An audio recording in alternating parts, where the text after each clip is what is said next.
And welcome to Wise Guys. These guys know sports on this Sunday, September the 1st. Another day here with the Wise Guys Sports Show. Happy to be back here live on the Worldwide Sports Network. Everybody remember going to follow Wise Guys on Twitter at WiseGuys_H. Also on Facebook, Wise Guys. And be sure to follow Wise Guys on Instagram at These Guys Know Sports. Happy to be back here in the house. It is a great weekend here in Cincinnati. It's feeling good outside. It was a hot week for everybody here, locally here in Cincinnati. But the last 2 days, Saturday and Sunday, it has cooled off. Labor Day is tomorrow, so I know everyone's excited about being off for Labor Day. I know somewhere here in the city is going to be fireworks here tonight, so I'm definitely excited about that. But the 2024 NFL season is upon us. I'm going to give my NFL season preview. I'm going to predict each division winners, also my wild card teams who I believe is going to make the playoffs this season from the AFC, from the NFC. So a lot to talk about on the show today. Happy to be back here live on air discussing some football. Excited, got some big time matchups. Thursday night, we got an AFC Championship rematch. Ravens, Chiefs at Arrowhead. And then Friday night in Brazil, we got Jordan Love and the Green Bay Packers taking on Jalen Hurts and the Philadelphia Eagles. So I'm excited about that as well. But before I get into my NFL predictions, I want to talk about the Pittsburgh Steelers for a second. And earlier in the week, Mike Tomlin, he named Russell Wilson his starting quarterback for this season. Throughout training camp, it was a battle between Russell Wilson and Justin Fields, and the big question was who was going to get the nod to start for the Pittsburgh Steelers as we head into the season. And Mike Tomlin decided to roll with the veteran in Russell Wilson. And so it got me to thinking about Mike Tomlin and the Pittsburgh Steelers and where they're at currently. And I thought throughout the entire preseason, Justin Fields and Russell Wilson struggled. They both struggled. Neither quarterback was consistent. They weren't really able to move the football down the field. And I'm thinking about this Pittsburgh Steelers football team. They are fresh off a 10-7 season last year. They made the playoffs. I don't know how the hell they made the playoffs, considering they didn't have quality quarterback play, but they made the playoffs somehow last year with Mason Rudolph as their quarterback. They came up short in the playoffs. They lost against the Buffalo Bills in the wild card round. And we know how amazing Mike Tomlin is as a head coach. He's a great head coach who's had a lot of success in the NFL. He's won a Super Bowl, and each year, even without great quarterback play, the Pittsburgh Steelers somehow, someway find themselves with a winning record at the end of the season. They're always in the playoffs, and they're in the postseason. And so we went to the offseason. They picked up Justin Fields. They picked up Russell Wilson. And Steeler fans and a lot of NFL analysts talked about how, the Steelers are going to be better now because they have better quarterbacks.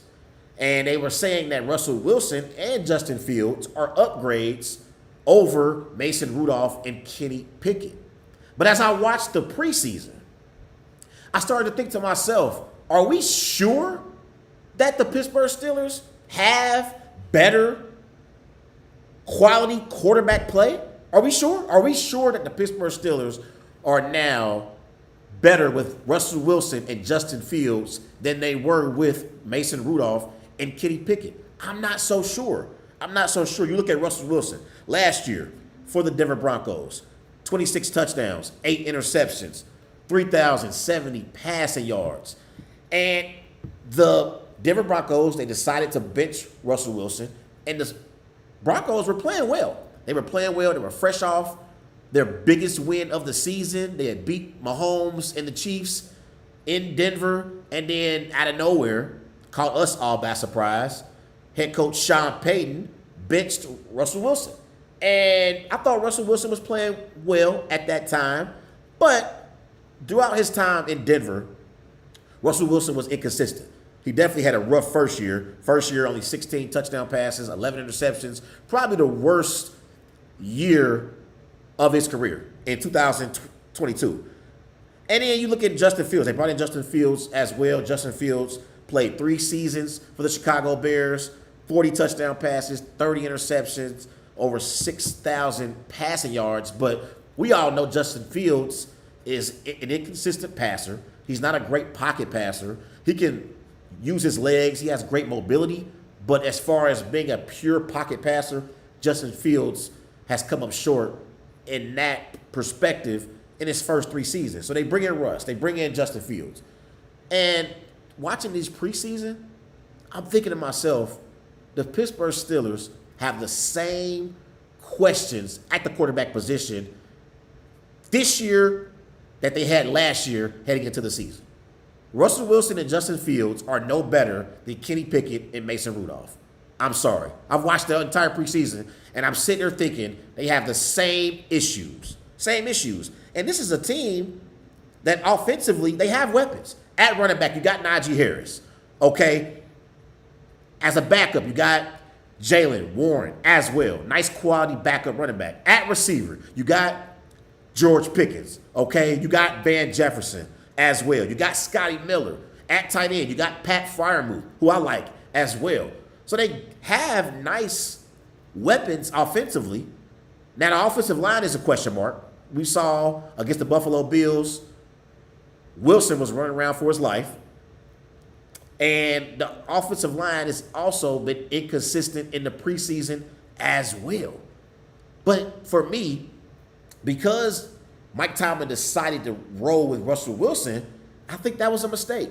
I would have chose Justin Fields because Justin Fields is a wild card.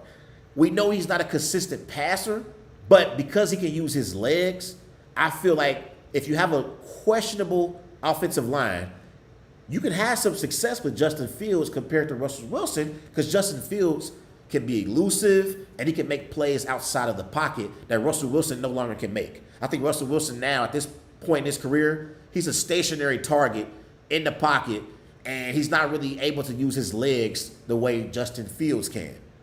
So I think, honestly, neither Justin Fields or Russell Wilson is a great choice for quarterback. But if I had to choose one, I would choose Justin Fields because he still can make plays with his legs. And I feel like right now, at this point in his career, Russell Wilson can't do that. Now, I think Russell Wilson is better than Justin Fields as a career. As a career quarterback, he's better overall. But right now, I think for the Steelers team to be successful, they need to roll with Justin Fields. And he chose to roll with Russell Wilson. We'll see how it pans out. They got the Falcons week 1, and we'll see what happens for the Steelers. We know they have an elite defense. Obviously, defensively, you got T.J. Watt as a pass rusher. You got Cameron Hayward up front, okay? In the back end, you still got Minka Fitzpatrick. You still got Joey Porter Jr. as well. So we know defensively, they'll be one of the top defenses in the NFL. But they got to get some consistent play from the quarterback position in order to be contenders in my eyes. Right now, I think the Steelers are probably the 3rd or 4th best team in the AFC North. I'm going to get my predictions here in a bit, but that's how I see it. Everybody go and follow Wise Guys on Twitter at WiseGuys_H. Also on Facebook, Wise Guys. Be sure to follow Wise Guys on Instagram at These Guys Know Sports. I'll be right back.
And welcome back to Wise Guys. These guys know sports. Here live on the Worldwide Sports Network. Everybody remember going to follow Wise Guys on Twitter at WiseGuys_H. Also on Facebook, Wise Guys. And be sure to follow Wise Guys on Instagram at These Guys Know Sports. Let's transition to Cincinnati and let's talk about some things that's been going on with the Cincinnati Bengals involving their star wide receiver, Jamar Chase.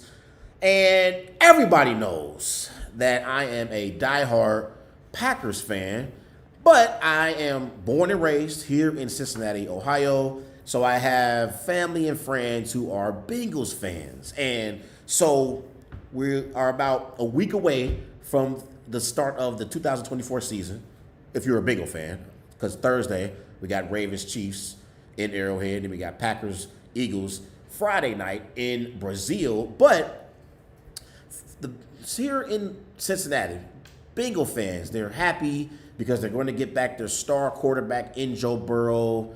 And the biggest threat in the AFC, I would say, if they're healthy over the last 3 years, has probably been the Bengals. The biggest threats to the Chiefs in the AFC has probably been the Bengals. And so you got Bengal fans, they're excited about the season. They're excited about getting Joey B back. They're excited about this running back that they now have in Brown in the backfield alongside Zach Moss.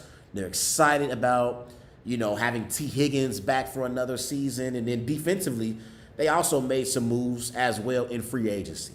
But something that I feel like Bengal fans are trying to avoid discussing, and kind of the elephant in the room, is this Jamar Chase situation and how Jamar Chase wants to get paid.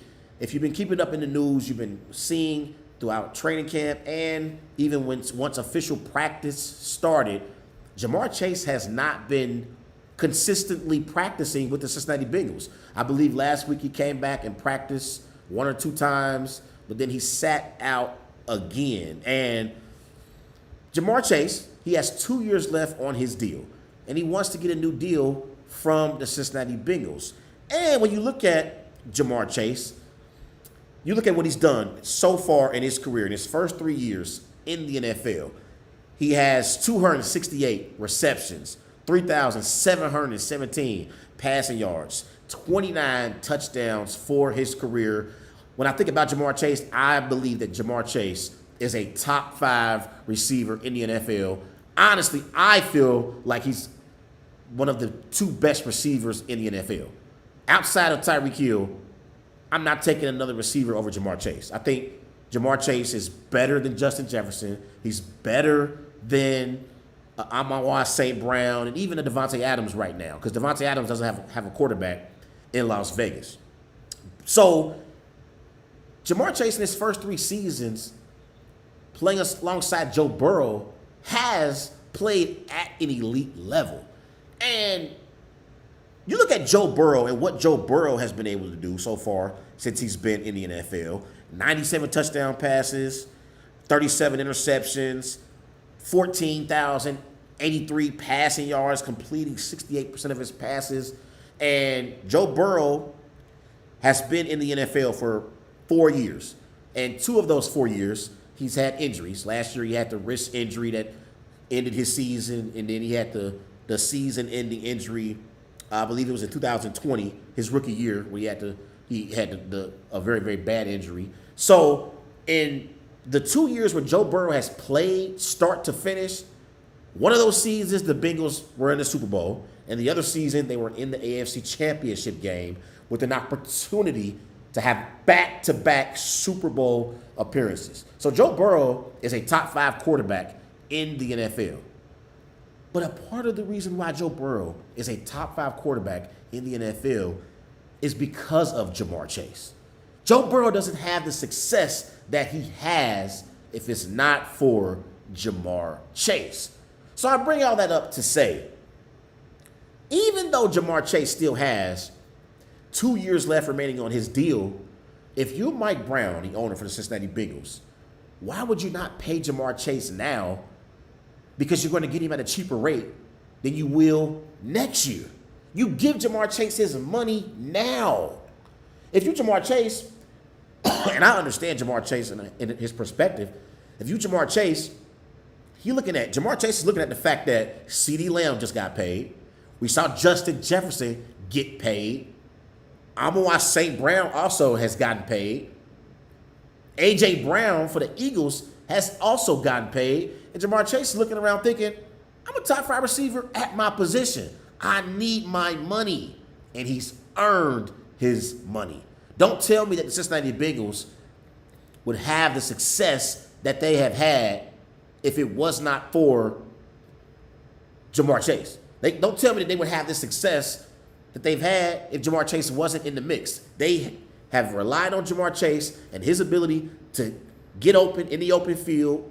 And when Jamar Chase catches the football, he takes it to the house, similar to Tyreek Hill. He has that breakaway speed, and if you don't have the right angle on Jamar Chase, he could take a 5-yard slant to the house for a touchdown. So the Bengals, they decided not to pay T. Higgins.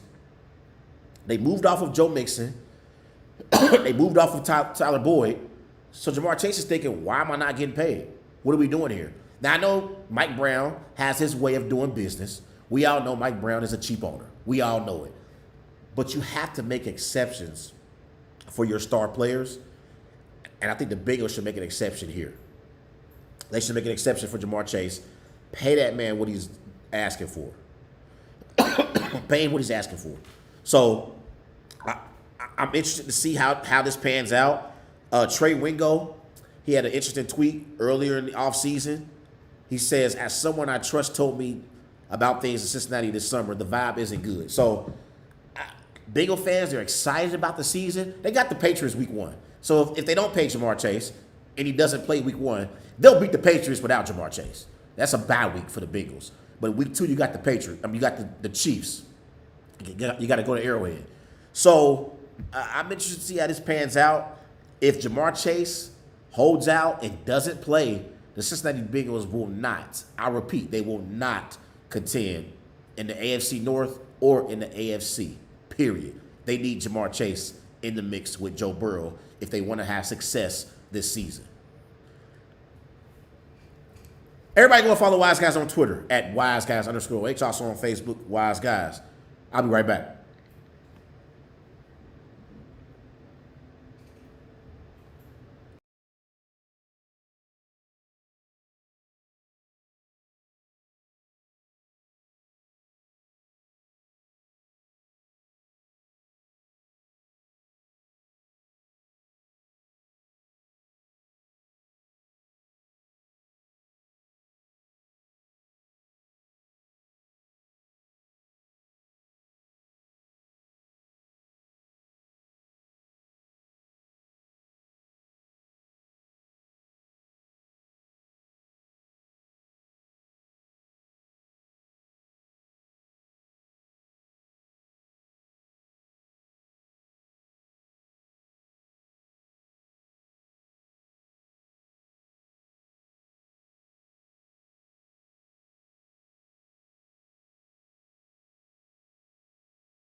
And welcome back to Wise Guys. These guys know sports.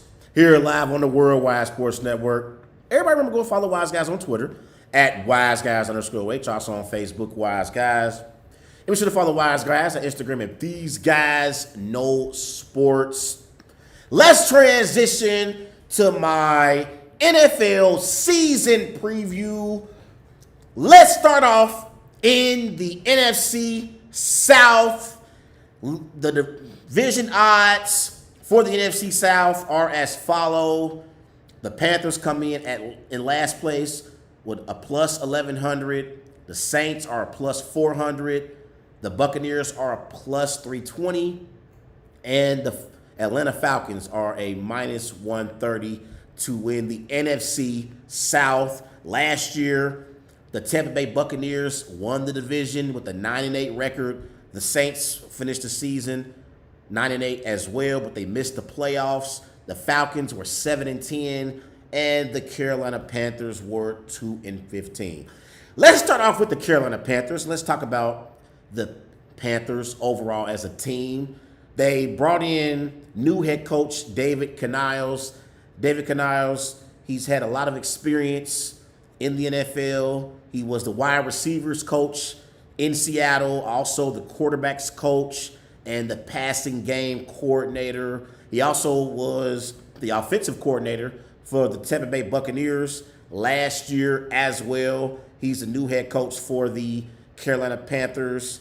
So let's see how Canales does in his first season. But his number one priority is the development for Bryce Young. Last year, Bryce Young, he had 11 touchdowns, 10 interceptions. He completed 60% of his passes. Remember, he was the number one overall pick in last year's draft.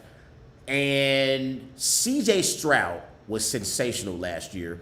And C.J. Stroud had a better rookie season than Bryce Young. But Bryce Young showed a lot of promise at Alabama. And I thought he had some big-time moments in some big-time games while playing for Alabama and under Nick Saban. So I thought last year he was obviously inconsistent, but you can't 100% put the blame on Bryce Young. He was a rookie in a bad situation last year. That Carolina Panthers football team was awful last year. They were arguably the worst team in the NFL last year. Finished the season 2-15. And you look at the Panthers heading into this season. At running back, you got Chuba Hubbard, okay? At receiver, you got Deontay Johnson. You got Adam Thielen. And I like Deontay Johnson and Adam Thielen. We're going to see if Deontay Johnson can emerge as a number one receiver. We're going to see. Because in Pittsburgh, it was about George Pickens. Now, Deontay Johnson is going to get an opportunity to be the number one receiver in Carolina alongside Adam Thielen. So I like those two receivers for Bryce Young. Okay. At tight end, you got Tommy Treble. All right. But the offensive line, I got my questions about this offensive line. At center, you got Austin Corbett, Damian Lewis, Robert Hunt. Okay. I got questions about this Carolina Panthers offensive line. Can they protect Bryce Young and give him time to throw the football down the field? We'll see if they can do better at protecting him in 2024 than they did in 2023. Now, defensively, I like the Panthers. They got some nice pieces defensively. Okay? You got Derek Brown. You got Shaq Thompson as well. Okay? You got Michael Jackson at linebacker. You got Jadeveon Clowney at linebacker as well. And the Panthers, despite their struggles offensively, they were a better defensive football team than offensive football team last year. And so we'll see what they can do as a defense this season. Also, you look at the Panthers, we'll see if they can overcome the fact that they have a first-year head coach. And Bryce Young, this is his second year starting. We'll see how he performs in his sophomore season. Usually with quarterbacks, if they have a rough first year, maybe the second year can be better. You know, second year in the NFL, under a new system with Dave Canales. we'll see how it pans out for the Carolina Panthers. Now, let's talk about the New Orleans Saints. Last year, the New Orleans Saints finished 9-8 on the season. Last year, Derek Carr had 25 touchdowns, 8 interceptions. He completed over 60% of his passes. I thought last year Derek Carr had a disappointing season. He was supposed to be an upgrade for the Saints at the quarterback position, but I thought last year he was average at best. He was average. And I thought head coach Dennis Allen also was a little disappointing. And, you look at Dennis Allen as a head coach. Dennis Allen, so far in his head coaching career, he's 24-46. So he's won 34% of his games. He hasn't really done a great job as a head coach so far in the NFL. And as we head into this season, one of the questions for me when it comes to the Saints is going to be, will Dennis Allen make it to Thanksgiving? That's the big question for the New Orleans Saints as an organization. Will Dennis Allen still be their head coach by Thanksgiving? We're going to find out, and it's going to be interesting to see if he can get out to a great start. Coaches like him, Mike McCarthy for the Dallas Cowboys. It's going to be interesting to see how these coaches, who I consider on the hot seat, how do they start the season? Because if Dennis Allen has a bad September and October, he may not be the Saints head coach around Thanksgiving. He may not be the head coach. Now, when you look at the Saints as an overall football team, obviously at running back, you still got Alvin Kamara. You still got Jamal Williams. At receiver, you got Chris Olave, who I like. You got A.T. Perry. You got Cedric Wilson Jr. at receiver as well. Their receiving core is average at best. I like Chris Olave. Chris Olave was a nice receiver in college for Ohio State, and I like him, but I don't know about the rest of the receiving core. I got questions about it. I do A.T. Perry, Rashad, Shaheed, Cedric Wilson Jr. These guys are not proven, but we'll see how they perform this season. At tight end, you got Jawan Johnson, okay? And their offensive line is average. It's okay, not great. But I got questions about this Saints team offensively. I already had questions about Derek Carr. I thought Derek Carr, again, last year, he was average at best. In order for the Saints offense to live up to their potential, Derek Carr has to play better. He has to play better. Now, defensively, you still got Cameron Jordan, okay? You still got Tyrann Honey Badger Mathieu in your secondary. So I like Mathieu. I like Cameron Jordan up front. You still got Demario Davis at linebacker. I like Demario Davis. He's one of the best linebackers in the NFL. So defensively, maybe they can create some turnovers and get stops on the defensive side of the ball and create more opportunities for Derek Carr and that Saints offense. Dennis Allen is a defensive head coach. He's a defensive-minded head coach. And I say it all the time. In the NFL, whatever your expertise is, that side of the football should improve once you're hired immediately. Like Matt LaFleur is an offensive head coach. So the Packers offense should be one of the best offenses in the NFL. Sean McVay is an offensive-minded head coach. So the Rams offense should be a top offense in the NFL. Dennis Allen is a defensive-minded head coach. So he thinks defense first. So that Saints defense should be the strength of their football team. Now, let's talk about the Tampa Bay Buccaneers. The Tampa Bay Buccaneers last year, they finished 9-8. They won the division. Baker Mayfield had a pretty solid season. 28 touchdowns, 10 interceptions, over 4,000 passing yards for the season. The Buccaneers, they got to the divisional round of the playoffs. They lost to the Detroit Lions in Detroit. It was a competitive football game, though. And I thought last year you can make the argument that the Tampa Bay Buccaneers overachieved. They had a pretty solid season. And you look at their team overall offensively, you got Rasheed White in the backfield. At receiver, you still got Mike Evans. You still got Chris Godwin as well. I like their receiving core. I really do. I think you can say in their division, in the NFC South, the Tampa Bay Buccaneers have the most proven receiving core. They're better than the Falcons. They're better than the Panthers. They're better than the Saints. They have the most proven receiving core. Okay? At tight end, you got Cade Otton, and he's pretty solid. And on their offensive line, you got Tristan Wirfs at left tackle. You got Cody Mock at right guard. At center, you got Graham Barton. So I'm interested to see how this Buccaneers offensive line, how they do. Can they open up some running lanes for White and Bucky Irving, the running backs for the Bucs? That's going to be interesting to see. Can they protect Baker Mayfield and allow Baker Mayfield time to throw the football down the field?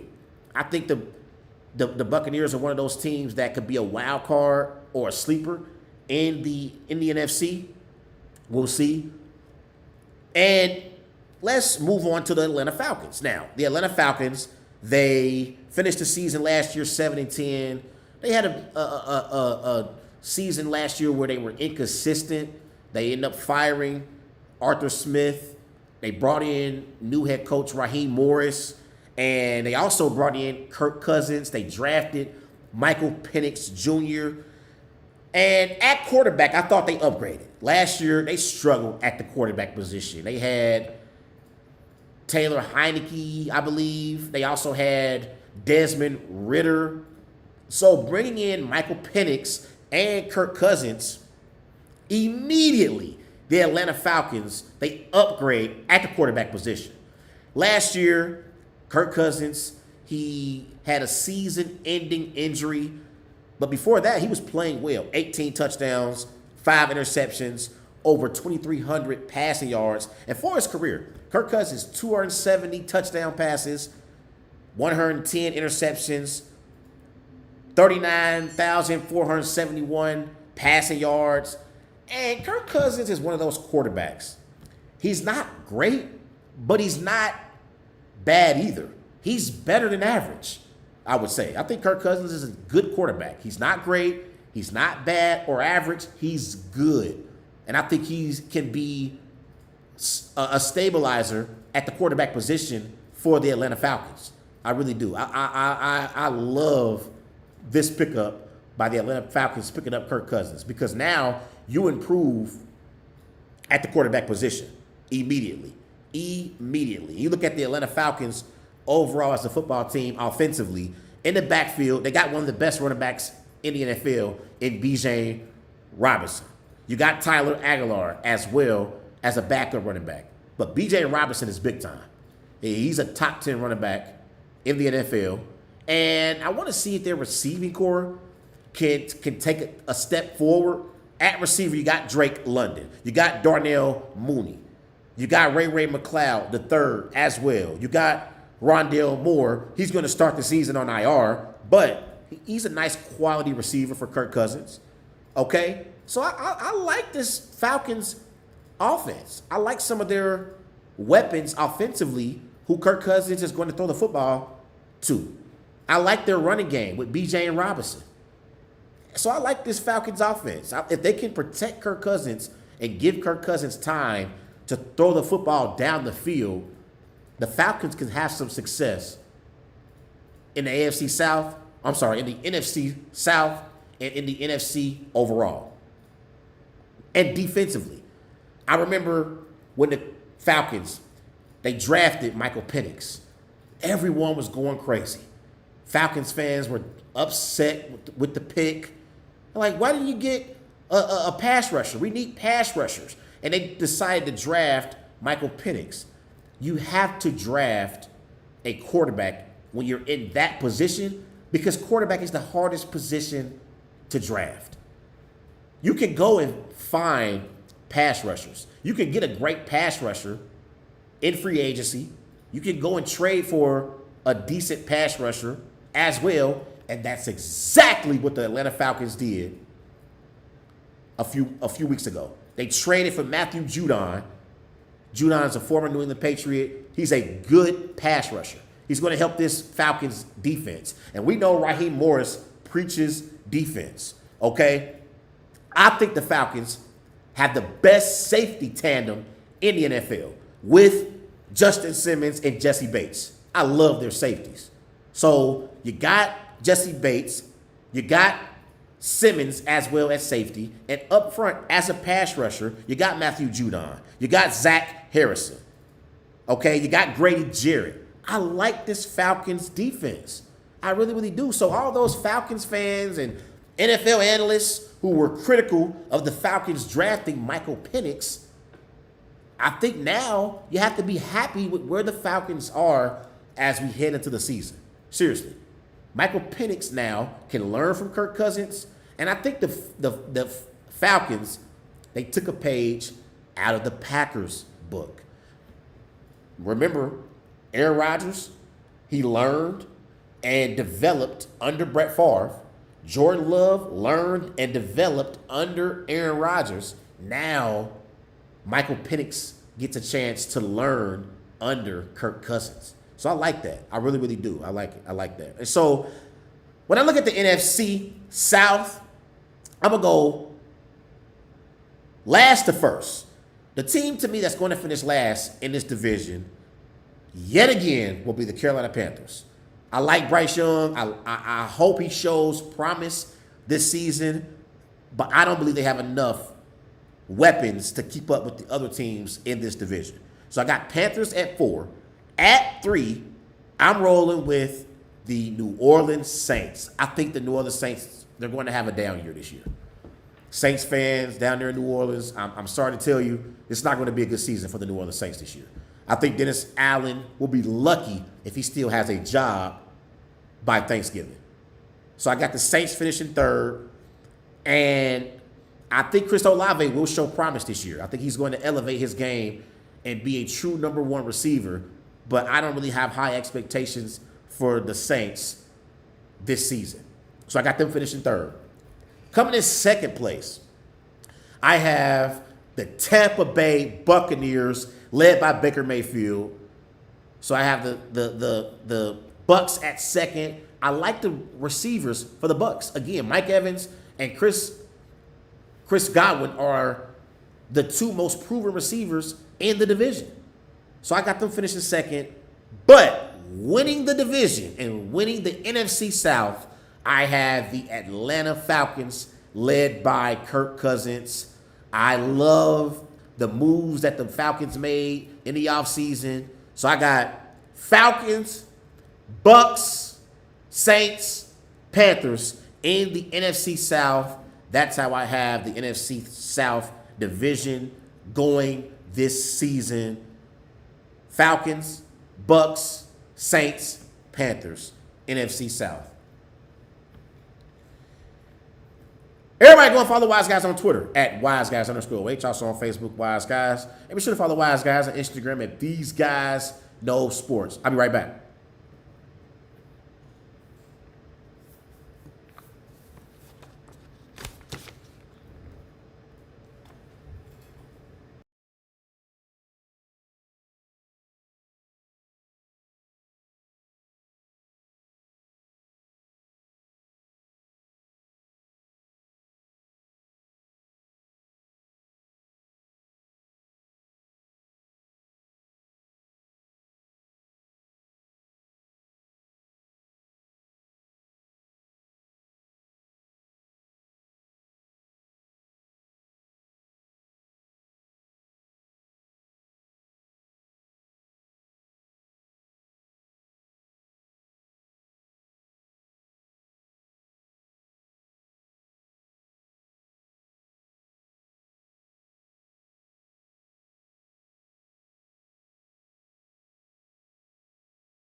And welcome back to Wise Guys. These guys know sports.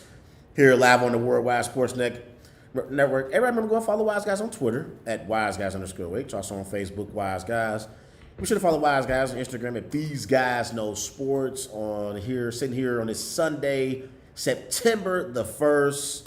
Here with your boy Trey Larkins doing the NFL season preview. So just so y'all know, when I do my NFL season preview and my predictions, when I do these divisions, I'm doing them in an order from the least suspenseful to the most suspenseful. Like these first few divisions that I'm doing, I think they're kind of clear, and it's easy to kind of predict which team is going to win the division. So when we get to the end, and just a spoiler here, when we get to the end, NFC North, AFC North, those divisions were a little bit more tougher than the NFC South and the AFC West, which I'm going to talk about here in a bit. So we go from least suspenseful to the most suspenseful when it comes to these predictions and so forth.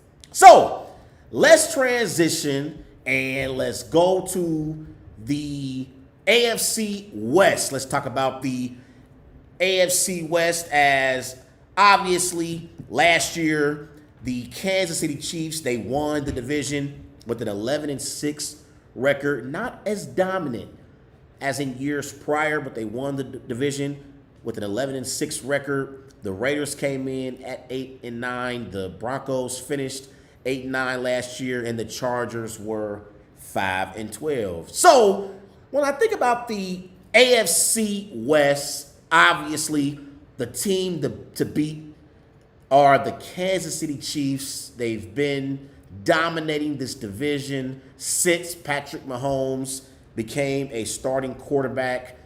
Patrick Mahomes and Andy Reid, as a quarterback and head coach duo, they have pretty much dominated this division. You look at Patrick Mahomes last year, in a down year, he had 27 touchdowns, 14 interceptions, 4,183 passing yards. And to his standard, it was a down year for Patrick Mahomes. And that Chiefs offense, they were inconsistent all season long. They weren't really able to get into a rhythm.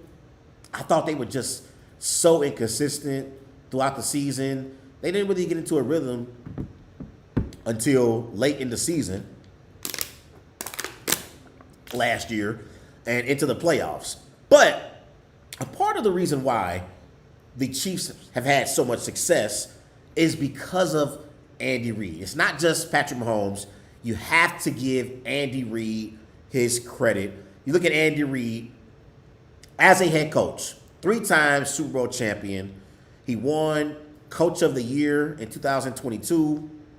And as a head coach, Andy Reid, he is 284 and 160. So he's won 64% of his games. He is the best head coach in the NFL. Period, point blank. Andy Reid is the best head coach in the NFL, and he's the part of the reason why the Chiefs has been successful since Patrick Mahomes became the starter. It's Andy Reid. And I'm looking at Patrick Mahomes' playoff career rankings. This dude is all-time great in the playoffs when it matters the most. Patrick Mahomes, 41 touchdowns, 8 interceptions. That's ranked first in NFL history. He has a passer rating of 105.8. That is also ranked first in NFL history. He averages 314 total yards per game. That's ranked first in NFL postseason history. He completes 68% of his passes in the postseason. That also is ranked first in NFL history. And he's won 83% of his games in the playoffs. So win percentage, total yards per game, touchdown to interception ratio, passer rating, and completion percentage is all ranked first for Patrick Mahomes.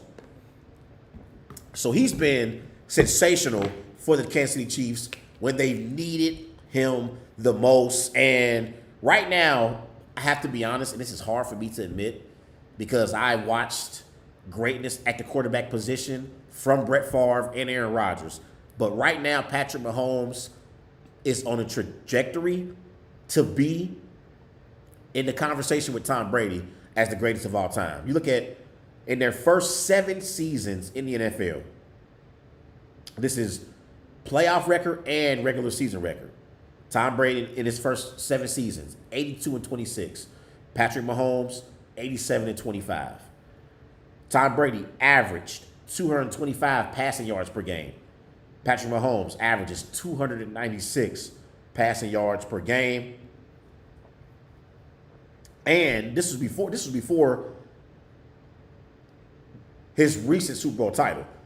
Brady had 3 Super Bowls in his first 7 seasons. Mahomes also has 3 Super Bowls. So Patrick Mahomes is the best quarterback in the NFL. It's nothing else to discuss. Josh Allen's great. Joe Burrow's great. Lamar Jackson's great. But Patrick Mahomes is the standard at the quarterback position in the NFL. Now, let's talk about the LA Chargers.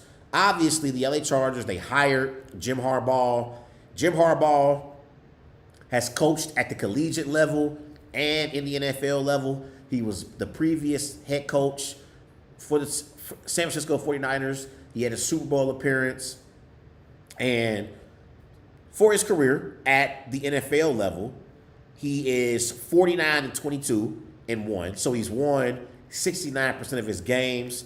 At the collegiate level, he is 133-52. So he won 72% of his games. And he also led the Michigan Wolverines to the national championship last year and came to LA to coach Justin Herbert and the LA Chargers. And I feel like that was a tremendous hire for the LA Chargers. I mean, that was a great, great hire for the LA Chargers. I don't believe the Chargers could have selected a better candidate to coach their football team. Seriously. That's how great Jim Harbaugh is as a head coach. That's how great he is. And I think he's going to do wonders for Justin Herbert. You look at Justin Herbert for his career. Justin Herbert, 114 touchdowns, 42 interceptions, 17,223 passing yards for his career. And since he's coming to the NFL, Justin Herbert, this is his rankings in these 3 categories: in completion percentage, passing yards, and passing touchdowns. I'm sorry, not completion percentage, completions. He has 1,613 completions. That's ranked first in the NFL. He has 17,223 passing yards. That's ranked first in the NFL. He also has 114 passing touchdowns. That is tied for second in the NFL. So since he's coming to the NFL, Justin Herbert, from a statistical standpoint, has been one of the best quarterbacks in the NFL. He's been one of the best. He's been one of the best.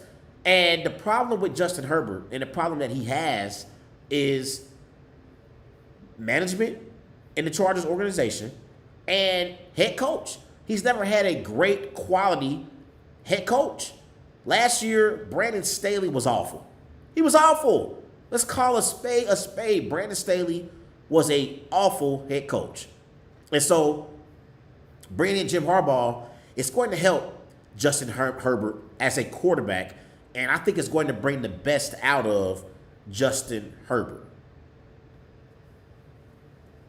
I believe that. I really believe that. So when it comes to the Chargers, I'm interested to see how they perform this year. I got questions about their skill position players. They did lose Austin Eckler. They did lose Keenan Allen. They did lose Mike Williams as well. So they don't have any proven skill position players now. You got Joshua Palmer. You got Ladd McConkey at receiver. You got Quentin Johnson.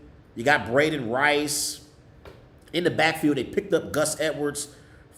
He's the former running back for the Baltimore Ravens. You still got J.K. Dobbins as well. So I don't really believe in this Chargers skill position group. I don't. I got questions about them.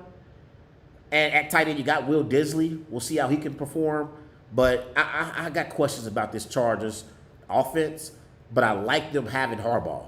So I think whatever this skill position group has, Harbaugh is going to get the best out of those guys. He's going to get the best out of those guys. Now, defensively, you still got Joey Bosa. You still got Khalil Mack.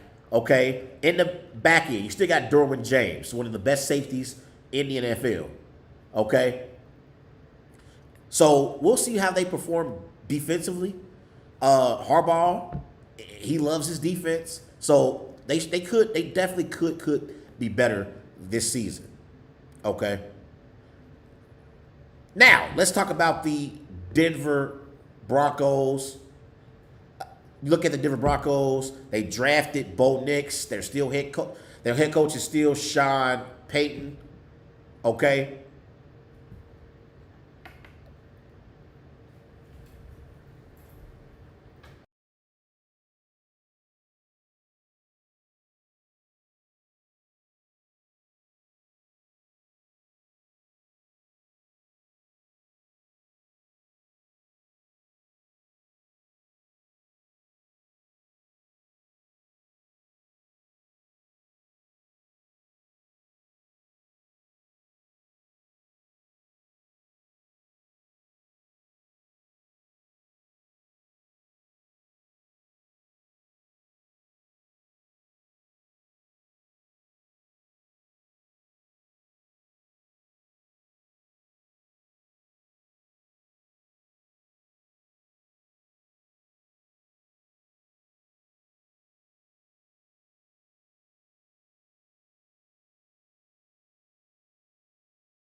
And let's talk about the Denver Broncos.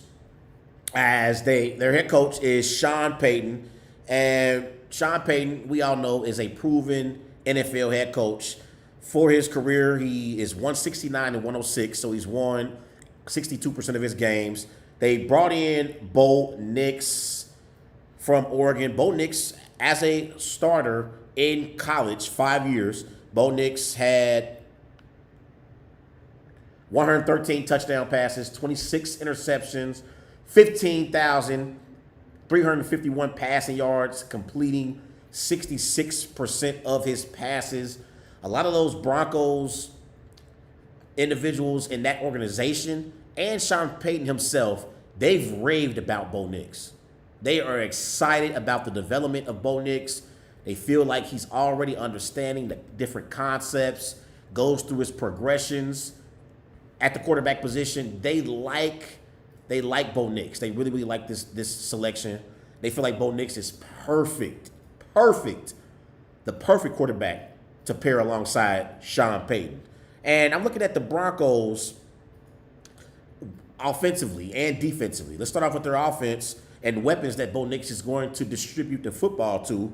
At receiver, you got Courtland Sutton. Okay, you got Josh Reynolds. You got Marvin Mims Jr. That's a very, very promising wide receiver room for the Broncos. It really, really is. Sutton, Reynolds, Mims, they all have potential to be nice quality weapons for Bo Nix. At tight end, you got Adam Trotman, okay? And their O-line, they're okay. Luke Wattenberg at center, Ben Powers at left guard, left tackle Garrett Bowes, okay?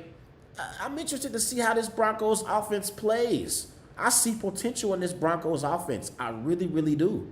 I do. And defensively, in the back end, you still got Pat Surtain. You still got Jonathan Cooper at linebacker. As your pass rushers, okay? You got John Franklin Myers. You got Baron Browning, okay? You got Zach Allen. Let's see how this Broncos defense, how they play. Let's see how they play. Last year, the Broncos finished 8-9. They didn't really have any quality quarterback play. You had Jarrett Stidham. Jarrett Stidham was upset that he's not going to be the starter this year. But Bo Nix right now is better than Jarrett Stidham. So I think Sean Payton made the right decision starting Bo Nix. We'll see how he plays. And I'm interested to see if they can compete in this division. We know the Broncos are not better than the Chiefs. But last year they did beat the Chiefs at Mile High when Mahomes came to Denver. They beat the Chiefs last year with Russell Wilson at quarterback. So we'll see how the Broncos, how they perform this season. Now, let's talk about the Las Vegas Raiders. Las Vegas Raiders are led by head coach Antonio Pierce. We had to see if Antonio Pierce can coach. He did great when he was the interim head coach, but it's a difference when you become the actual head coach, okay? I say it all the time. It's a difference when you are a boyfriend or a girlfriend. It's a difference when you're a boyfriend or a girlfriend and you transition to becoming a husband or a wife. Same thing as a head coach. When you are an interim head coach, it's not as much pressure on you than it will be if you're the actual head coach. So now Antonio Pierce is the head coach for the Las Vegas Raiders. And the players, they wanted Antonio Pierce. They told the front office that they wanted Antonio Pierce as their head coach. When players choose their head coach, sometimes for me, that could be questionable. Will it work? Will it not work? And I want to see if it can possibly work in Las Vegas with Antonio Pierce as their head coach. I like Antonio Pierce a lot. I'm glad he has an opportunity to be a head coach in the National Football League. But I want to see if he can elevate this Raiders football team and see if they can possibly compete for a wild card spot. He chose to start Gardner Minshew.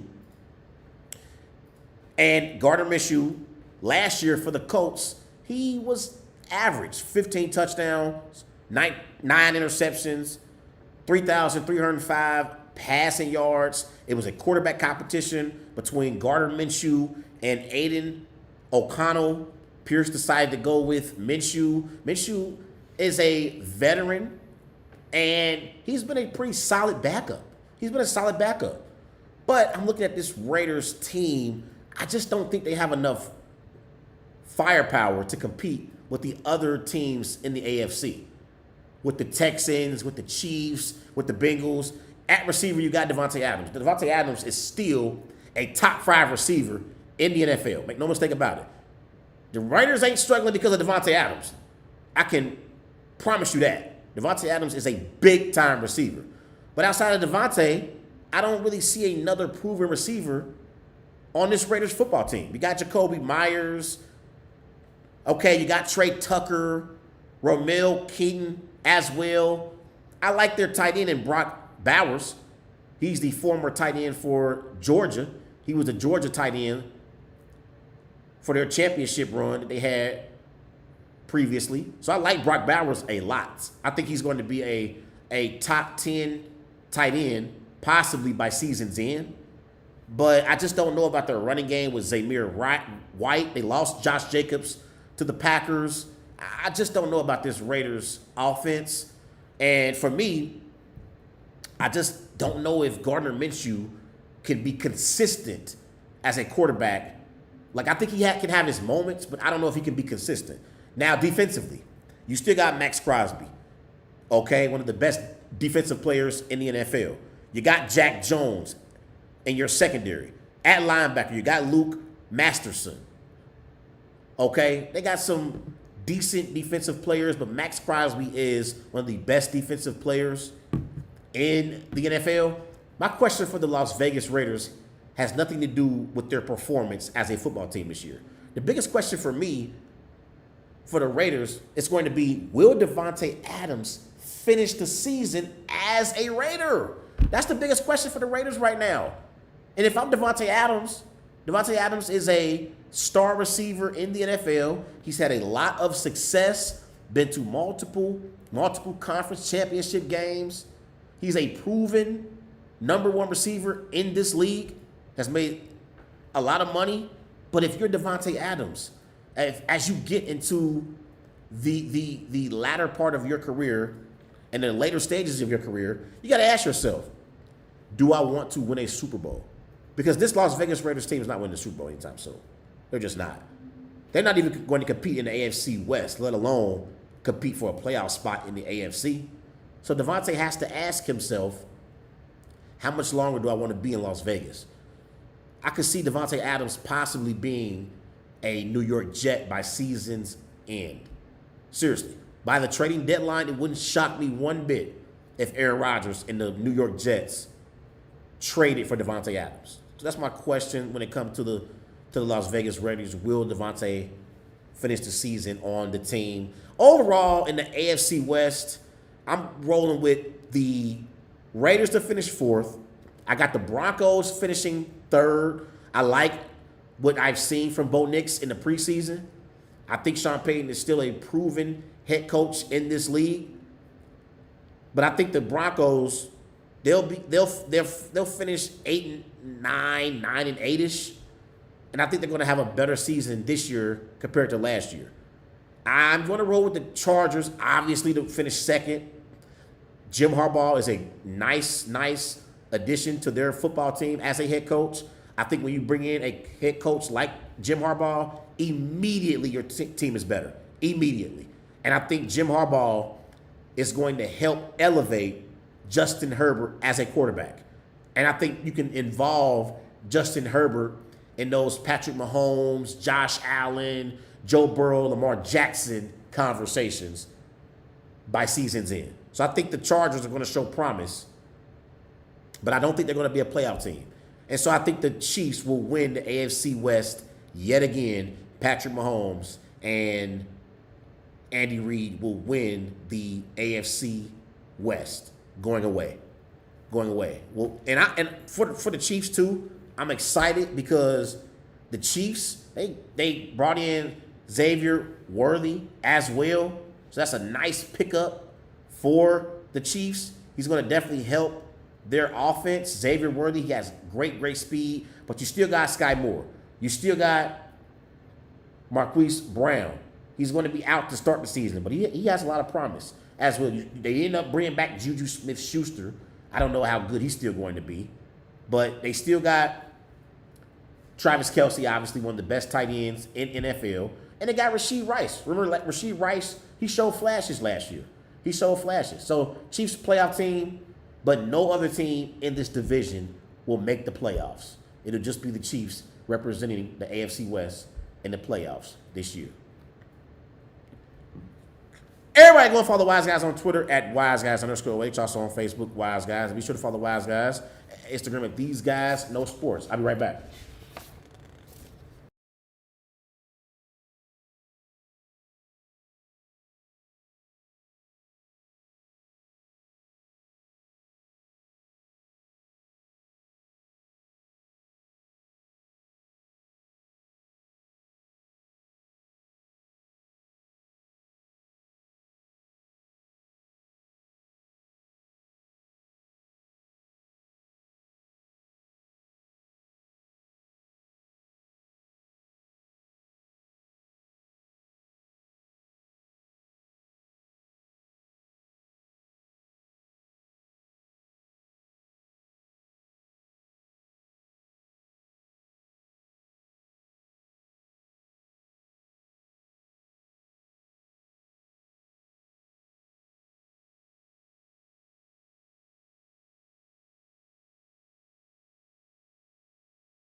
And welcome back to Wise Guys. These guys know sports here live on the Worldwide Sports Network.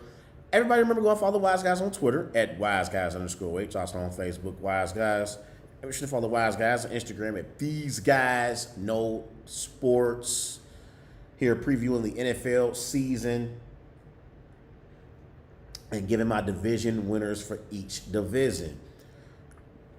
Let's transition. Let's talk about the NFC East, as last year the Dallas Cowboys, they won the NFC East with a 12-5 record. The Eagles did make the playoffs. They finished with 11-6 record. Giants were 6-11. Commanders were 4-13.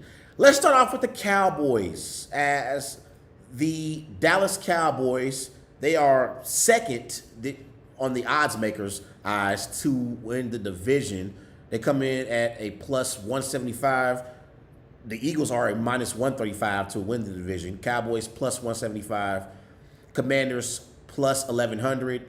Giants a plus 1,600. So, with the Dallas Cowboys, obviously they are led by Dak Prescott. Last year, Dak Prescott had an MVP caliber season. 36 touchdowns, 9 interceptions, 4,519 passing yards.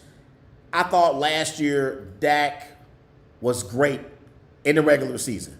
I thought he had one of the best seasons, honestly, in his career. And he didn't really have much of a running game to depend on.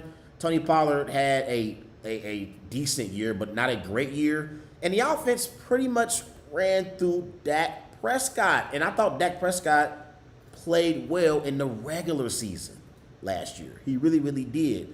But yet again, when it matters the most, Dak Prescott came up small in the playoffs. He came up small. Jordan Love outplayed Dak Prescott last year in that wild card playoff matchup between the Packers and the Cowboys. He outplayed him significantly. And the thing for the Cowboys is Dak Prescott wants to get paid. He wants to get his money. CeeDee Lamb got paid last week. And so now Dak Prescott wants a new contract from the Dallas Cowboys. This is his last year on his current contract. So after this year, Dak Prescott will be a free agent. And Jerry Jones, at this moment in time, has not given Dak Prescott a contract extension. And I understand that decision, and I agree with it. I wouldn't be in a rush either to give Dak Prescott a new contract extension, because at some point, you got to get over that hump. At some point, you got to at least get to an NFC Championship game. That's the thing. Dak Prescott nor the Cowboys have ever sniffed an NFC Championship game. Like, can you at least get me to the conference championship? So me personally, I don't believe Jerry Jones or Stephen Jones, I don't believe that they believe that Dak Prescott can get them over the hump. And I don't believe that they believe that Dak Prescott can win them a Super Bowl. That's why they haven't paid him. We've seen the Jaguars pay Trevor Lawrence. We've seen the Packers pay Jordan Love. Hell, we've seen the Miami Dolphins pay Tua Tagovailoa. And the Cowboys have been reluctant to pay Dak Prescott. Why? Because they don't believe that he can get them to a conference championship, let alone win a Super Bowl. So when I think about Dak Prescott, I'm looking at Dak and, you know, what he's done in his career, and he needs a running game. And it speaks to that when you look at his statistical numbers overall. You look at Dak Prescott. This is under head coach. Well, no, this is in his career. This is Dak Prescott in his career. When the Cowboys have 30-plus rushing attempts, Dak Prescott is 53-7. When they have less than 30 rush attempts, he's 20-34. When the Cowboys have 100 yards or more rushing, Dak Prescott is 64-17. When they have less than 100 yards, he's 9-24. Okay? And under Mike McCarthy, versus playoff teams, Dak Prescott is 10-16. Versus opponents who missed the playoffs, he's 24-4. So to me, the Dallas Cowboys are similar to the Miami Dolphins in the AFC. They are that team that beats up on inferior competition, but when they go up against elite football teams, they come up small. They come up small time and time again. Now, one player who doesn't come up small and performs at a very, very high level is C.D. Lamb. C.D. Lamb last year was sensational for the Cowboys. He had 135 receptions. That was ranked first in the NFL. He had 1,749 receiving yards. That was ranked first in the NFL. 12 touchdowns. That was ranked third in the NFL. And he had 8 100-yard games. That was tied for second in the NFL. That 135 receptions and 1,749 receiving yards, that was a Cowboys single season record. Now, this is a Cowboys team that have had greats like Michael Irvin, Terrell Owens, and CeeDee Lamb was balling last year for the Cowboys. Balling. And you look at the Cowboys overall as a football team, I don't like their running game. They brought back Ezekiel Elliott. Ezekiel Elliott is past his prime, Cowboy fans. Y'all know it, and I know it. He's past his prime. They moved off of Tony Pollard, and if I was the Cowboys, I would have retained Tony Pollard over bringing in a washed-up Ezekiel Elliott. Ezekiel Elliott is no longer an elite running back. He's not an elite running back, okay? They got Ezekiel Elliott in the backfield. They got Rico Dowell as well, and they did recently sign Dalvin Cook. Maybe Dalvin Cook could help them in that running game, but I don't really like their running game right now. I really, really don't. And at tight end, you got Jake Ferguson. I like Jake Ferguson, though. I really, really like his upside. I really, really do. I'm looking at their offensive line. At center, you got Brock Hoffman. At left guard, you got Tyler Smith. Left tackle, you got Tyler Gudon. Now, they lost their previous left tackle that they had, and now they're going to have to rely on this new left tackle, okay? They lost the one that they had before, Tyron Smith. So now they got to rely on left tackle Tyler Gudon. Tyler Gudon, that's their new one. They previously had Tyron Smith, who I like a lot, but he's now on the New York Jets. So this offensive line is still pretty good. They're still pretty solid. I just don't like their running backs. I don't like their running backs. And at their receiving core, they got CeeDee Lamb. Obviously, he's a star receiver, but you got Brandon Cooks. He's a okay number 2 receiver. But you got Jalen Tolbert. Okay, you got Jalen Brooks. I don't believe that this is an elite receiving core for the Dallas Cowboys. I don't. I got questions about it. I really, really do. Now, they did lose former defensive coordinator Dan Quinn. Defensively, you still got DeMarcus Lawrence, okay? You still got Micah Parsons, one of the best defensive players in the NFL. You're going to get back Travion Diggs, okay? And that's going to definitely help them. You got Duran Bland in the back end, but he suffered an injury a few weeks ago. You brought in Eric Kendricks as well. But I think this Cowboys defense is going to take a step back. I don't think they're going to be as good in 2024 like they were in 2023 under Dan Quinn. I think they'll be average. I like them being able to get Diggs back, though. I like them getting Diggs back is going to help. They need Diggs. I like Diggs a lot. I know he had the season-ending injury last year, but them getting Diggs back, brother of Stephon Diggs, is going to help this defense. Now, you look at Mike McCarthy, their head coach.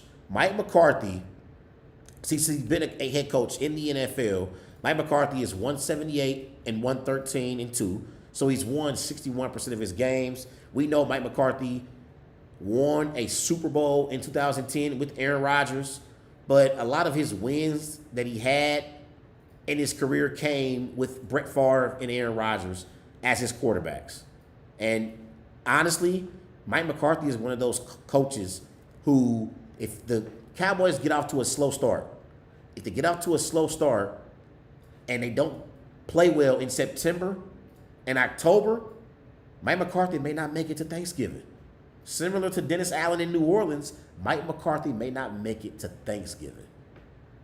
I thought they were going to fire him in the offseason this past year. I was shocked when the Cowboys decided to bring back Mike McCarthy. And I like Mike McCarthy. I think he's a good NFL head coach. I don't think he's great. I don't think he's elite. I think he's good.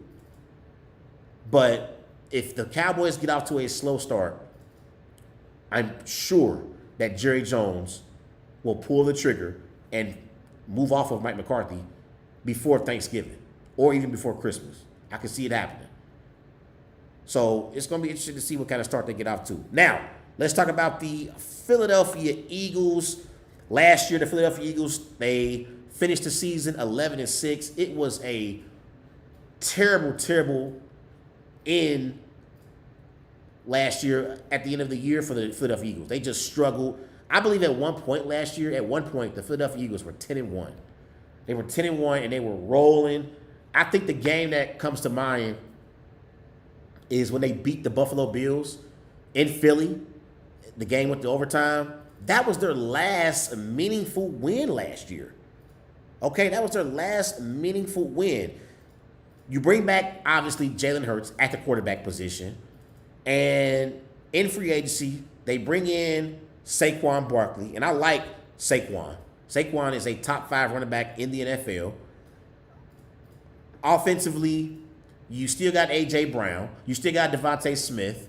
Okay? They made a trade recently with Dotson, one of the receivers for the Commanders. That's rare when you see a trade within the division. But that trio of A.J. Brown, Devontae Smith, and Jahan Dotson, that could be a nice trio of receivers for the Philadelphia Eagles. Now, defensively, they brought in Devin White, the former linebacker with the Tampa Bay Buccaneers. Okay? They brought back C.J. Gardner-Johnson. He was previously with the Detroit Lions. So I like that pickup as well. They end up re-signing Avonte Maddox. Okay? Because last year, that secondary for the Eagles was awful. It was awful. I could have went out there and thrown for at least 150 passing yards on that Eagles defense last year. That's how bad they were to end the season.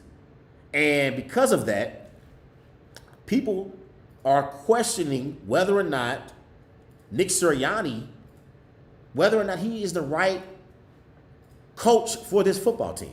People got questions about Nick Sirianni. And when it comes to Nick Sirianni, I understand that you know Nick Sirianni hasn't been great, from an offensive standpoint, especially once they lost their coordinators from the previous year. When Shane Steichen, who's the head coach now with the Indianapolis Colts, and Gannon, who was the defensive coordinator for the Eagles, he's now the head coach for the Cardinals. When they left Philly, people were like, okay, why were the Eagles so successful in 2022? Was it because of the coordinators? Because they struggled last year. So people had questions about the Eagles. They were wondering what was going on. So now Nick Sirianni is under some fire, but I think Sirianni has had success. He's had success. He went to the Super Bowl 2 years ago. Last year, they didn't win the division, but they still made the playoffs. I don't think Sirianni necessarily deserves the heat that's around him in Philly. I don't think he deserves it. I think those Eagles fans have unrealistic expectations. The Eagles, despite struggling to end the season last year, they made the playoffs and were a wild card team. They were a wild card team, and they flamed out early in the playoffs and lost to Baker Mayfield and the Tampa Bay Buccaneers. But the Eagles had a successful season. If you're not any other team in the NFL not named the Packers, Steelers, Chiefs, Bills, Bengals, any other 49ers, any of those other teams who finished the season with an 11-6 record, you would say that's a successful season. So I thought last year the Eagles actually had a better season than people give them credit credit for. And I thought Nick Sirianni, he's getting unnecessary heat. Now, I do understand why some people are questioning Nick Sirianni, because it was reports out of Philly that Sirianni and Jalen Hurts, they don't have the best relationship. I want to read a individual who follows the Philadelphia Eagles. McManus and Fowler, there are reporters who follow the Philadelphia Eagles, and they were talking about Sirianni and Jalen Hurts' head coach quarterback relationship. This is McManus and Fowler on Sirianni Hurts relationship. Sirianni got more hands on last year, muddled the staff's ability to convey one consistent message to the quarterback. The Hurts-Sirianni dynamic does not work as well when it's one-to-one. There was never a moment last year where they were operating in a healthy relationship, one source with direct knowledge of the situation said. They said that Sirianni and Hurts never had a healthy working relationship last year. And then this is one more Eagles source. Do I think they will ever go to dinner together? Hell no. But it can be a good working professional relationship, and I don't think it's hatred. What stuck out to me was the hell no. What? Do I think they can go to dinner together? Hell no. What? Your head coach and quarterback can't go to dinner together? Now again, do I think Nick Sirianni deserves to be on the hot seat? I do not.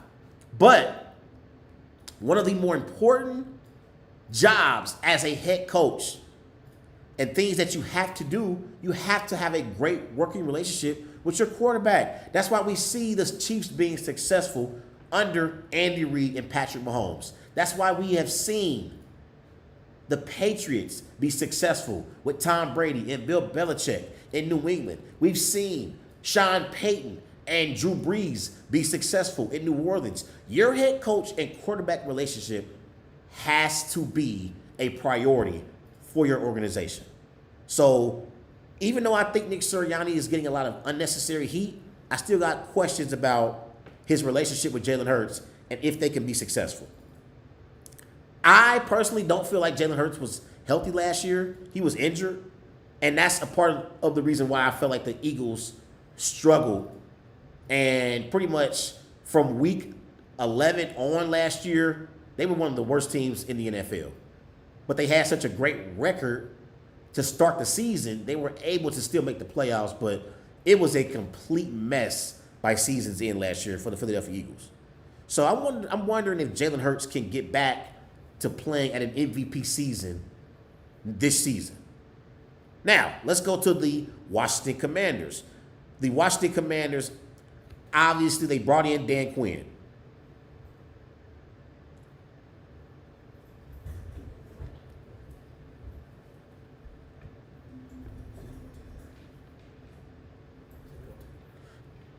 Be right back here in a second.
Now they brought in Dan Quinn as their new head coach, the Washington Commanders, and they also drafted Jaden Daniels with the second overall pick.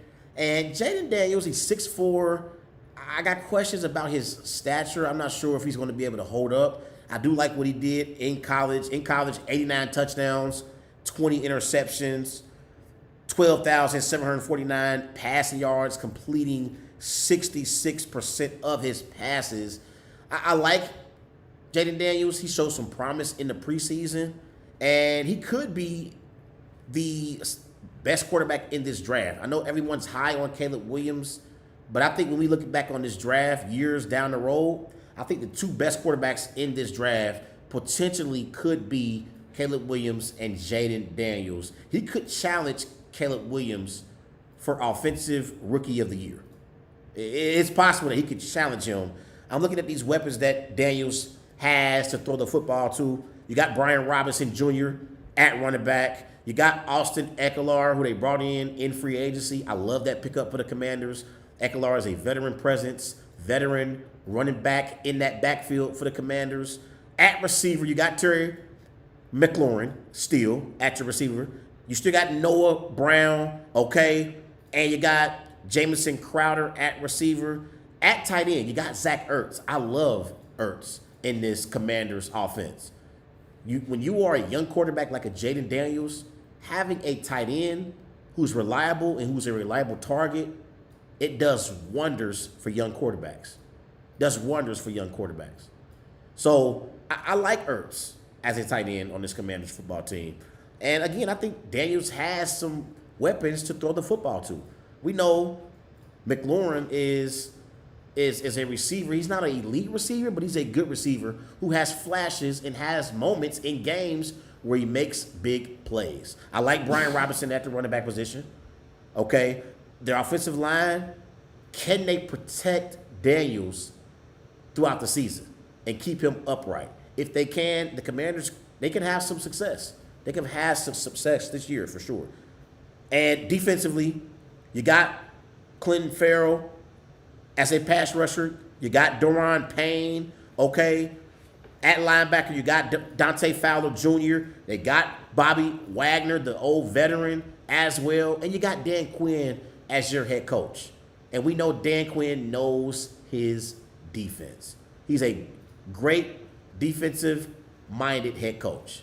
But I want to see if offensively they can put up some points and be able to compete with these other teams in the NFC, like the Packers, like the 49ers, like the Lions, like the Eagles, like the Cowboys. That's my question for this Commanders football team.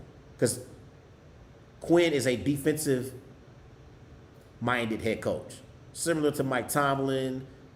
Okay, and when with these defensive head coaches who think defense first, sometimes the offense can struggle. Look at Mike Tomlin and the Pittsburgh Steelers. For years, they've had an elite defense, but offensively, they haven't been able to develop a quarterback. They do well drafting other positions, like receiver and running back, but they can't get the quarterback right. If you can't get the quarterback right, you can't win football games. So that's my question for Dan Quinn. Can he help in the development of Jaden Daniels? If he can, the Commanders could be a sleeper in the NFC East and in the NFC overall. Now, you look at the New York Giants. There's not much to love here if you are a New York Giants fan.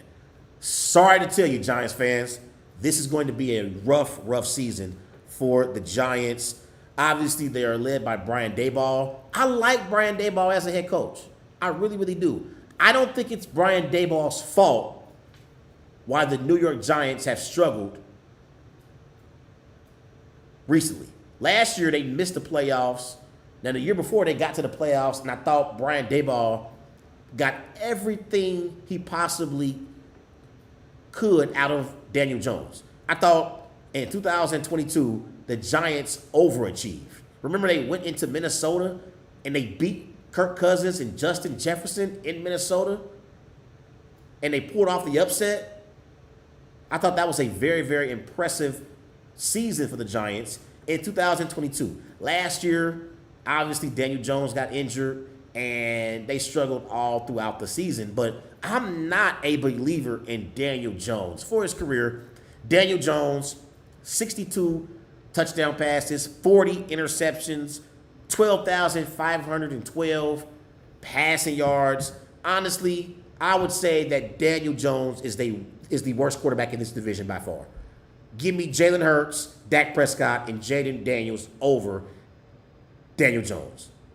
He's not a consistent pocket passer, and I believe that even Giant fans will tell you that they don't fully believe in Daniel Jones as their quarterback. They don't. He's just not very good. And when I look at this Giants football team overall, I just don't believe that they have enough to compete. I really don't. I think they're going to struggle to compete. The only individual that I like is Neighbors, their receiver. That's the only individual I like on this Giants football team. Seriously, there's not one individual offensively that I like on this Giants offense. I'm looking at their running back. You got David Singletary. He's a vet, but Malik Neighbors is the only reliable option for Daniel Jones. So not only do I not believe in Daniel Jones, I don't believe in his supporting cast. I don't. I really don't. Now, defensively, I like their defensive line in their front seven. I like Brian Burns up front. I like Dexter Lawrence the second as well. Okay? You still got at linebacker Kayvon Thibodeaux, the pass rusher, as well. So I like their front seven, but that's about it. That's about it. And it's funny because I think Daboll is in a tough spot. If the Giants don't have a average season, the Giants are going to fire Brian Daboll and get a new coach heading into next season. And it's unfortunate because I believe Daboll can actually coach. I do. I think Brian Daboll is a NFL head coach that can definitely be a solid coach at this level, but he just doesn't have the personnel. I don't like the Giants' personnel whatsoever. So I got the Giants finishing fourth in this division. Coming in at number 3, I have the Washington Commanders, led by Jaden Daniels. I think Daniels is going to show some promise this year for that Washington Commanders football team. And I think Dan Quinn is going to have a nice first season as a head coach. So I got the Commanders finishing third, and I think they're going to finish somewhere around 7-10, 8-9 if they're lucky, maybe 9-8, and that's a successful season for the Commanders this year. If they finish 8-9, 9-8, that's something to build off of as we head into 2025. Finishing second in this division and making the playoffs, it's the Dallas Cowboys. I think the Cowboys squeeze into the playoffs. They will not win this division. I think they're going to finish with a record of 9-8, maybe even, no, I'm going to say 9-8. It won't be 10-7. They'll be 9-8, and they'll barely squeeze into the playoffs. But they'll be a wild card team and on the road once we start the postseason. And so the Philadelphia Eagles will win the NFC East, and I believe that they will get an opportunity to host a home playoff game, and I think the Eagles will be one of the 3 best teams in the NFC. I really feel that way. I think Jalen Hurts is going to have a bounce-back season. I'm not saying Jalen Hurts is going to have a season like 2022, but I do believe Jalen Hurts will play better in 2024 than he did in 2023. And I like Saquon. Saquon Barkley is going to get an opportunity to run behind an elite, and I do mean elite, Eagles offensive line. That Eagles offensive line is a top 5 offensive line in pro football. That's how good they are. I know they lost Jason Kelsey, but that's still in a very elite offensive line over there with the Philadelphia Eagles. So there you have it in the NFC East. I have the Giants finishing 4th, Commanders finishing 3rd, Cowboys coming in at second, and they will make the playoffs as a wild card team. And they have the Eagles finishing first in the NFC East. Everybody go and follow Wise Guys on Twitter at WiseGuys_H. Also on Facebook, Wise Guys. Be sure to follow Wise Guys on Instagram at These Guys Know Sports. I'll be right back.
And welcome back to Wise Guys. These guys know sports. Here live on the Worldwide Sports Network on this Sunday, September the 1st. Wake up, wake up. It's the first of the month. Here with your boy Trey Larkins discussing some NFL football. The 2024 season is upon us.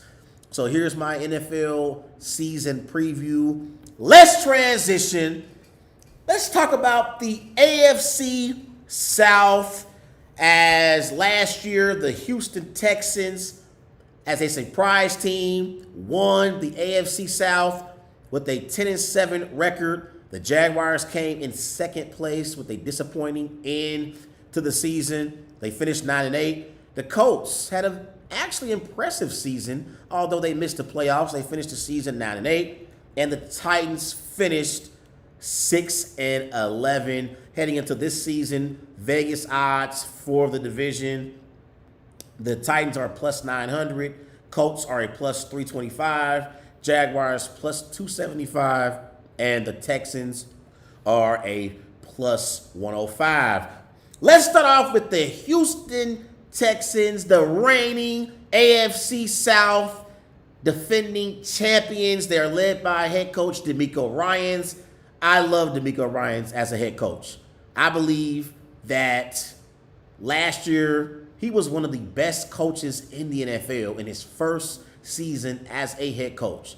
DeMeco Ryans is big time. He knows his defense, but last year it was the Texans offense that was playing at an elite level, led by rookie quarterback C.J. Stroud. Last year, C.J. Stroud, 23 touchdowns, 5 interceptions, 4,108 passing yards, completing 64% of his passes. C.J. Stroud had one of the best rookie seasons in NFL history. He was big time last year, and he led this Texans offense to a 10-7 record. They were the clear best team in the AFC South last year. And they got better in the offseason. They got even better. They went out and traded for Joe Mixon. They also brought in Stephon Diggs, a top 10 receiver in the NFL. Okay? Offensively, they already had Tank Dell, Nico Collins, and you bring in Joe Mixon and Stephon Diggs and add that to this weapons for C.J. Stroud and individuals who he can distribute the football to. And at tight end, they got Dalton Schultz. Dalton Schultz is a nice quality tight end in the NFL. So C.J. Stroud has weapons to distribute the football to. Joe Mixon, Stephon Diggs, Nico Collins, Tank Dell. I think Tank Dell got injured last year in that Bengals game. He had a season-ending injury. But Tank Dell showed a lot of promise before his injury last year. So I love the weapons that the Texans have surrounded C.J. Stroud with. I didn't even mention John Minchie III. He's also a nice quality receiver. And their offensive line, they were good last year. You got Lermy Tinsel, Keon Green at left guard. At center, you got Juice Scruggs. Okay? You got Shaq Mason, Titus Howard. So I like their O-line as well. I really, really do. Their center, Juice Scruggs, is nice as well, leading that offensive line. Now, they made some great moves in free agency. Defensively, they brought in Danielle Hunter as well. And as a defense, you already have Will Anderson Jr. as a pass rusher. You got Mario Edwards Jr. as well, okay? In your secondary, now this is the only part of their football team that I have questions about. It's their secondary. In their secondary, you got Jimmy Ward, you got Miles Bryant. I really don't believe in their secondary. And if there's any weakness on this Texans football team, it's their secondary and their back end. I love their front seven with Mario Edwards, Will Anderson Jr., Danielle Hunter, Jake Hansen. I like their front seven for sure. But I got questions about that secondary in the back end. Okay? Now, let's talk about the Jacksonville Jaguars. Last year, the Jacksonville Jaguars, they finished the season 9-8, and they had a very, very disappointing end to the season last year. At one point, the Jaguars were 8-3. They were in a prime position to not only make the playoffs, but win the AFC South. They had a chance to win the AFC South last year, and they were 8-3, and they finished the season 9-8. So down the stretch, they went 1-5 in their last 6 games. So a total collapse by the Jacksonville Jaguars. But Trevor Lawrence, in his defense, he did get injured last year. And Trevor Lawrence, last year, 21 touchdowns, 14 interceptions, 4,016 passing yards. He completed 66% of his passes. The game when Lawrence got injured was against the Bengals. It was a Monday night game, and the Jaguars, I believe they lost that game, and Trevor got injured, and Trevor Lawrence was never the same once he got injured. The rest of the season, the offense struggled. Trevor Lawrence struggled overall. So I thought once Lawrence was injured, that kind of derailed the Jacksonville Jaguars. And overall, as an offense, though, you look at the Jacksonville Jaguars, they did lose Calvin Ridley. In the backfield, you still got Travis Etienne, okay? They did bring in Gabe Davis in free agency. You still got Christian Kirk. I like Christian Kirk in this offense. At tight end, you got Evan Ingram, who's a veteran in this offense. The offensive line is led by Mitch Morse at center. At left guard, you got Cleveland. Left tackle, you got Cam Robinson. Okay. The Jacksonville Jaguars offensive line, they're average, I would say. They're pretty average. But their skill position players, I believe losing Calvin Ridley could hurt the Jacksonville Jaguars. It could. So I thought they should have kept Ridley, but they let Ridley leave, and he's now with I believe he's with the Titans, if I'm not mistaken. And so now you got Christian Kirk and Gabe Davis as your receiving core. That's your number 1, number 2 receivers in this offense. So we'll see if they can produce at a high level. I like Travis Etienne. I really do. I like the chemistry with Etienne and Trevor Lawrence. They both play at the University of Clemson together. So I like that for sure. I want to see how this Jaguars defense plays. They don't have a great defense. Okay, up front you got Josh Hines-Allen. You got Devon Hamilton. Okay, you got Arik Armstead, who I like, a nice veteran as a pass rusher. At linebacker, you got Devin Lloyd. Okay, I don't really think the Jaguars will be winning football games because of their defense. Their defense is average at best. Now, the one thing I do have a question is about their head coach. I like Doug Peterson. I really, really do. I think Doug Peterson is a nice head coach in the NFL. I would say he's good.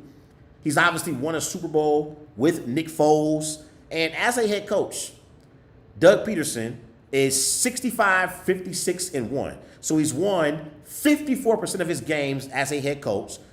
So you would think with a Super Bowl win on his resume, you would think he would be an elite head coach. But Doug Peterson has been a head coach in the NFL for 7 years. Only one time has he ever had a 10-win season. One time. So Doug Peterson, I believe he's a good coach, but I still feel like he has something to prove. So we'll see how the Jaguars perform this year. Now, let's talk about the Indianapolis Colts. They're going to get back Anthony Richardson. Anthony Richardson last year, and I believe he played 4 games before he got injured. He had like 3 touchdowns, 1 interception, but at the University of Florida, Anthony Richardson was pretty solid. He had 24 touchdowns, 15 interceptions, 3,105 passing yards. He completed 55% of his passes. My biggest question for Anthony Richardson is, can he take that next step as an elite pocket passer? That's my question for Richardson. I believe Anthony Richardson has the physical skill set to be an elite quarterback. He kind of reminds me, he's like a mixture of Cam Newton and Big Ben. But in order for the Colts to have success, they need Anthony Richardson to deliver the football down the field. I like their head coach in Shane Steichen. Shane Steichen showed me a lot last year, leading the Colts to a 9-8 record, despite not having Anthony Richardson. And it's funny because last year, I would say the Jaguars underachieved, but the Colts overachieved. Both teams were 9-8, but the Jaguars were disappointed with their 9-8 record. The Colts, meanwhile, were happy to be 9-8. Remember last year, week 18, the Colts were in a position to make the playoffs. They were in a position last year to make the playoffs in week 18 when the Houston Texans and C.J. Stroud came to Indianapolis with the game that was going to decide who wins the AFC South. So shout out to Shane Steichen. He did a great job coaching this team last year. Now, we look at their weapons offensively for Richardson to throw the football to. Obviously, you have Jonathan Taylor in the backfield. Jonathan Taylor is a top 5 running back in the NFL. Outside of Christian McCaffrey and maybe Saquon Barkley, and I probably would take Jonathan Taylor over Saquon Barkley right now. I believe Saquon Barkley is a top 3 running back in the NFL, period. McCaffrey, Barkley, and Jonathan Taylor. That's how great he is. And he's actually great to the point where I drafted him number 1 on my fantasy team. So I'm going to need Jonathan Taylor to perform at an elite level this season. Now, you look at their receiving core, I don't think their receiving core is great. You got Michael Pittman Jr., Josh Downs at receiver, okay? You still got Alec Pierce, the former UC Bearcat. I don't really like their receiving core. You got Kylan Granson at tight end, so they don't really have a great receiving core or great weapons for Richardson to throw the football to. They don't. I don't really like their weapons. I like their running back with Jonathan Taylor, and I love their offensive line. I think the Colts have a top 5 offensive line in pro football, and I think they're going to create running lanes for Jonathan Taylor.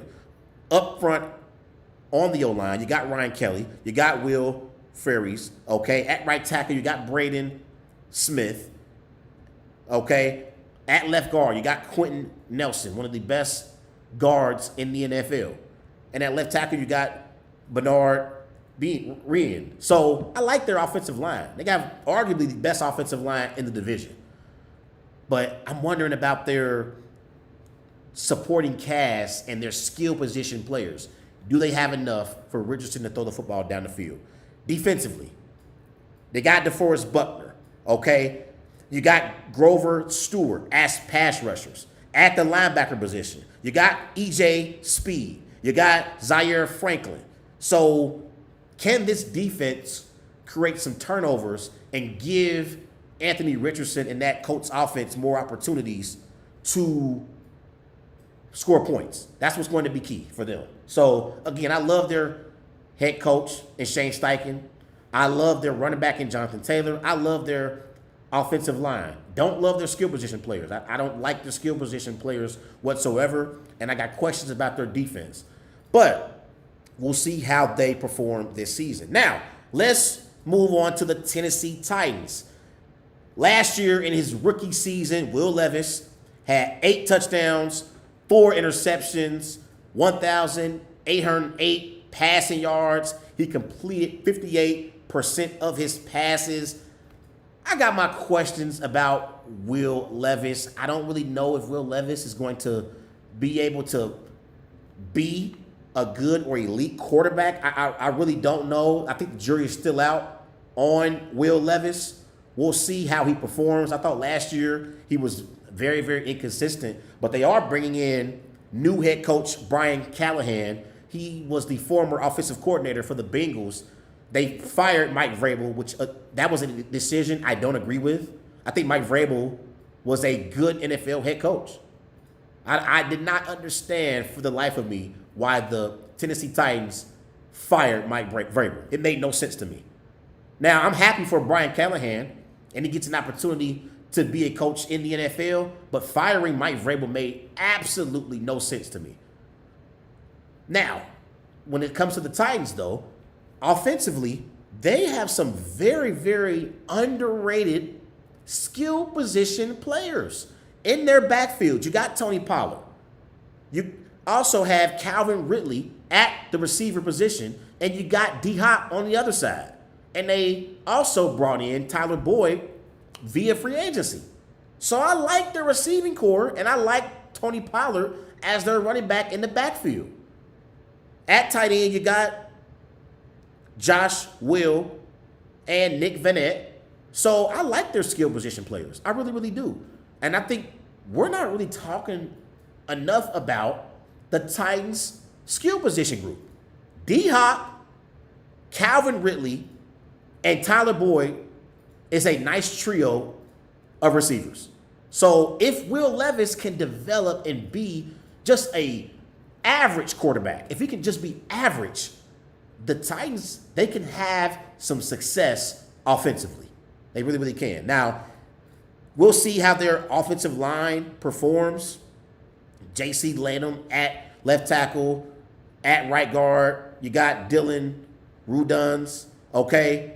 At center, you got Lloyd Cushenberry III. We'll see how the offensive line perform, see if they can open up some running lanes for Tony Pollard. And obviously, defensively, they still got a few weapons. Their defense is going to be, I would say, average. They're not going to be bad, but I wouldn't say they're going to be great, okay? I would say they're going to be okay. Defensively, you got Jeffrey Simmons, Arden Key as a pass rusher. At linebacker, you got Kenneth Murray Jr., Ernest Jones, okay? Still got Harold Landry III in that back end. Condre Diggs as well. So we'll see how their defense performs. But in this division, I'm going to roll with the Tennessee Titans being fourth in the division.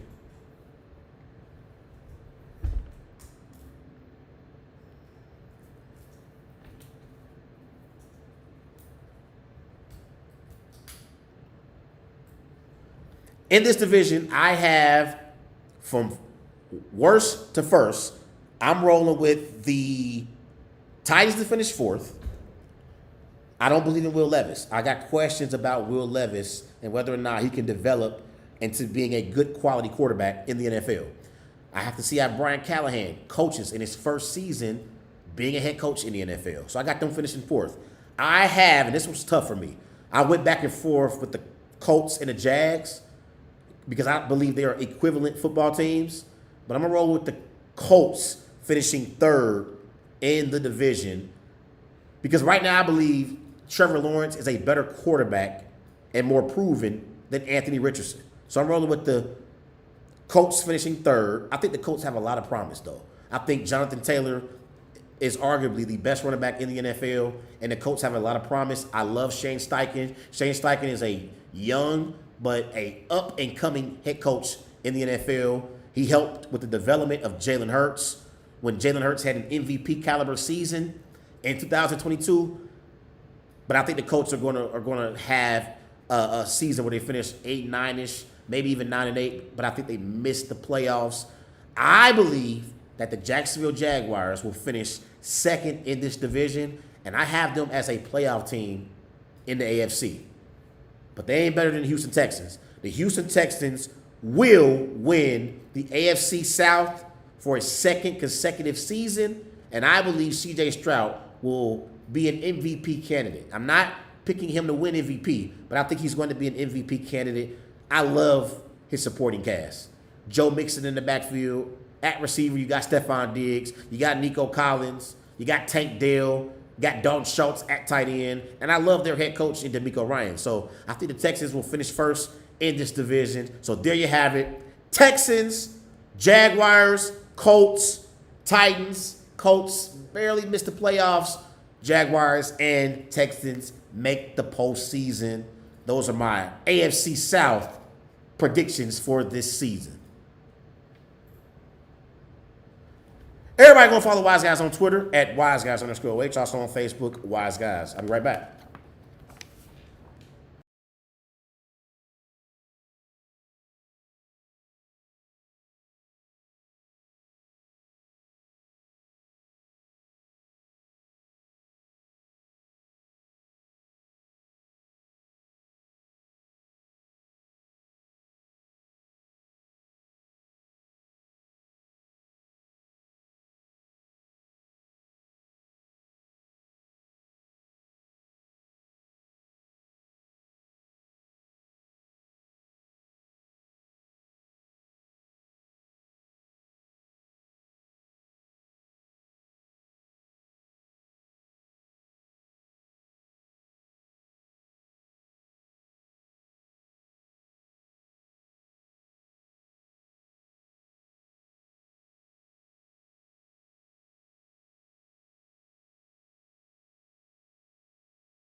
And welcome back to Wise Guys. These guys know sports. Here live on the Worldwide Sports Network on this Sunday, September the 1st. In the house with your boy Trey Larkins, discussing the latest in sports.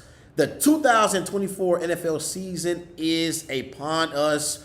I am giving my predictions for each division in the AFC and in the NFC. So, let's transition. Let's talk about the NFC West as the San Francisco 49ers. They were the class of the NFC West last season. They won the division with a 12-5 record. Obviously, they got to the Super Bowl. They were in overtime, but they lost to Patrick Mahomes and the Kansas City Chiefs. And they had an overall good season, though. Finishing 12-5, they won the NFC West. The LA Rams came in second place in the NFC West. They were 10-7. They made the postseason. They lost in the, I believe it was the divisional round. They lost against the wild card round. They lost to the Detroit Lions. They lost in the wild card round to the Detroit Lions.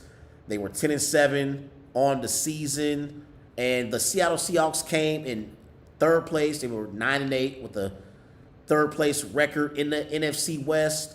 The Arizona Cardinals finished the season 4-13. So, when I look at the San Francisco 49ers, I'm looking at the 49ers, and they have a loaded roster. Yes, but also what you can say about the 49ers, it's been a very loud offseason. And I have not been feeling the vibes. The vibes in San Francisco are off. They're off. Now, the one positive for the 49ers, Brandon Ayuk and the 49ers agreed on Thursday, I believe, to a new 4-year, $129 million extension. So 4 years, $120 million for Brandon Ayuk. So they're going to get Brandon Ayuk back. But can someone in 49ers camp or in the organization, can they tell me where is Trent Williams? Trent Williams is the most important player on this 49ers football team. Make no mistake about it. And he hasn't shown up to training camp. He hasn't shown up to practice. And we are literally 8 days away from the 49ers opener against Aaron Rodgers and the New York Jets on Monday Night Football. And there's no Trent Williams in sight. None whatsoever. And as great as this 49ers roster is, if they don't have Trent Williams, they will not have a successful season. So they have to figure out a way. Kyle Shanahan, John Lynch, the general manager for the 49ers, they need to figure out a way to get Trent Williams back on the practice field and in the 49ers facility. Because CMC, as great as he is, he's not more important than Trent Williams. They got to have Trent Williams in order to have success. Now, you look at the 49ers overall as a football team. Let's start off with their quarterback. Last year, Brock Purdy had an MVP caliber season.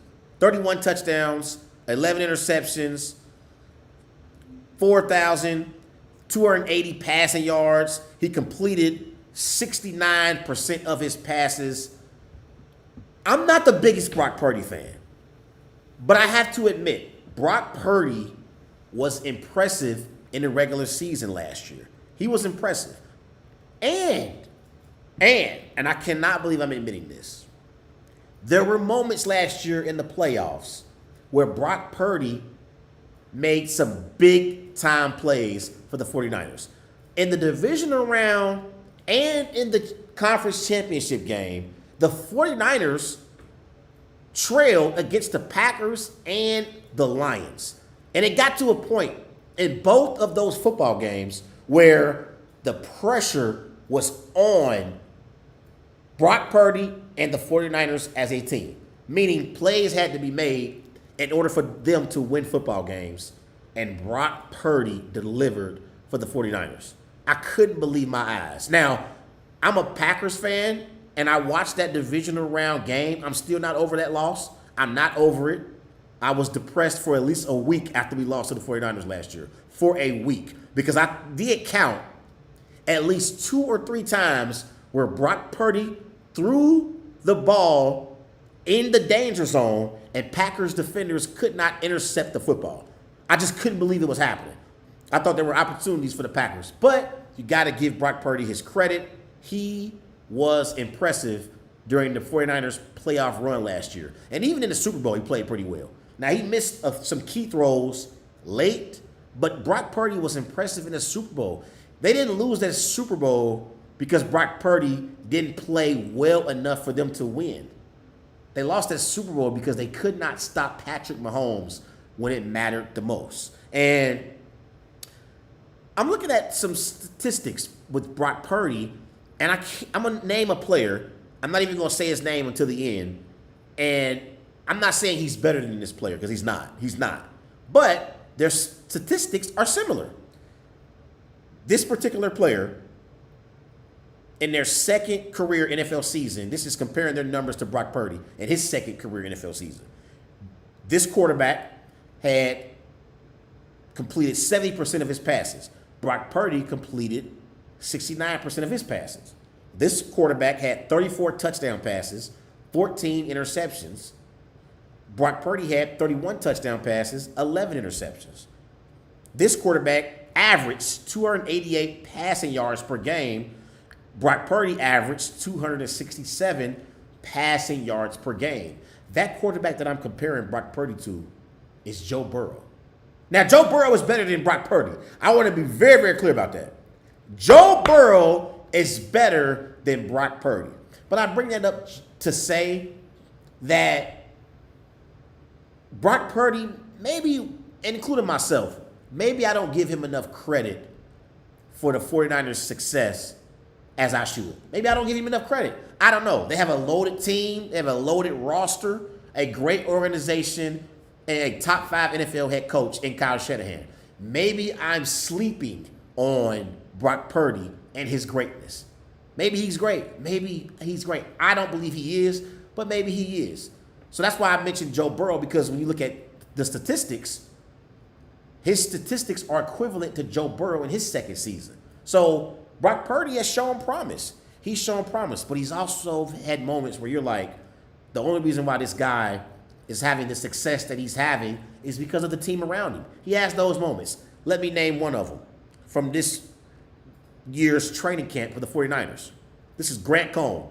He's one of the writers for the 49ers. He watches all of their practices, covers the 49ers in depth. Grant Cohn. This is on Purdy from day 20 of 49ers camp. Threw yet another interception. In addition, Fred Warner and Jair Brown both dropped interceptions that Purdy spoon-fed to them. It seems like Purdy really misses Brandon Ayuk. He ain't got to worry about that no more because Brandon Ayuk is now on the 49ers, and he's back in the mix with the 49ers, and he's happy with his new contract. But what caught my eye and caught my attention was Grant Cohn using the term spoon-fed. So I guess he was throwing the ball in training camp and throwing interceptions. But this was a quote from Brock Purdy on his mindset heading into the season. And if you're a 49ers fan, you don't want to hear this. This is Brock Purdy. There were moments last year in games where I would just, I don't know what it was in the situation, but we'd be up and it's all right, be smart with the ball. Or let's just make sure we don't mess it up.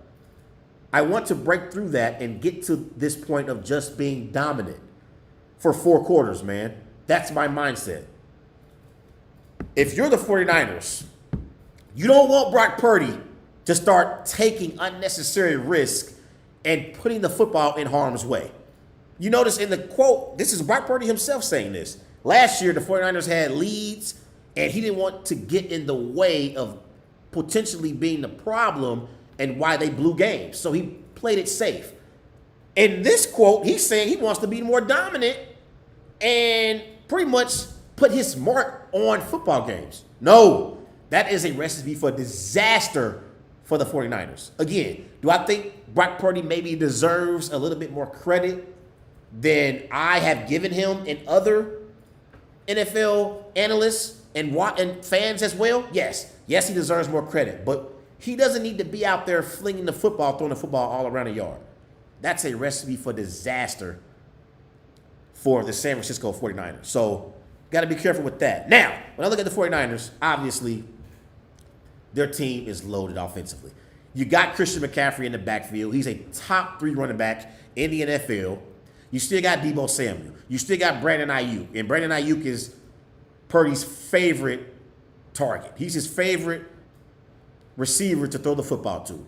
And as great as Deebo is a great all-around receiver. I would say Ayuk is a better actual receiver. Like, as far as being able to get open and catch the football down the field, I would take Ayuk over Deebo Samuel. But Deebo Samuel is a player that you can utilize at multiple positions on the football field. That's not Ayuk. Ayuk is more of a get open receiver, and I'm going to get him the football. So I love the receivers in Deebo and Brandon Ayuk. Obviously, at tight end, you still got George Kittle, a top 5 tight end in the NFL. Their offensive line, I think they're average to good. They're not great. They don't have a elite offensive line like the Eagles or like the Colts, but they're pretty good. Jake Brendale at center. You got Aaron Banks at left guard. So they got a pretty solid offensive line that opens up running lanes for Christian McCaffrey. All right, now defensively, they still have a elite defense, and I do mean elite. Up front, as a pass rusher, you still got Nick Bosa, okay? You still got Javon Hargrave. At linebacker, you still got Fred Warner. He's one of the best young linebackers we have in the NFL. Now, they did lose Dre Greenlaw in the Super Bowl, so he's not going to be there to start the season. And I believe Dre Greenlaw and Fred Warner are the 2 best linebackers from a standpoint of they can call out different plays, get players where they need to be. I love Fred Warner and Dre Greenlaw as a tandem at the linebacker position. I think they're the best tandem in the NFL, but Dre Greenlaw was injured, so he's not going to be there to start the season. Now, I wonder about their secondary. I think they're average. I think their secondary can be had. Tre'Davious Ward, okay. You got Hufanga, who I believe is going to be back in the mix. He's going to help. But this Niners defense is elite. And the Rams, they're going to have to compete with this 49ers football team overall. They really, really are. The 49ers, offensively and defensively, they got a top 5 roster in the NFL. Top 5. Now, the one thing about the 49ers that I have a question about, and I know it sounds crazy because I do believe that he is a top 5 head coach, and he is very, very good as a play caller. I have questions about Kyle Shanahan. And I know 49ers fans are going to say, what? What? Yeah, I got questions about Kyle Shanahan. Because even though Kyle Shanahan is a top play caller in the NFL, even though he's a top 5 head coach in the NFL, and he has a career record of 72-55, which means he wins 57% of his games, and he's 8-4 in the postseason. At some point, you have to ask the question regarding Kyle Shanahan and really this entire 49ers football team as a whole. When are you going to get over that hump and win a Super Bowl? This probably is going to be the 49ers' last year at being able to compete at an elite level because you're going to have to pay Brock Purdy. They're going to have to pay Brock Purdy. And even though I don't believe Brock Purdy is elite, he's going to get elite money after this year. So how long are the 49ers going to be able to keep this band together? How long? I don't know. That's my biggest question for the 49ers. Now, let's talk about the LA Rams.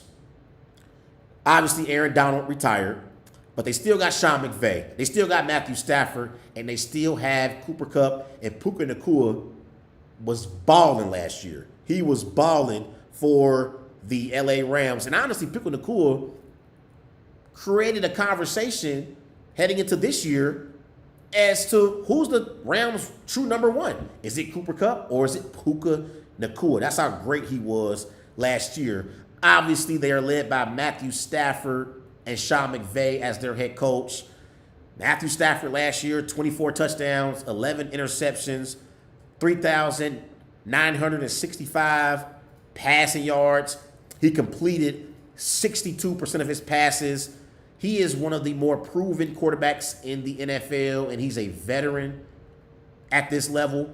I wonder how many more years does he want to play? I mean, he's been playing since 2009, so he's been in the NFL roughly about 15 years. So Matthew Stafford is getting up there in age. So you wonder how many more years does he want to play. But I'm looking at this Rams football team. They got better in the offseason. They really, really did. At running back, you obviously got Kyron Williams, okay? You got Blake Corum, who they drafted out of Michigan. I love that pickup. I like Blake Corum and Kyron Williams as a tandem in the backfield for the Rams. At receiver, again, you got Cooper Kupp. Cooper Kupp, since they won the Super Bowl, he's been injured and hasn't really been consistent, but he's still an elite receiver. So you got Cooper Kupp and you got Puka Nacua, two of the best receivers in the NFL. You also still got Tutu Atwell, who's a great piece that Sean McVay can use in his offense and kind of be a gadget. He's a gadget guy. You can use him as a gadget guy. And at tight end, you still got Tyler Higbee. Okay? So the Rams offensively, they're going to be good.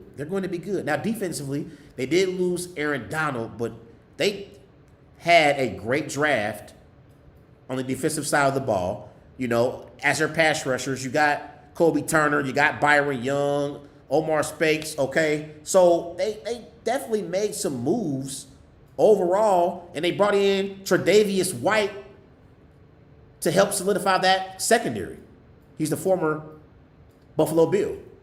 And they also got Darius Williams at DB as well, okay? Cameron Curl. So they got some nice pieces defensively. I think the Rams are a sleeper in the NFC, and I think they are a team that can definitely compete for the NFC West with the 49ers. Now, let's talk about the Seattle Seahawks. Last year, the Seahawks finished 9-8, and they brought in new head coach Mike McDonald. He spent his previous 10 years with the Baltimore Ravens, and the last 2 years, he was the defensive coordinator for the Baltimore Ravens.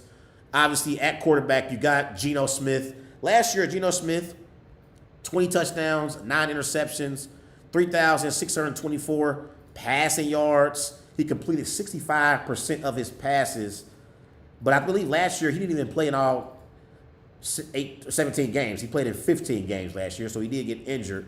But I'm looking at this Seahawks team. I like some of their weapons offensively. In the backfield, you got Kenneth Walker the third. I think Kenneth Walker is a top 10 running back in the NFL. I wouldn't say top 5, but he's definitely top 10. At receiver, you got DK Metcalf, a true number 1 receiver. You got Tyler Lockett as well as your number 2. But also as their number 3 receiver, you got Jackson Smith and Jigba. So I like that trio of receivers for the Seattle Seahawks. I don't think they're elite, but they're good with DK Metcalf, Tyler Lockett, and Jackson Smith and Jigba. Okay? At tight end, you still got Noah Fant. Okay? And their offensive line, led by center Connor Williams, is pretty solid as well. If they can create some running lanes for Kenneth Walker, it can help relax Geno Smith, and he doesn't have to throw the football 30 or 40 times for the Seahawks to win games. So I like some of their pieces offensively. I really, really do. It's going to be up to their offensive line to see if they can consistently create running lanes for Kenneth Walker. That's what's going to be key. And again, I say it all the time. I don't really like defensive head coaches to help with the offense. Like, I think that we're in a league now, it's an offensive league. And so I wonder if defensive-minded head coaches, do they have emphasis or put enough emphasis on offense? Because you have to be able to score points. No matter how good your defense is, you got to be able to score points. Now, defensively, they got some nice pieces defensively for the Seahawks on that side of the ball. You got Leonard Williams as a pass rusher. You got Jaron Reed, okay, in your secondary. You got Devon Witherspoon, who showed some promise last year. You got Trey Brown as well. So they got some nice pieces defensively as well for the Seattle Seahawks. Now, the Arizona Cardinals, they're led by Jonathan Gannon.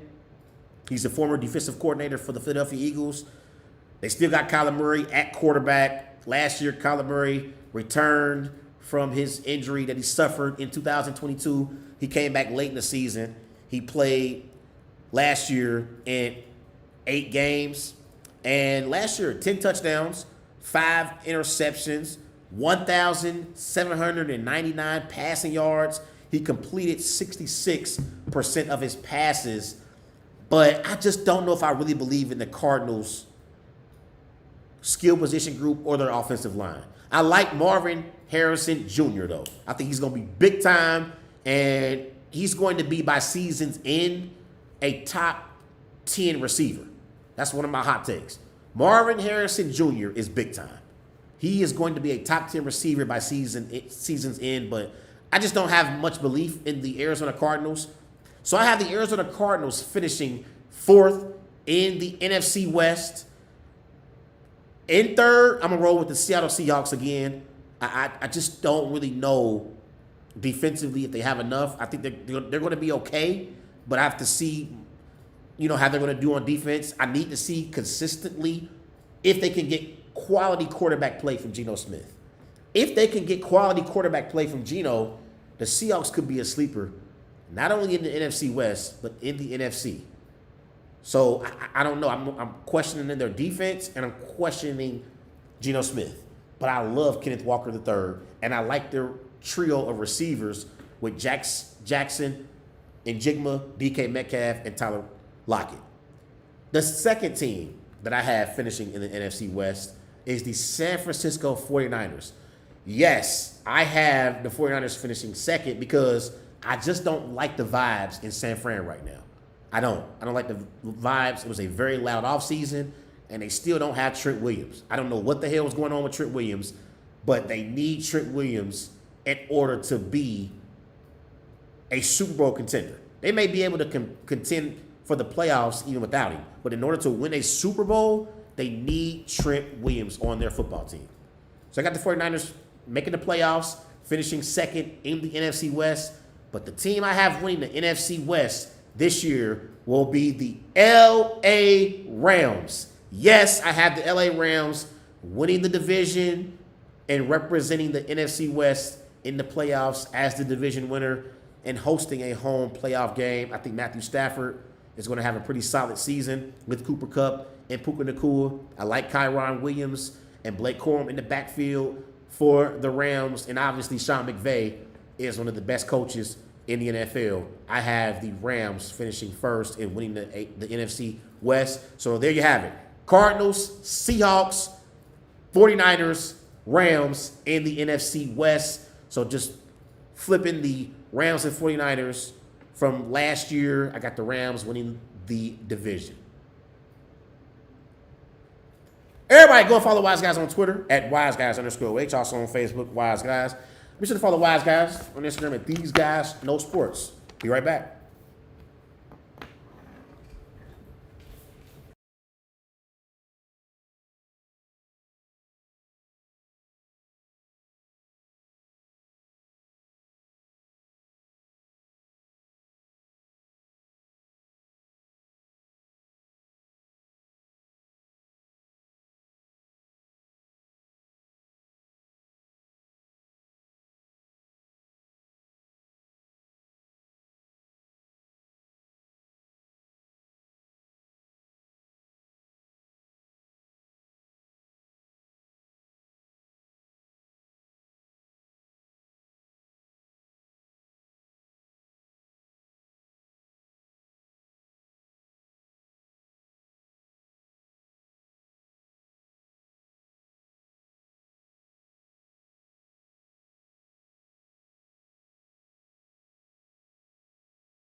And welcome back to Wise Guys. These guys know sports here on this Sunday, September the 1st, in the house with your boy Trey Larkins on the Wise Guys Sports Show. Everybody remember going follow Wise Guys on Twitter at WiseGuys_H. Also on Facebook, Wise Guys. Let's transition. Let's talk about the AFC East and my predictions for the AFC East this upcoming NFL season. Last year, the Bills finished with 11-6 record. They lost in the divisional round of the playoffs to Patrick Mahomes and the Kansas City Chiefs. It was a 27-20 loss, I believe, for Josh Allen and the Buffalo Bills. They did win the division, though, with an 11-6 record. The Miami Dolphins, they made the playoffs with an 11-6 record as well. They lost in the wild card round of the playoffs to the Kansas City Chiefs as well. I think that was one of the coldest games in NFL history. And the Jets came in at 7-10 last year, and the Patriots finished 4-13. So before I even predict who's going to win this division, let me get something out of the way quick, fast, and in a hurry. The New England Patriots, damn sure, are not winning this division. It's not happening. So they're going to finish fourth, and it's really not much to talk about with the Patriots right now. Jacoby Brissett probably is going to get the nod to start the season for the Patriots. But I got a lot of belief in Drake May. Maybe Drake May can show some promise as the season goes along, but there's really nothing to talk about when it comes to the New England Patriots. We'll see how Mayo does in his first year as a head coach. Bill Belichick is no longer walking the hallways in Foxborough in New England, so I got low expectations for the Patriots. And again, this division is very competitive. Bills, Dolphins, Jets, either of these three teams could win this division, but we all can agree on that the New England Patriots don't have a snowball chance in hell at winning this division. So I want to get that out there first before I talk about the three other teams, because the Patriots will be irrelevant. Now, let's talk about the Buffalo Bills. Finished 11-6 last year. Obviously, they're led by head coach Sean McDermott, and Josh Allen is their quarterback. Last year, Josh Allen, 29 touchdowns, 18 interceptions, 4,306 passing yards. He completed 67% of his passes. And I thought Josh Allen last year, he was a bit inconsistent. He was either great or he was bad from a throwing the ball perspective. Like last year, when you look at Josh Allen's passer rating, just passer rating last year, and this includes the playoffs, his passer rating, he had 8 games with a passer rating over 100. He had 11 games with a passer rating under 91. He didn't have one game last year where he had a passer rating of 91 through 100. So that tells me Josh Allen was either hot or cold. He didn't have any in between. And the NFL average passer rating is 91.8, just to give you some context to that. And so I'm looking at Josh Allen, and I believe that Josh Allen is a top 5 quarterback in the NFL. When you talk about Patrick Mahomes, Lamar Jackson, Joe Burrow, Josh Allen deserves to be in that conversation. But Josh Allen, as a passer and throwing the football down the field, he can be sporadic. And sometimes he throws the football to the other team. And that's been a problem for the Buffalo Bills over the last few years. And even statistically, you look at Josh Allen's statistics since 2020, they've went down. Like his touchdown to interception ratio, these are NFL ranks amongst quarterbacks. In 2020, his touchdown to interception ratio, he was 6th. 2021 to 2023, he was 15th. In passing yards per game, in 2020, he was ranked 6th. 2021 to 2023, he was ranked 8th. His passer rating in 2020 was fourth. 2021 to 2023 ranked 16th. His completion percentage in 2020 was fourth, and in 2021 to 2023 was ranked 23rd. And this is among 32 quarterbacks with 20 plus starts in that span. So, yes, Josh Allen is great. And I think I saw there was something that came out a few days ago about who's the most overrated player in the NFL. They said it was Josh Allen. I think that's absolutely ridiculous. Josh Allen is a top 5 quarterback in the NFL. Make no mistake about it. But there are times where Josh Allen reminds me of Brett Favre. He reminds me of Brett Favre, and he's careless with the football. And I think when you look at the Buffalo Bills as a team overall, they've had some major departures this year. Like, these are their notable losses this offseason. Stephon Diggs is gone. Gabe Davis is gone. No Mitch Morse. Leonard Floyd is gone. Jordan Phillips, Tre'Davious White, Jordan Poyer, Micah Hyde. Now, a lot of those players are defensive players. Stephon Diggs and Gabe Davis were his number 1 and number 2 receivers in this offense. But I thought Stephon Diggs, the time had come where his time in Buffalo had ran its course. I think the Buffalo Bills and Josh Allen was ready for a breath of fresh air and be out of the Stephon Diggs sweepstakes. But I'm looking at these losses on this Bills football team this offseason.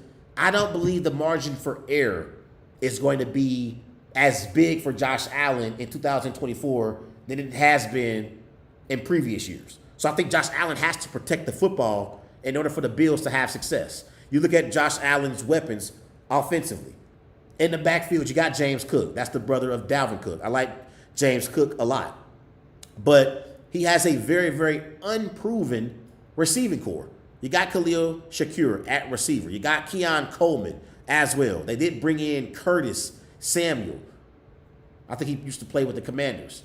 But none of those receivers are proven number 1 receivers. They do have Dalton Kincaid. I like him as a tight end. But I think this Bills offense is going to be different this year compared to years prior. I think they're going to rely on James Cook to run the football more, and they're going to be more of a run-first football team. I can't believe I'm saying that, a team that's led by Josh Allen. But they're going to be a more run-first football team than a pass-heavy football team this year.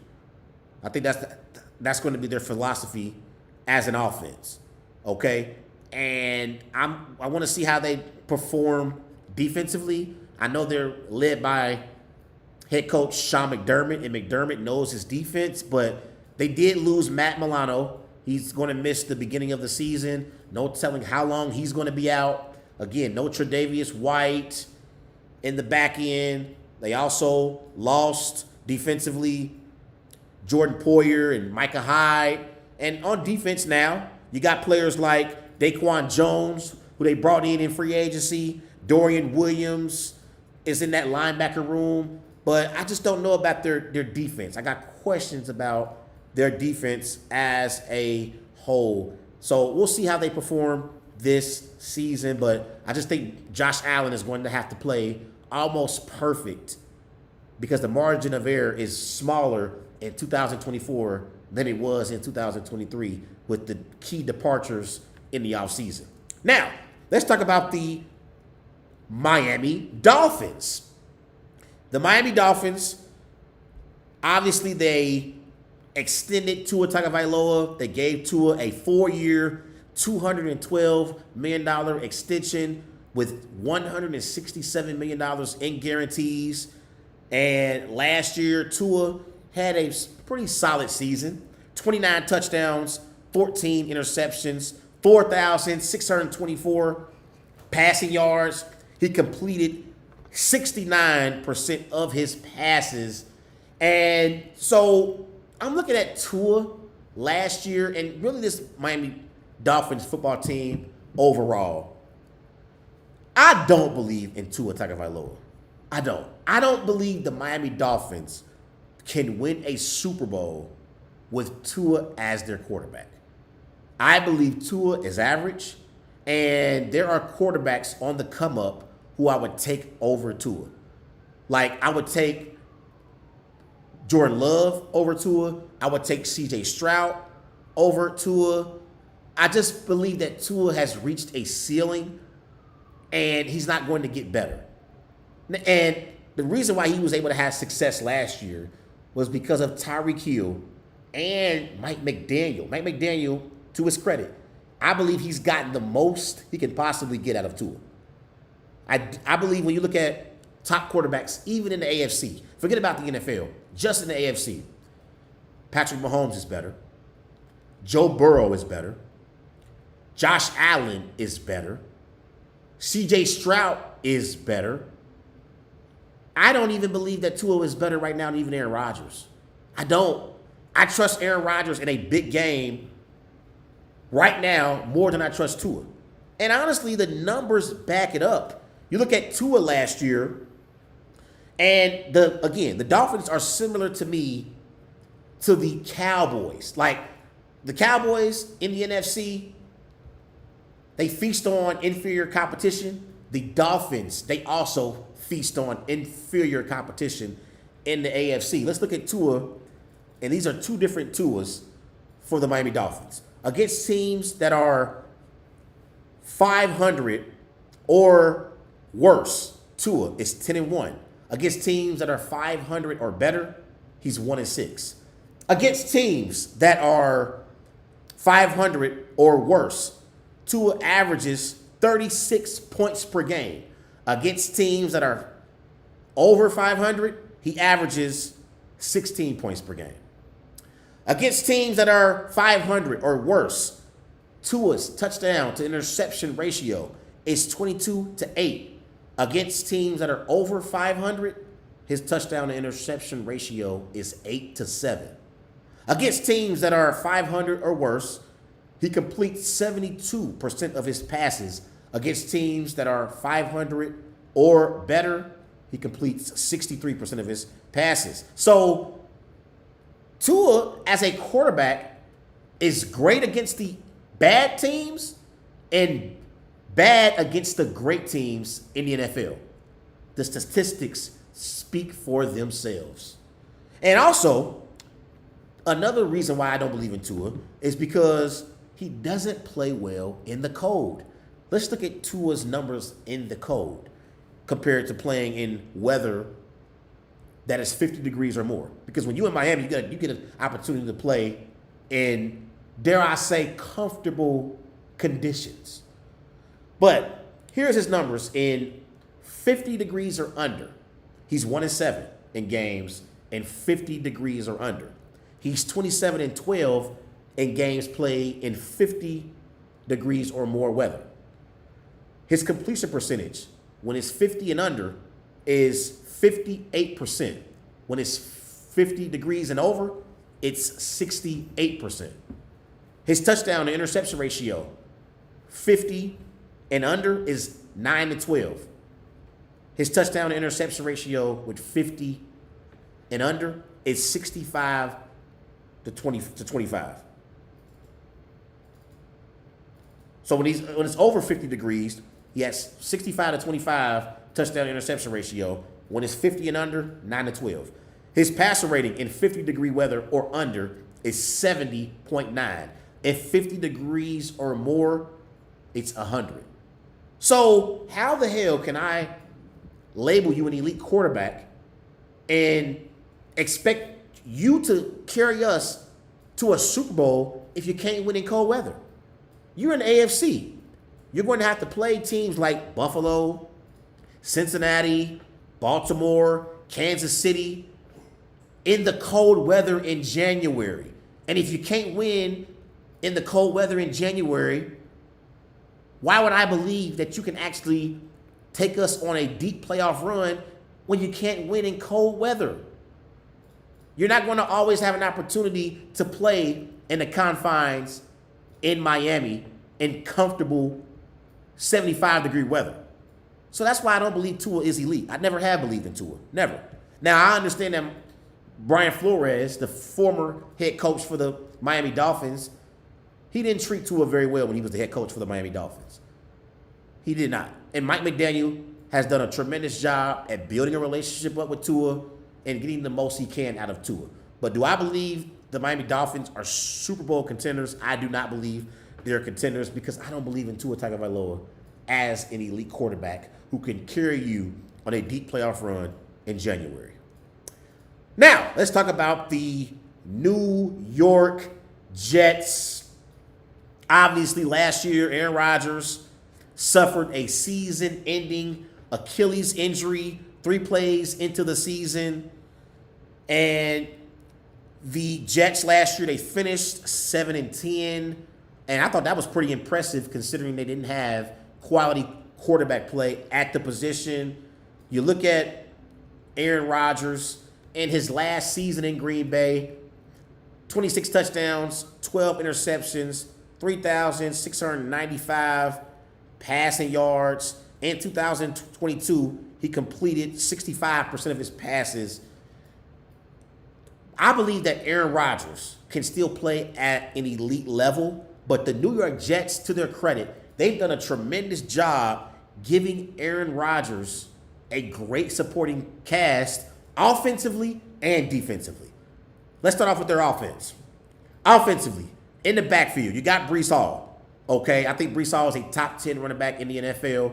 At receiver, you got Garrett Wilson. You brought in Mike Williams via free agency.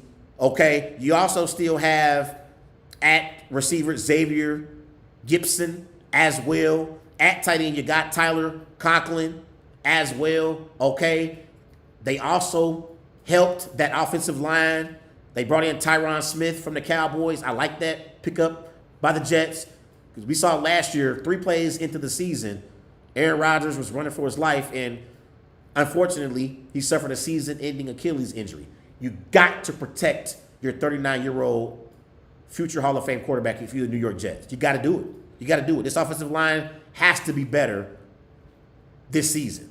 They're led by center Joe Tippmann. At left guard, you got John Simpson. Again, your left tackle, Tyron Smith. At right tackle, you got Morgan Moses. And I'll be honest, by season's end, I believe Davante Adams will be a New York Jet. So Davante Adams, Mike Williams, Garrett Wilson, and Breece Hall, and Tyler Conklin are tremendous elite weapons for Aaron Rodgers to deliver the football to. If Aaron Rodgers isn't good anymore and can't play, it won't be because he doesn't have a supporting cast from the New York Jets. It won't be because of that. It will be because he's just no longer good anymore. The man's 39 years old. He'll be 40, I believe, December 2nd. I know that because he's my former quarterback in Green Bay. But defensively, they also are elite as well. And they're led by head coach Robert Saleh, who's a defensive head coach. He's a defensive-minded head coach who leads with defense. And as pass rushers, you got Quentin Williams, who's great on that defensive line. You got Javon Kinlaw. You got Jermaine Johnson, okay?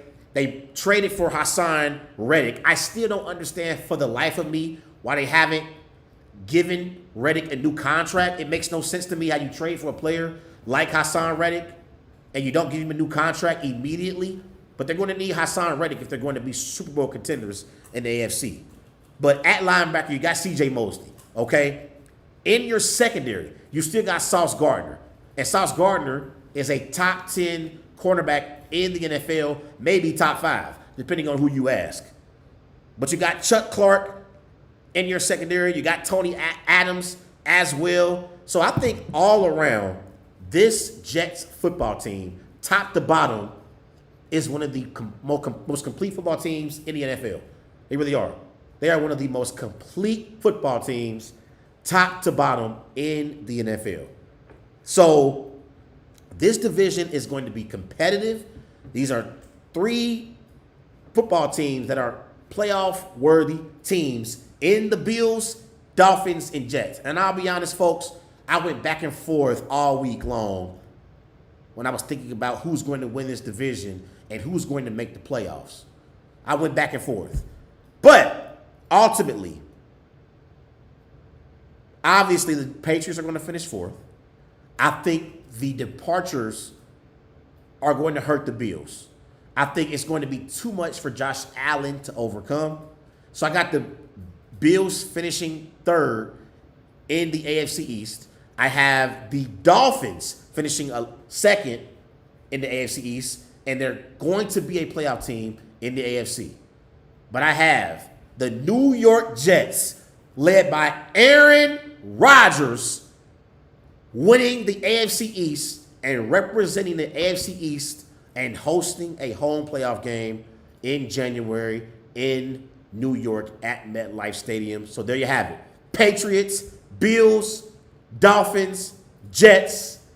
Jets win the AFC East, but the Dolphins are a playoff team in the AFC.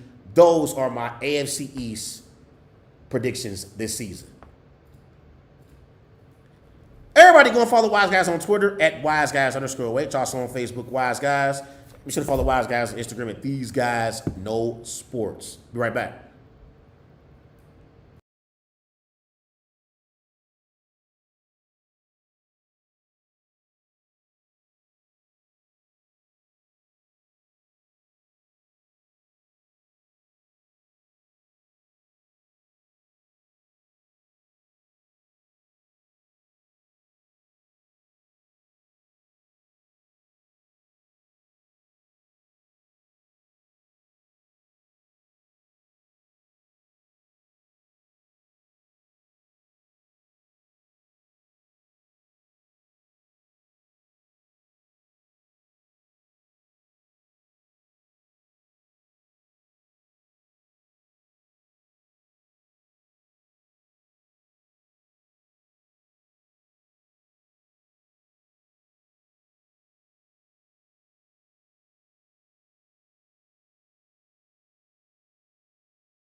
And welcome back to Wise Guys. These guys know sports.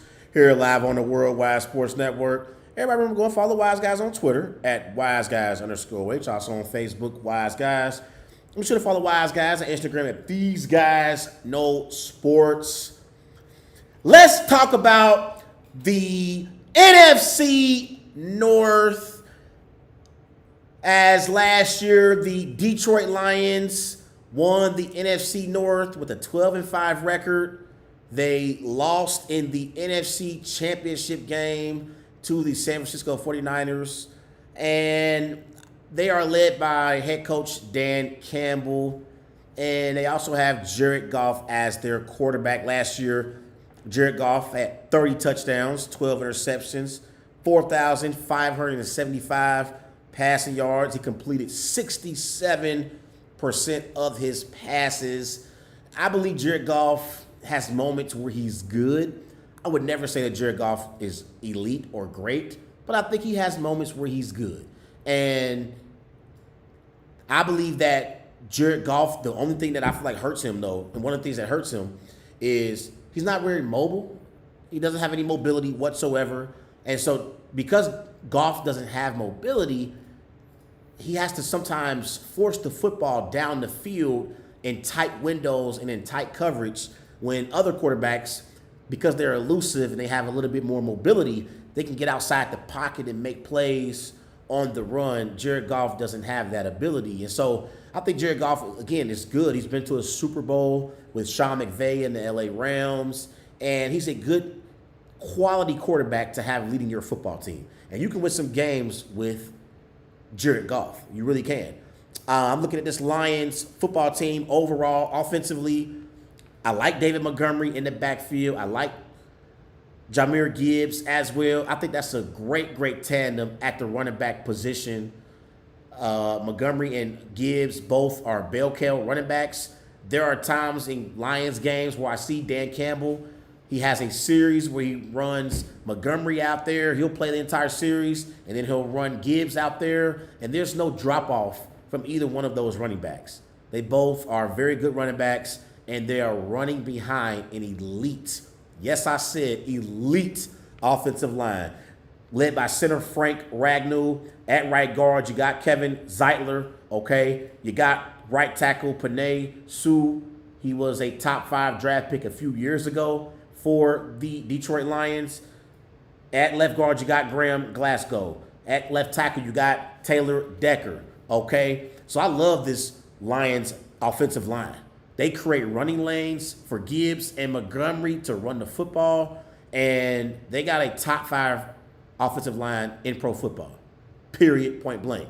Now, you look at their receiving core, you got Amon-Ra St. Brown, who's a top 10 receiver in the NFL, very underrated receiver. Me personally, I don't really show him enough love, but St. Brown is the real deal. He's the number 1 receiver for the Detroit Lions, and he's been a reliable target for Jared Goff in this Lions offense. You got Jameson Williams at receiver as well. Remember, Williams went to Alabama, I believe, and he had a lot of talent coming out of Alabama. So we're going to see if he can live up to that talent as well. You still got Caleb Raymond at receiver. At tight end, you got Sam Laporta. Laporta is one of the best young tight ends we have in the NFL. So I like their tight end. I like their receivers. They're I would say good. I like St. Brown.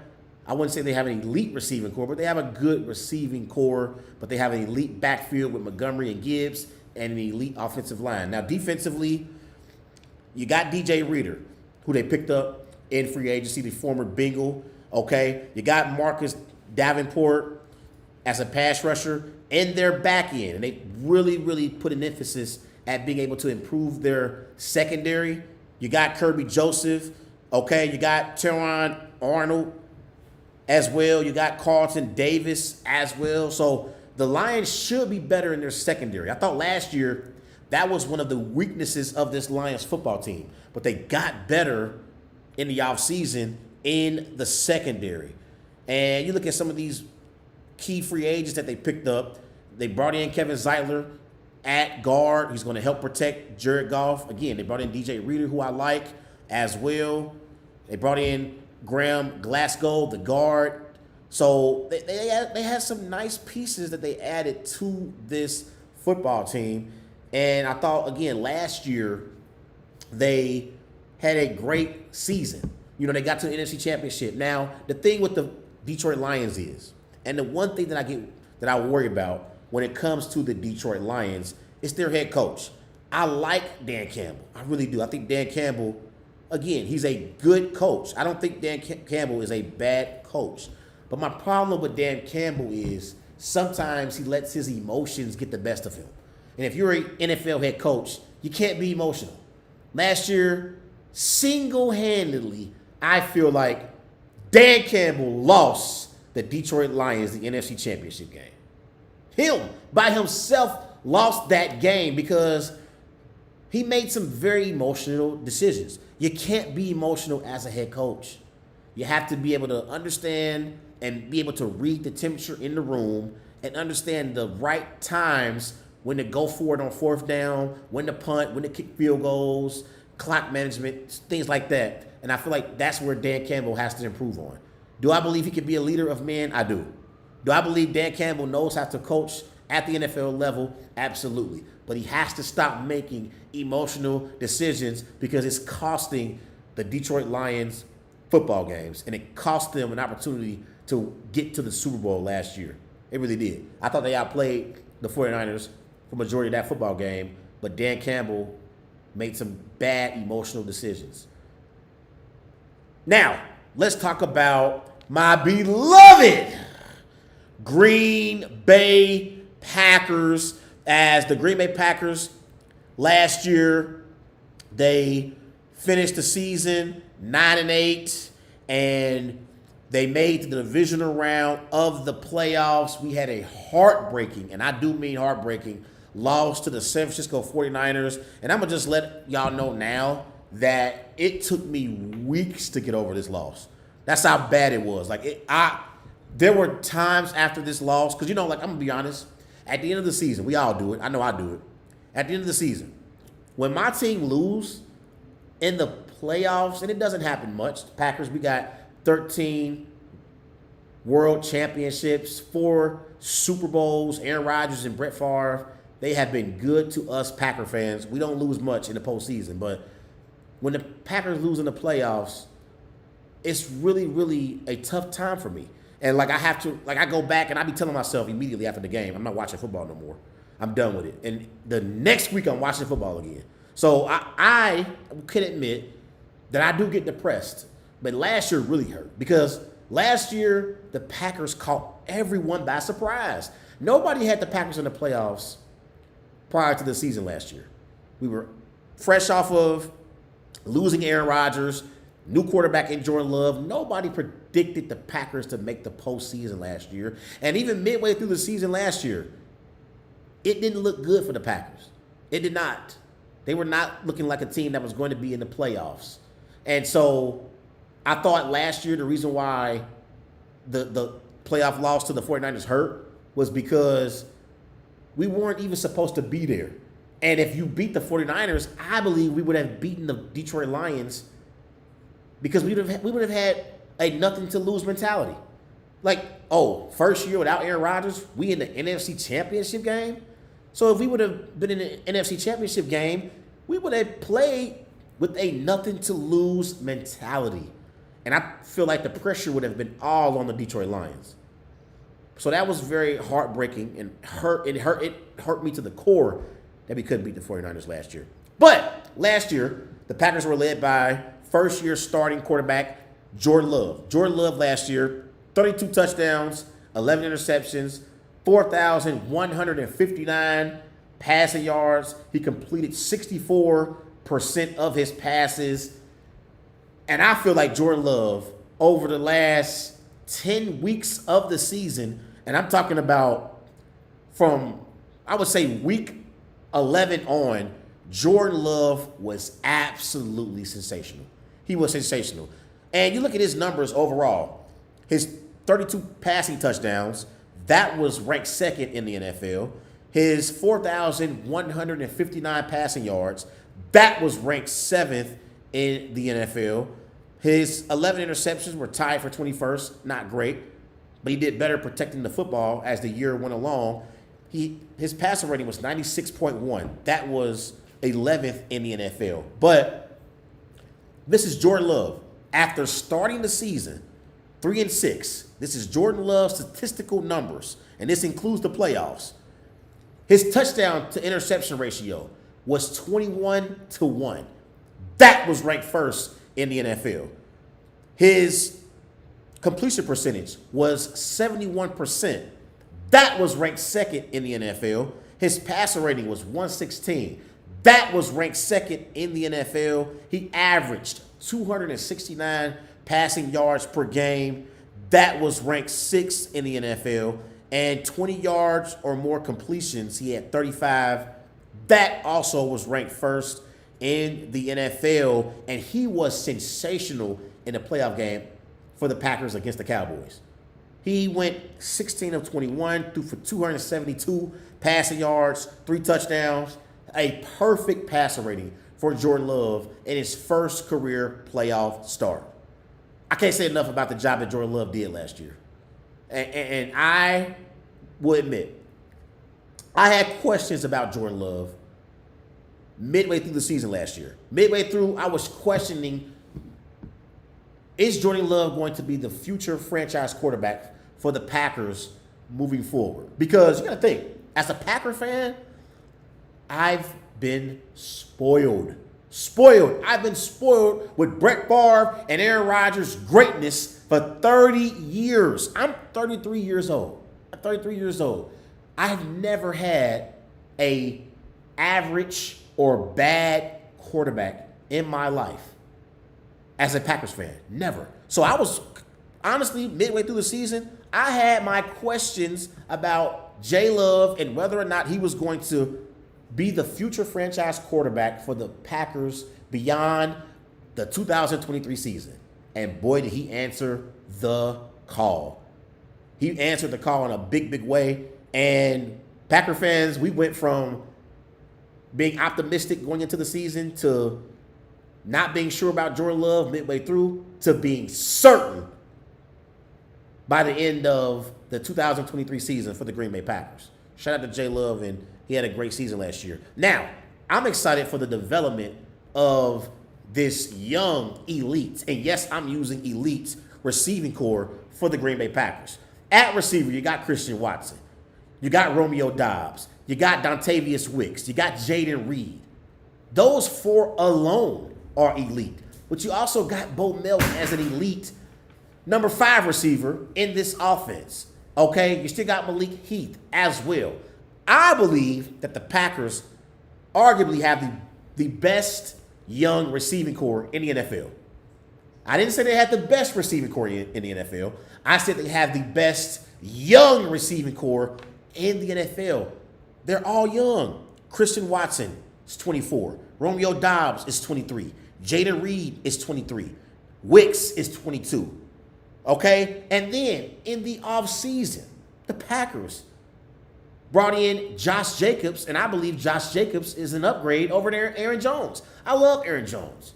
I'm wishing Aaron Jones nothing but the best moving forward. He's a Viking now with the Vikings. I wish him nothing but the best besides when they play the Packers moving forward throughout the rest of his career. But Josh Jacobs is an upgrade over Aaron Jones right now. I believe Josh Jacobs is 26, Aaron Jones is 28. Anytime you can get younger at the running back position in the NFL, it's an upgrade. Josh Jacobs is an upgrade over Aaron Jones. And for Josh Jacobs, I know he's excited because he's going to get an opportunity to play behind an elite offensive line with the Packers. And a better organization. Everything's better in Green Bay than Las Vegas for Josh Jacobs. The quarterback's better in Jordan Love. The Packers organization is better than the Raiders organization.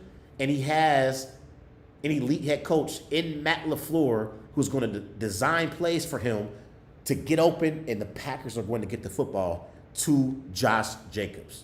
So I'm excited about the offense. I love the tight ends. Luke Musgrave, Tucker Kraft, they're elite tight ends. Offensive line, I like the moves they made in the draft.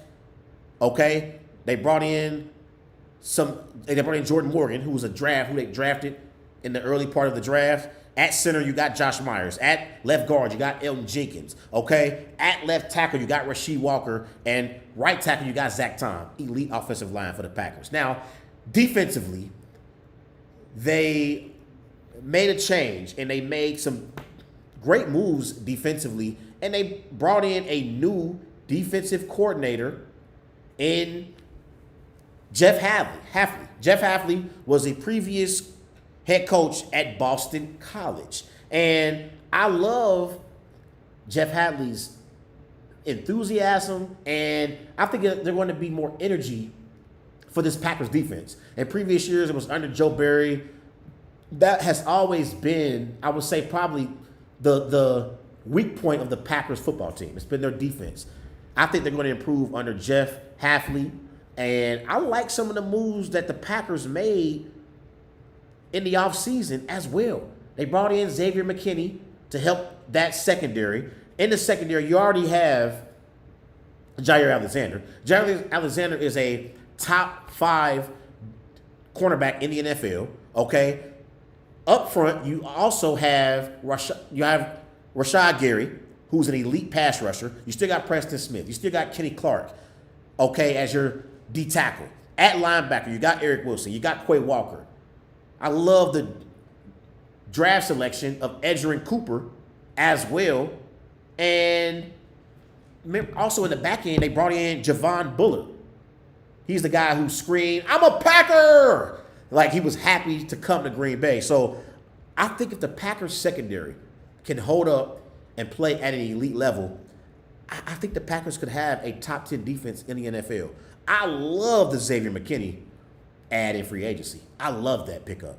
So McKinney in the back end with Bullard, and then Jair and Stokes as your cornerbacks, and then you got Keyshawn Nixon as your nickel. I like this Packers defense under Jeff Hafley. I like this Packers defense. I really, really do. And obviously, offensively, they're elite with head coach Matt LaFleur.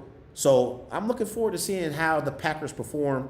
They overachieved last year. We'll see what they do with real expectations this season. The Bears, they brought in Caleb Williams, and they picked him with their number 1 overall pick. They moved off of Justin Fields, and they drafted Caleb Williams, and they also drafted Rome Aduzie. I look at Caleb Williams, and you look at Caleb Williams and his career at USC. Caleb Williams at USC and Oklahoma. Caleb Williams, 93 touchdown passes, 14 interceptions, 10,082 passing yards. He completed 67% of his passes. So he won the Heisman Trophy in 2022, and we know how dynamic Caleb Williams can be. We all know how dynamic he is. And he has tremendous, tremendous upside. But I got questions about their head coach. Matt Eberflus, they retained Eberflus and brought him back for another season. I don't know if Eberflus can put Caleb Williams in positions to be successful. I got questions about Eberflus. He's a defensive head coach, and I don't know if that pairing is going to work. I always question defensive-minded head coaches with rookie quarterbacks. I don't like that dynamic. I don't. So we'll see. But I love the weapons that the Bears put around Caleb Williams. I have to be honest. As much as the Packers have dominated the Bears over the last 30 years, I have to give credit where it's due. This Bears organization, they've done a tremendous job at putting nice pieces around Caleb Williams. They brought in DeAndre Swift, the former running back with the Philadelphia Eagles. Okay, at receiver, you got DJ Moore, who's a top 10 receiver in the NFL. You got Keenan Allen as well, who's a top 10 receiver, who's solid at the receiver position. Okay, they drafted Rome Aduzie, who has tremendous, tremendous talent and could be an elite receiver after this season. At tight end, you still got Cole Kmet. Okay, so I like these weapons that the Bears put around Caleb Williams. DJ Moore, Keenan Allen, Rome Aduzie. Cole Kmet. I like these weapons. I really, really do. I like DeAndre Swift in the backfield. My question for the Bears is going to be, can they protect Caleb Williams and give him time to throw the football down the field? That's my question for them.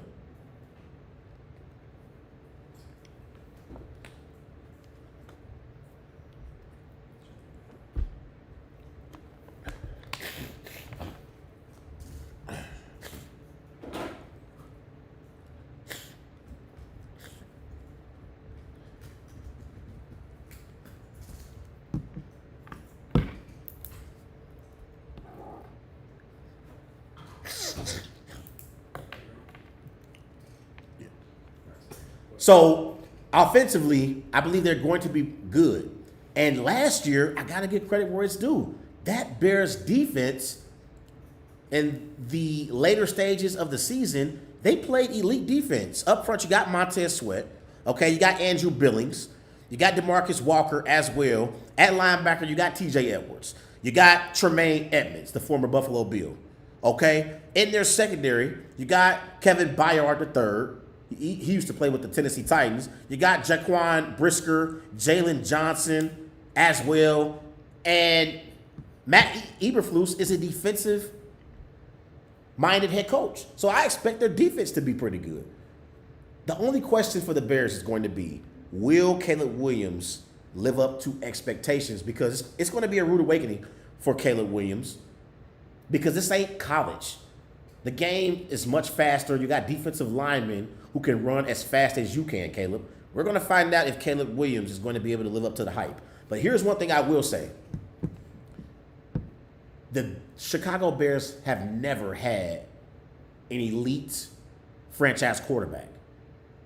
They've also never had a 4,000-yard passer.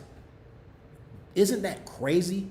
In this Bears organization and all the history of the Chicago Bears, they've never had a passer eclipse 4,000 passing yards. I believe Caleb Williams will throw for over 4,000 passing yards, and we're going to see midway through the season, and we're going to say this is the best quarterback in Bears history.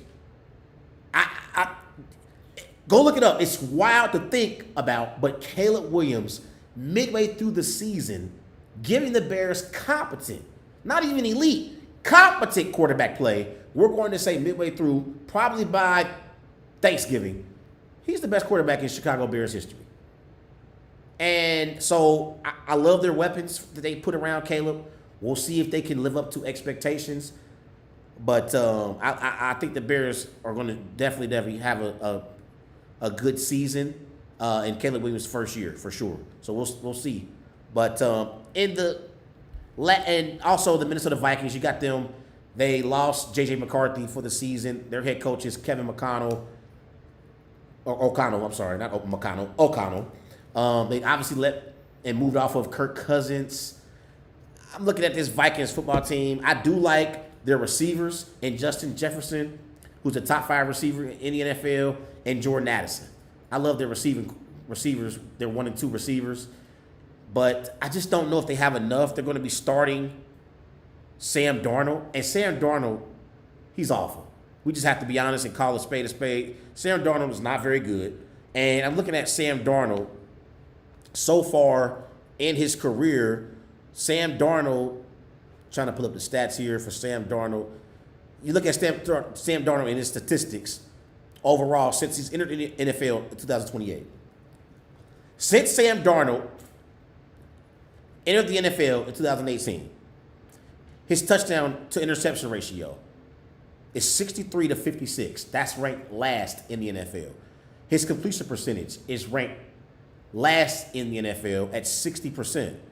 He's 21-35, which is second to last. He averages 183 passing yards per game.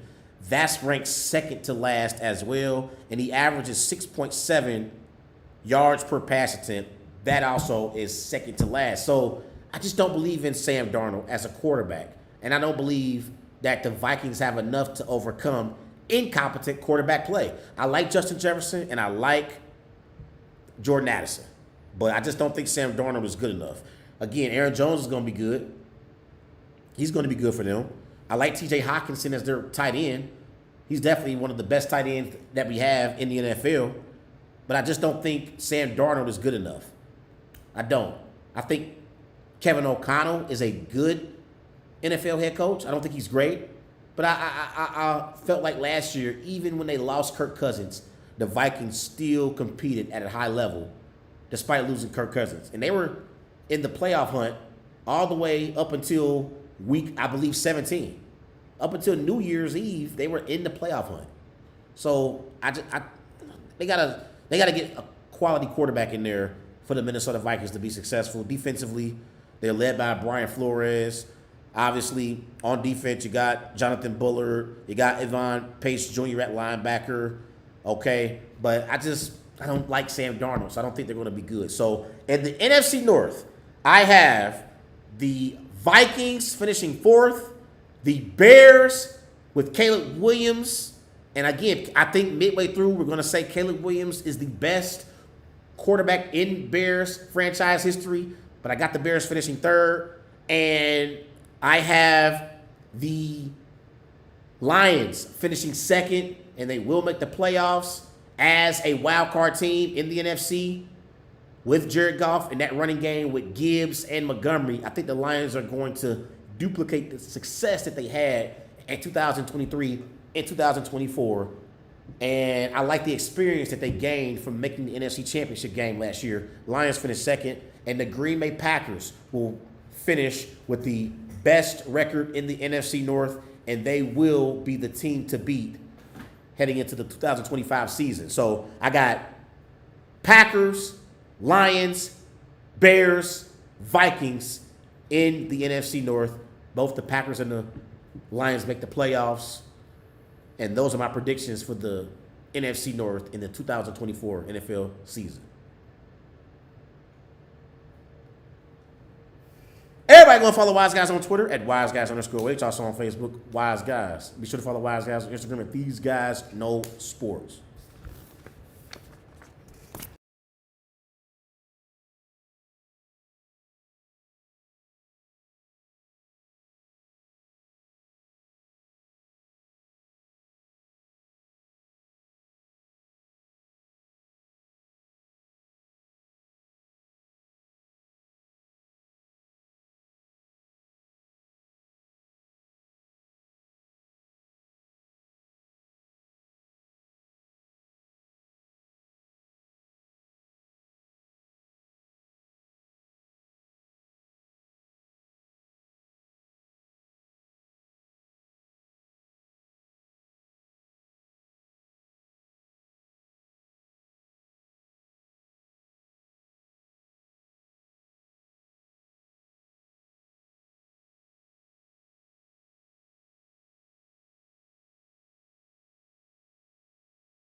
And welcome back to Wise Guys. These guys know sports here live on the Worldwide Sports Network. Everybody remember go follow Wise Guys on Twitter at WiseGuys_Which. Also on Facebook, Wise Guys.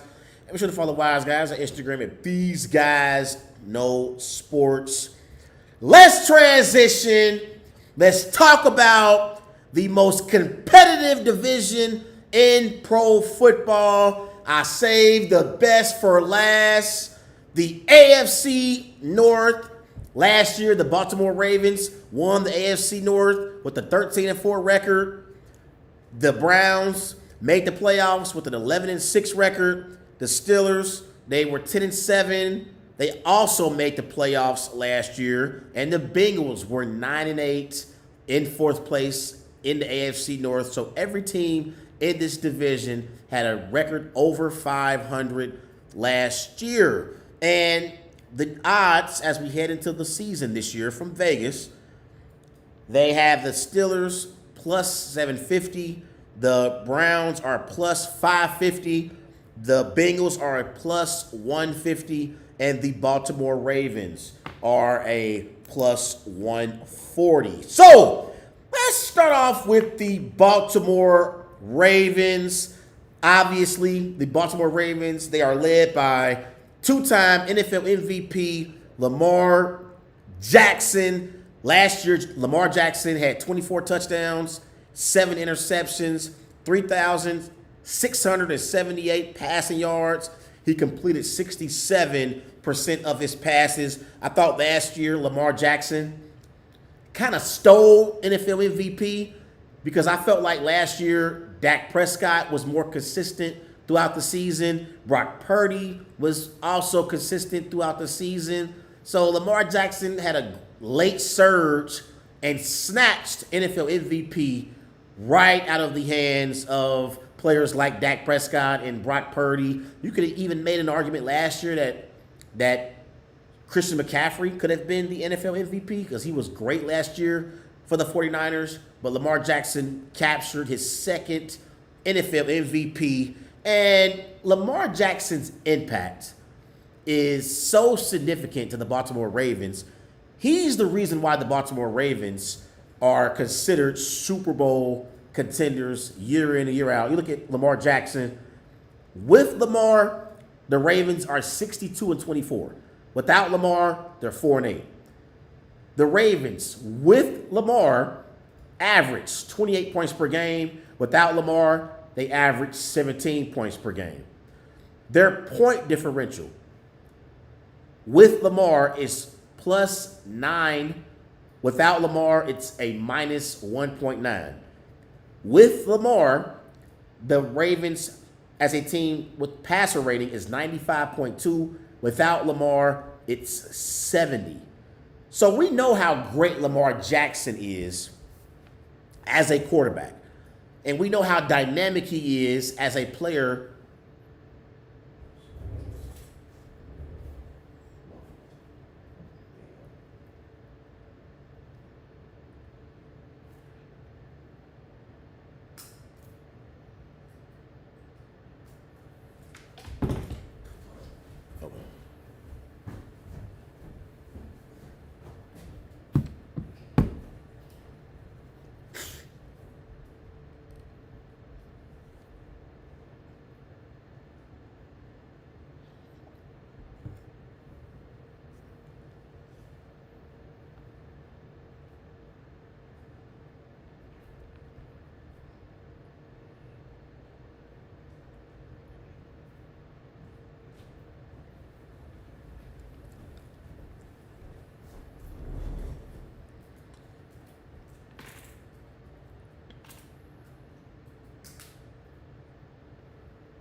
But the problem with Lamar Jackson has been in the postseason. You look at Lamar Jackson in his playoff career. Let's compare his statistics in his 2 playoff wins compared to his 4 playoff losses. In his 2 playoff wins, Lamar Jackson, the team, averages 27 points per game. In the 4 playoff losses, they averaged 11 points per game. In his 2 playoff wins, Lamar completes 72% of his passes. In his 4 playoff losses, he completes 53% of his passes. His pass and also rushing touchdowns. In his 2 wins, he has 5 combined rushing touchdowns and passing touchdowns. In his 4 playoff losses, he has 4. In his 2 playoff wins, he has 1 turnover. In his 4 playoff losses, he has 8 turnovers. So it's clear that Lamar Jackson, when you compare his regular season performances compared to his regular season performances, there is a significant drop-off in production. And I love Lamar. Again, he's a 2-time NFL MVP. He's one of the more dynamic players that we have in the NFL. He's the most exciting player to watch in the NFL. Outside of Tyreek Hill, I don't know if there's another or a better dynamic player than Lamar Jackson.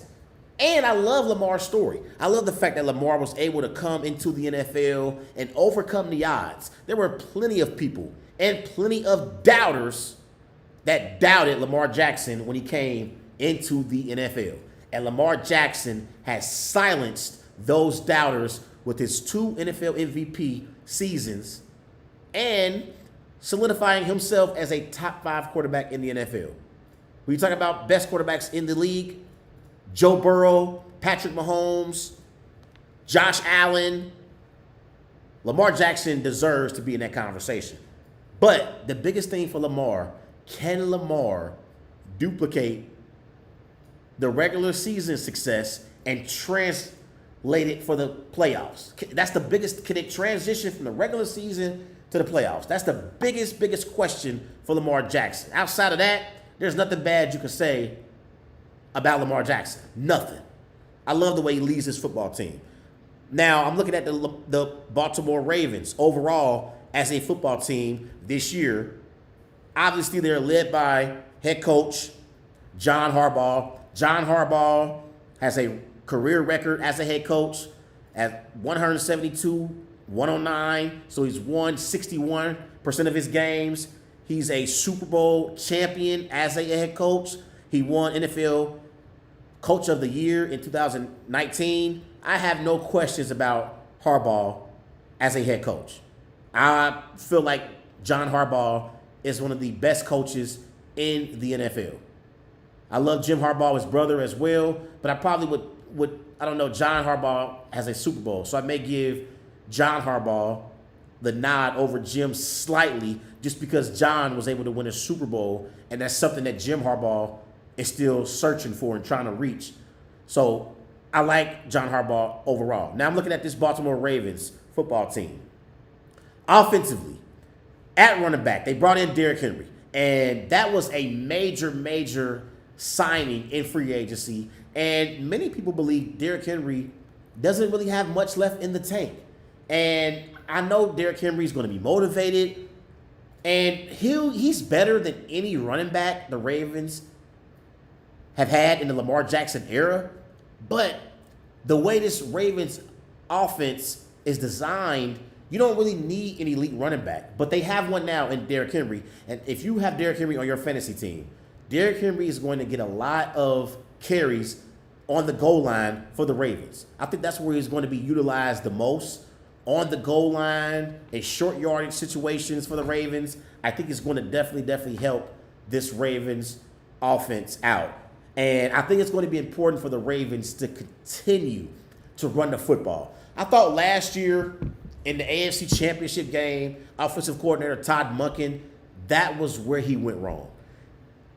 For some reason, he wanted Lamar Jackson to be Tom Brady. He had Lamar Jackson just sitting back in the pocket, throwing the football down the field. No, you dance with who brought you there. And, you know, Lamar Jackson got the Ravens to the AFC Championship game with his legs, not just throwing the football. Yes, he had 24 touchdown passes, but Lamar Jackson, his strength is his ability to make plays in the open field and his mobility. And for whatever reason, Todd Monken wanted to throw the football all around the yard. It made no sense to me. Made no sense to me at all. I guess Todd Monken thought that Lamar Jackson was Tom Brady that particular day. And no matter how great Lamar Jackson throws the football, and no matter how many times he has flashes at being able to be an elite pocket passer, he'll never be confused to be a Tom Brady. He's not. You have to be able to use his playmaking ability to your advantage. So we'll see if they do that with Derrick Henry and Lamar Jackson now running the football. That's going to be an elite rushing attack for the Baltimore Ravens over the last few years with J.K. Dobbins and Gus Edwards, who both now are with the Chargers. They've had an elite rushing attack. We'll see if they can keep it up with Derrick Henry now in the mix. At receiver, you still got Zay Flowers. You still got Rashawn Bateman. Okay, you still got Nelson Aguilar at receiver as well. You still got Mark Andrews at tight end. I love Mark Andrews as a tight end. I think Mark Andrews is one of the best tight ends in the NFL.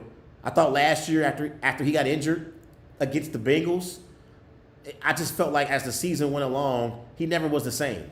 He missed a significant amount of games, and they need Mark Andrews to produce. He is a reliable red zone target for Lamar Jackson, and if you can get quality production from Mark Andrews, and I expect it to happen, I think that helps this Ravens offense, and it helps them reach another level. Okay? That's how great Mark Andrews is. I like this offensive line for the Ravens. I think they create running lanes for Lamar Jackson, and no matter who you put at running back, they're able to have success because of this offensive line. Okay? At center, you got Tyler Linderbaum. At right guard, you got Daniel Faywill. Okay? At left guard, you got Andrew Vorez. Left tackle, you got Ronnie Stanley. I like the Ravens' offensive line. I really, really do. And so I expect them to create running lanes for Lamar Jackson and Derrick Henry. Now, there's no team in the NFL that lost as much as the Ravens lost on the defensive side of the ball. Like, I thought last year they had an elite defense, but they had some big, big losses in the offseason. Like, they also lost their defensive coordinator in Mike McDonald, who took the head coaching job in Seattle. They lost linebacker Patrick Queen. They lost Jadeveon Clowney as well. So they had some big, big losses on the defensive side of the football. Now, defensively, you still got Michael Pierce. You got Raekwon Smith at linebacker still. You got Trenton Simpson. You still got Kyle Van Noy, okay, in your secondary. You still got Marcus Williams. You still got Kyle Hamilton, okay? You still got Brandon Stevens as well. So I feel like defensively, they're not going to be as good in 2024 than they were in 2023. They were a much, much better defensive football team last year than they will be this year. So Lamar Jackson and that Ravens offense, they're going to have to produce offensively. They're going to have to score some points to win games. And that's going to be a key. Will they be able to continue to score points and be able to help them win football games? So I think offensively, that's going to be the strength of their team. And we're going to see how good they are defensively despite the departures on that side of the ball and despite losing their defensive coordinator in Mike McDonald. Now, let's talk about the hometown Cincinnati Bengals. Last year, Joe Burrow suffered a season-ending wrist injury. Joe Burrow is back in the mix for the Cincinnati Bengals. Jamar Chase hasn't practiced consistently throughout the entire offseason and training camp. He hasn't been there. He has 2 years, $26.7 million left on his rookie deal, including $21.8, a fifth-year option for 2025. And T. Higgins is playing on the franchise tag for $21.8 million.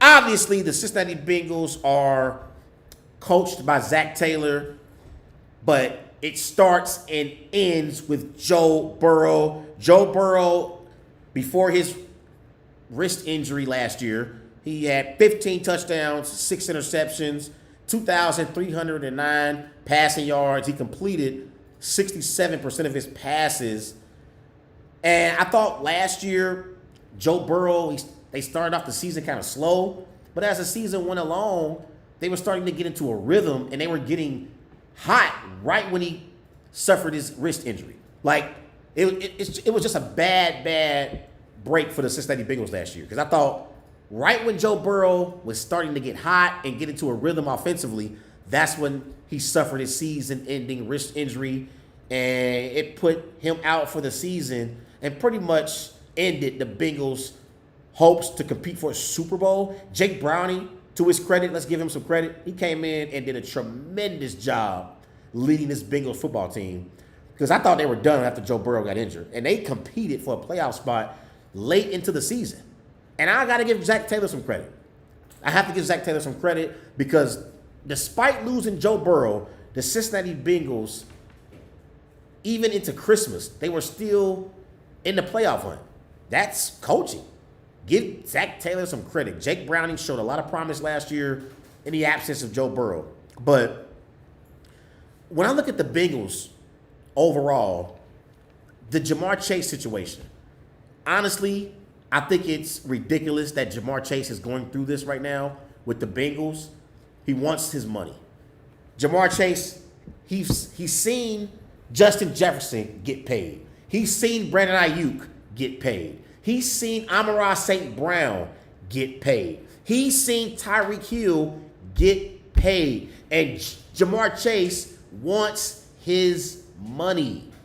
And Jamar Chase has earned his money. You look at Jamar Chase, since he's come into the NFL, he has 268 receptions, 3,717 receiving yards, 29 touchdowns for his career so far. And yes, Joey B is a top 5 quarterback in the NFL. Joe Burrow is a top 5 quarterback in the NFL. But Jamar Chase is also top 5 at his position as well. And if it weren't for Jamar Chase, Joe Burrow would not have the success that he has. So I thought when they signed Joe Burrow to his new deal, I thought Joe Burrow and Jamar Chase was a package deal. That's what I thought. I thought they were a package deal. But once again, Mike Brown is getting in the way of the Bengals being true Super Bowl contenders. Because in the NFL, when you know a player is good or great, you have to pay that particular player before the time comes. And like right now, he still has 2 years left on his deal. The reason why you pay him now is because it'll be a bargain a year from now. Next year, Jamar Chase could possibly demand 150 or 160 from the Bengals. He could demand that. And you get him at a cheaper price if you pay Jamar Chase right now, who's already proven that he's a top receiver in the NFL. I don't understand for the life of me what the hell Mike Brown and the Cincinnati Bengals organization is doing. I don't understand. But Mike Brown's stubborn. The organization has a way of doing things, and I think it's going to cost him. Because I think Jamar Chase is going to be disgruntled. If he doesn't get a new contract before next Sunday, he's going to be very, very disgruntled. He may not even play against the New England Patriots. They won't need him. That'll be a bye week for the Bengals. But when they play the Chiefs in week 2, which arguably could be their biggest game of the season against the defending Super Bowl champion, Kansas City Chiefs, you're going to need Jamar Chase. You're going to need Chase to beat the Chiefs, Mike Brown. What are we doing here? I just don't understand owners like Mike Brown and Jerry Jones when they pay these guys late, because you end up costing yourself more money. You cost yourself more money. If you pay Jamar Chase now, next year, it's going to be a bargain the way the receiving market is going up. So I'm looking at Trey Wingo's tweet about the Bengals earlier in the summer. As someone I trust told me things in Cincinnati this summer, quote, the vibe isn't good. That was Trey Wingo on the vibes here in Cincinnati. And I'm looking at this Bengals team and their offensive weapons for Joe Burrow in the backfield. They brought in Zach Moss. I believe Zach Moss is a direct downgrade at the running back position. I believe they could have brought back Joe Mixon on maybe a 1-year deal. I think Joe Mixon is better than Zach Moss. So I think that's a downgrade at the running back position. I do like Chase Brown. And I think maybe midway through the season, Chase Brown is going to be the number 1 running back on the depth chart for the Bengals. I think Chase Brown is better than Zach Moss. I'm not a big believer in Zach Moss. I'm not. Now, offensively, you lost Joe Mixon and Tyler Boyd, but you still got Jamar Chase. You still got T. Higgins. You also have Yoshavash as well. You also have Jermaine Burton, who they believe in and they see a lot of potential in that receiver room. Okay? You got Trenton Irwin as well. I would say the Bengals losing Tyler Boyd and Joe Mixon, they no longer have a great supporting cast for Joe Burrow. They have a good supporting cast for Joe Burrow.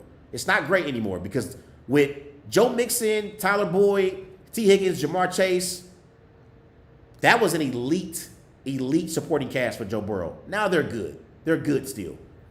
Anytime you have Jamar Chase and T. Higgins at receiver as your number 1 and number 2 receivers, you still have an elite/good receiving core. Tyler Boyd made them elite, but now they're good. We got to see how Yoshavash and Trenton Irwin and Jermaine Burton, how they play this year. At tight end, they brought in Mike Gesicki as well. They haven't really had great tight end production from that position.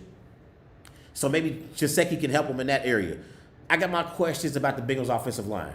I do. At center, you got Ted Karras. At left guard, you got Cordell Volson. Left tackle, who they brought in last year, you got Orlando Brown Jr., okay? You got Alex Kappa at right guard, Trent Brown at right tackle.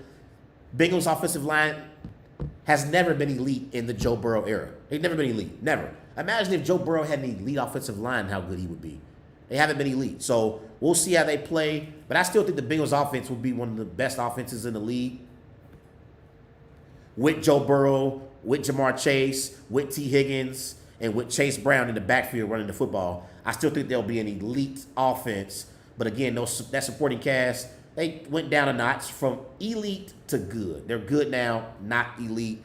And I'm looking at their defense now. On defense, as pass rushers, you still got Trey Hendrickson, okay? You still got Sam Hubbard as well. They lost DJ Reader, but they still got B.J. Hill. They did bring in Sheldon Rankins in free agency. At linebacker, you got Logan Wilson, who's one of the more underrated linebackers in the NFL.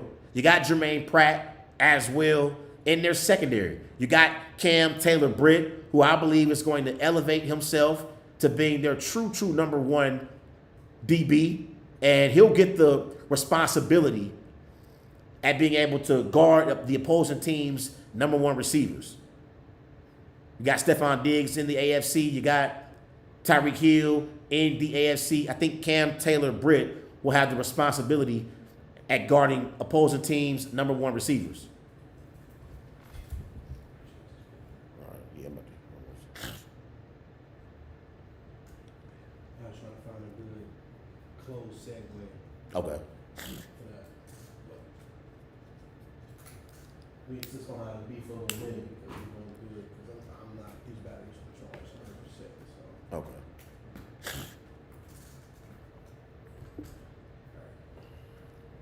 Let me know.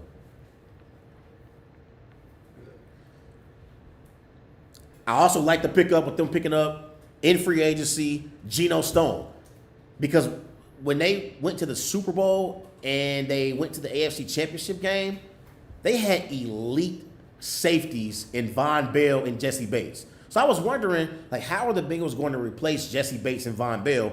They brought in Geno Stone, who's a former Baltimore Raven. I love that pickup for the Bengals defense. I love that pickup.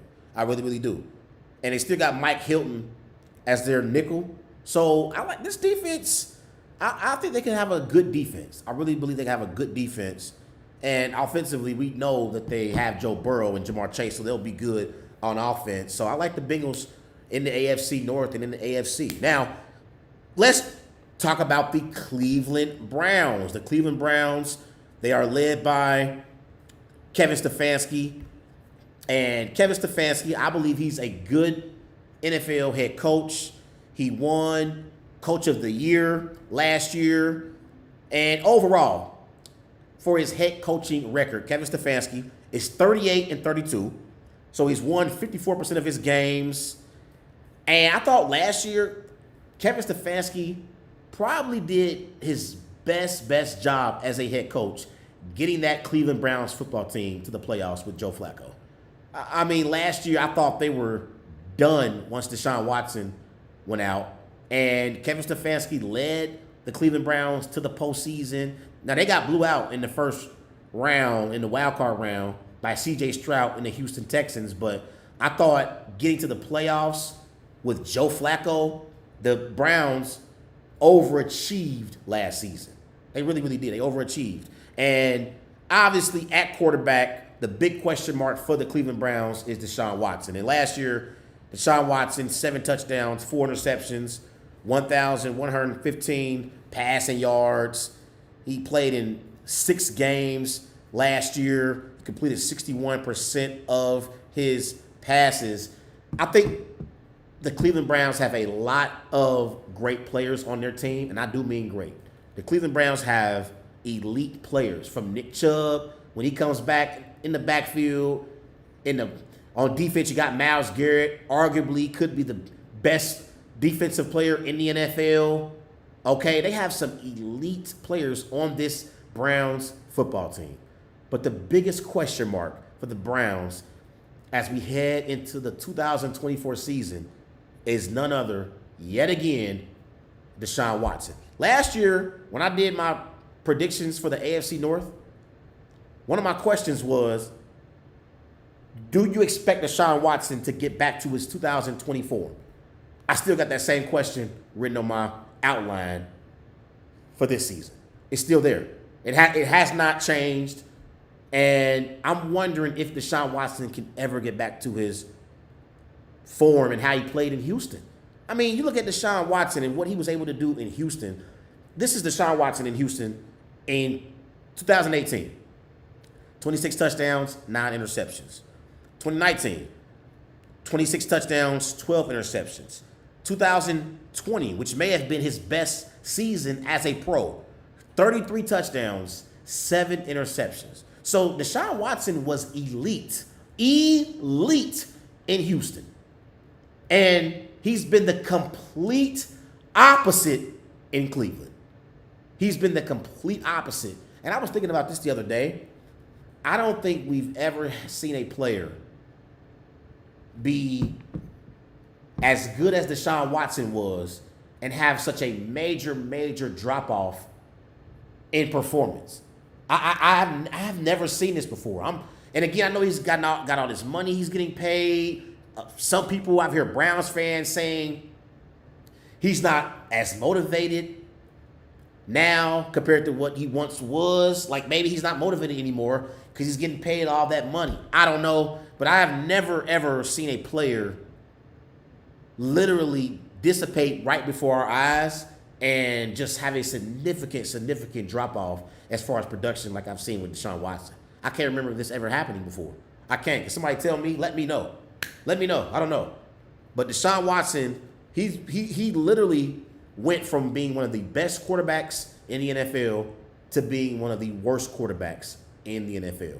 And honestly, at this point, like I thought last year, once he got injured, I was thinking like, man, next year he's going to be playing for his. He's going to be playing to stay being a starter in the NFL. If he has a bad season, I'm not even sure Deshaun Watson will even be in the NFL going into 2025. I'm going to say that one more time.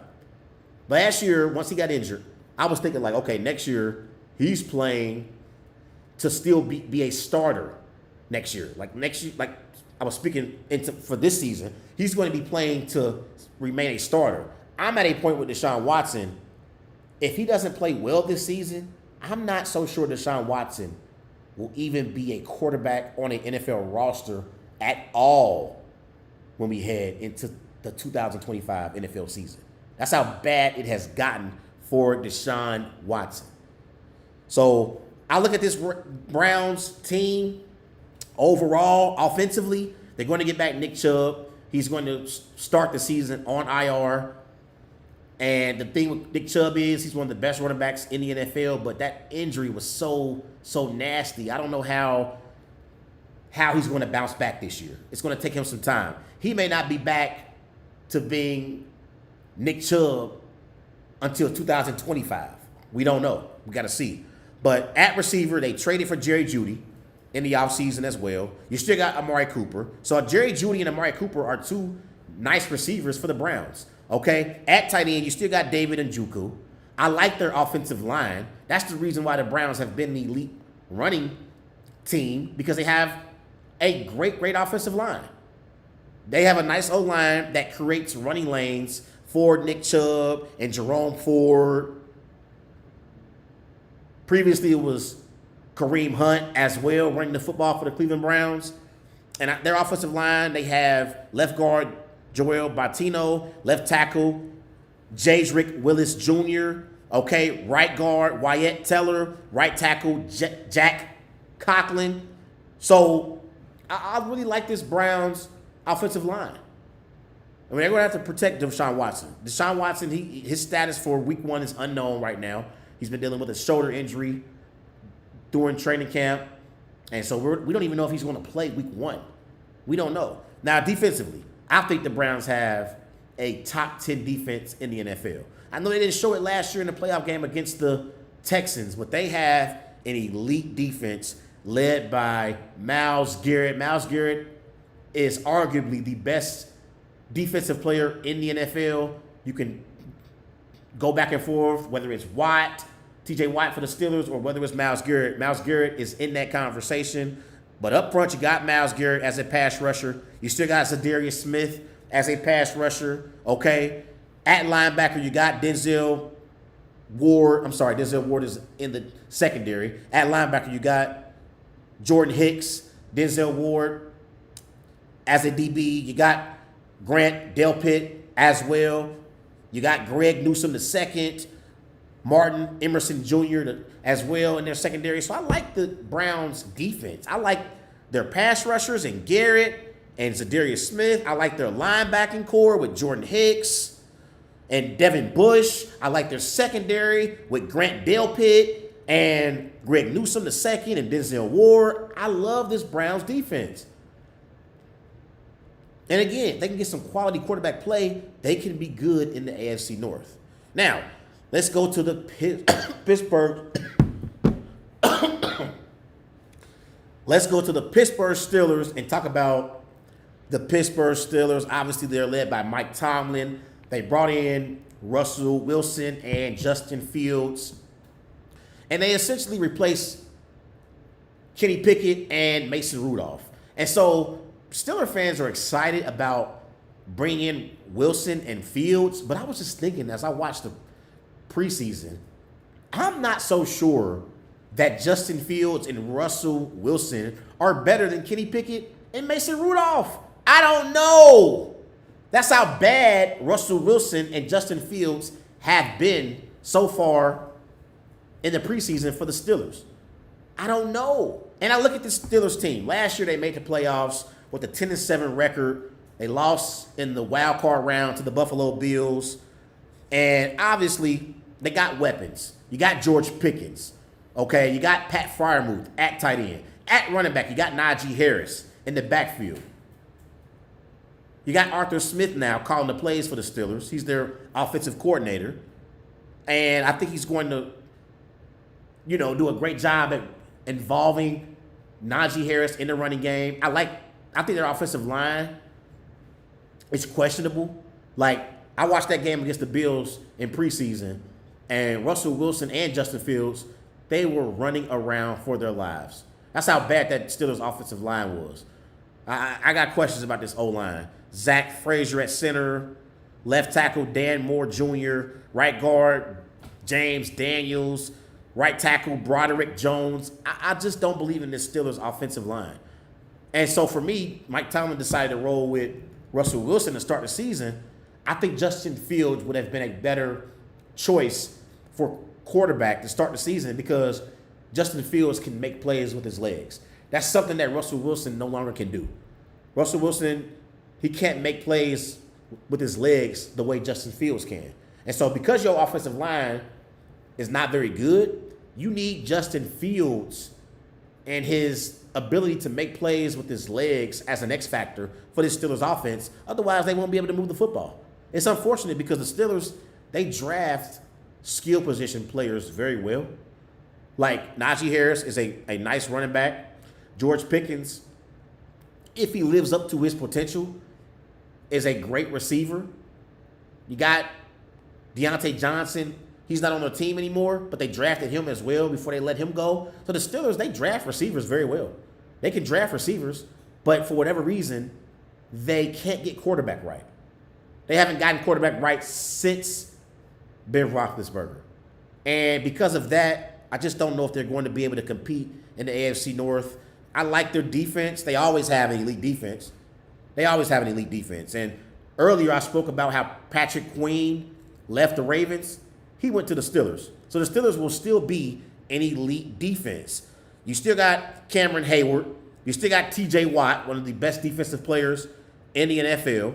Okay? They brought in Patrick Queen at linebacker. You also have Alex Highsmith as a pass rusher and linebacker as well. In their secondary, you got Joey Porter Jr. That's the son of former Joey Porter Sr., who played for the Pittsburgh Steelers as well. You still got Micah Fitzpatrick in your secondary. You still got Dante Jackson and Beanie Bishop Jr. So I like this Steelers defense.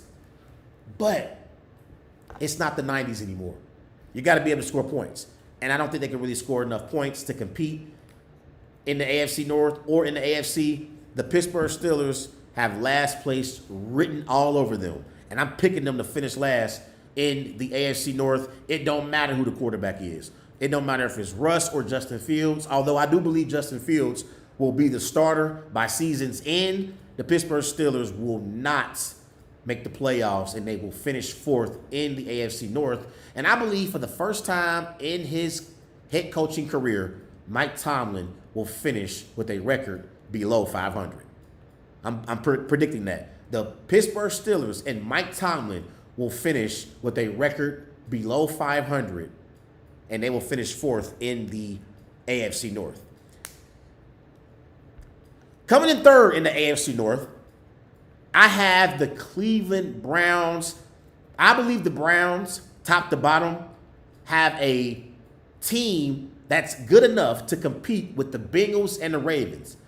But Deshaun Watson not being available, and even when he plays, being inconsistent, that's why I can't pick the Browns to make the playoffs. I love their team. I love the Browns team, top to bottom. I love their head coach and Kevin Stefanski. But I can't pick the Browns to be a playoff team if you can't even have consistent quality quarterback play. Coming in second in the AFC North, I have the Cincinnati Bengals and Joe Burrow. I think when you get Jamar Chase back in the mix and you have T. Higgins at receiver, got Chase Brown in the backfield, still got Joe Burrow, a top 5 quarterback in the NFL leading your team, I think the Bengals will be a playoff team and they will be second in the AFC North. But they ain't number one, though. The number one team in the AFC North for the second consecutive season will be Lamar Jackson and the Baltimore Ravens. They will win the AFC North. I like the addition of Derrick Henry. I believe that Lamar Jackson is going to have another great season. I do have questions about that Ravens defense, though. Again, they lost some key pieces. Patrick Queen, Jadeveon Clowney, their former defensive coordinator, and Mike McDonald is now the head coach in Seattle. But I still think Lamar Jackson's greatness will help the Ravens prevail over the other teams in the AFC North. Not to mention Lamar Jackson. He owns Joe Burrow. Joe Burrow, for whatever reason, can't beat Lamar Jackson. He struggles against Lamar Jackson and the Baltimore Ravens. I'm picking the Ravens to win the AFC North And I have Ravens, Bengals in the playoffs. And I have the Browns finishing third and the Pittsburgh Steelers finishing fourth. Those are my AFC North predictions. Ravens, Bengals, Browns, Steelers. That's my predictions for the AFC North. Everybody go follow Wise Guys on Twitter at WiseGuys_OH. Also on Facebook, Wise Guys. I'll be right back.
And welcome back to Wise Guys. These guys know sports. Here live on the Worldwide Sports Network. Everybody remember go and follow Wise Guys on Twitter at WiseGuys_H. Also on Facebook, Wise Guys. And we should have followed Wise Guys on Instagram at These Guys Know Sports. Let's transition to one of my favorite segments of Wise Guys. It's my first week Wise Picks, NFL Week 1 Wise Picks. And just so you know, everyone out there, y'all can hold me accountable for my Wise Picks because each week I'm going to count up my record for my wins and my losses. And by season's end, I will add up my wins and my losses and see if I have a winning record at the end of the season. Excited for week 1. Football is back. Let's start off with the Tennessee Titans traveling to Chicago to take on Caleb Williams and the Chicago Bears. The Bears are favored by 4.5 points. It's a 1 o'clock kickoff in the Windy City in Chicago. The over-under for this matchup is 45.5. This game, honestly, is interesting to me. I don't feel the Bears are 4.5 points better than the Titans. I'm going to roll with my first 2024 upset pick for the season, and we coming at the gate with an upset pick. I'm rolling with the Titans to beat the Bears at Soldier Field in the Windy City and spoil Caleb Williams' rookie debut. I'm going Titans 21, Bears 20. The Pittsburgh Steelers and Russell Wilson and Mike Tomlin are traveling to Atlanta to take on Kirk Cousins and the Atlanta Falcons. The Falcons are favored by 3 points. It's a 1 o'clock kickoff in Atlanta. The over-under for this matchup is 40.5. Listen, the Falcons are a much better team than the Steelers are. The Falcons have a quarterback. The Steelers do not. So I'm rolling with the Falcons to beat the Steelers in Atlanta in their home opener. I'm going Falcons 27, Steelers 14. Trevor Lawrence and the Jacksonville Jaguars are traveling to Miami to take on Tua and the Miami Dolphins. The Dolphins are favored by 3 points. It's a 1 o'clock kickoff in Miami. The over-under for this matchup is 50.5. If you are a betting man or woman out there, go and take the over in this matchup. I think Trevor Lawrence and Tua are going to put up points in this game. I think the offenses are going to be flying high in Miami, and it's going to be comfortable conditions for Trevor Lawrence and Tua Tagovailoa to throw the football down the field. So I'm rolling with the over in this game, and I believe the Dolphins will win. They win at home, and I expect Tua to outperform Trevor Lawrence, although I do believe Trevor Lawrence is better than Tua. I believe at home, week 1, no more Calvin Ridley for the Jaguars. I think Tua and Tyreek Hill outlast Trevor Lawrence and the Jaguars. I'll go Dolphins 31, Jaguars 28. The most irrelevant game in week 1, the most predictable game, is the New England Patriots traveling here in Cincinnati to take on Joe Burrow and the Cincinnati Bengals. It's a 1 o'clock kickoff. The Bengals are favored by 9.5 points. The over-under for this game is 40.5. This game will not be close. Bet on the Bengals and bet big on the Bengals. The Bengals are the biggest favorite for week 1. I'm rolling with the Bengals to blow out the Patriots here at Paycor Stadium. I'll go Bengals 31, Patriots 10. C.J. Stroud and the Houston Texans favored by 2.5 points. They're traveling to Indianapolis to take on Anthony Richardson and the Indianapolis Colts.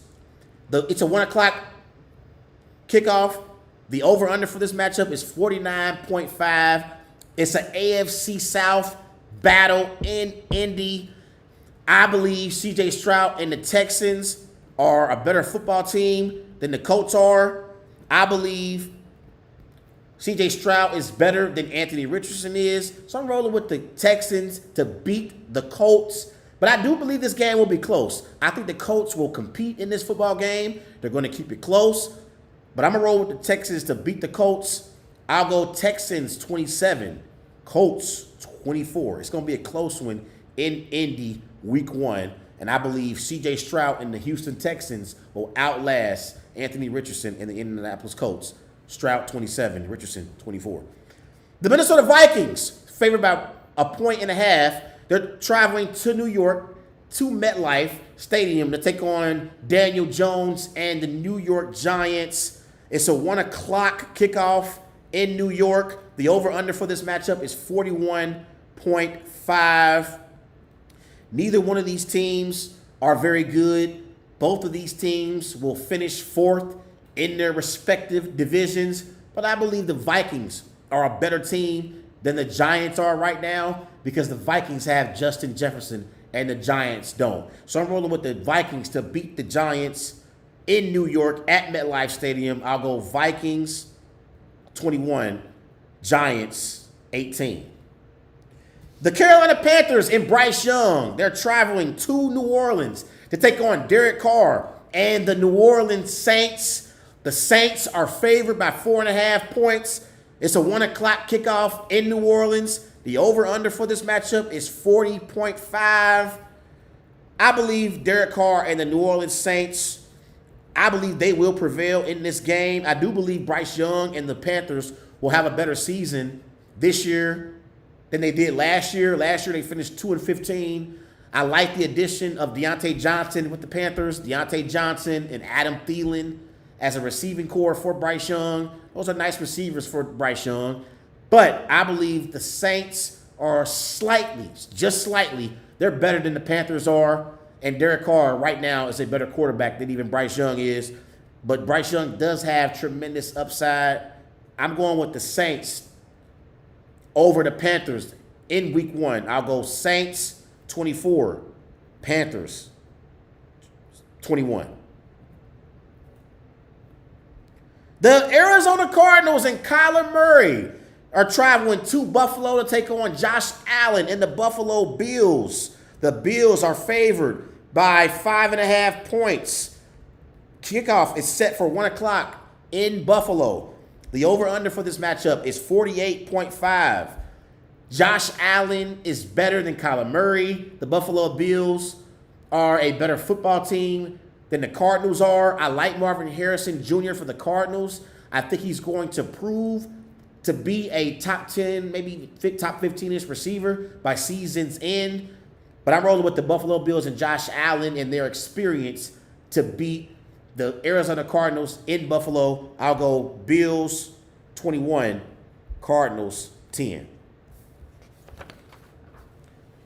Gardner Minshew and the Las Vegas Raiders are traveling to L.A. to take on Justin Herbert and Jim Harbaugh in L.A. It's a 4:05 kickoff. The Chargers are favored by 3.5 points. The over-under for this matchup is 42.5.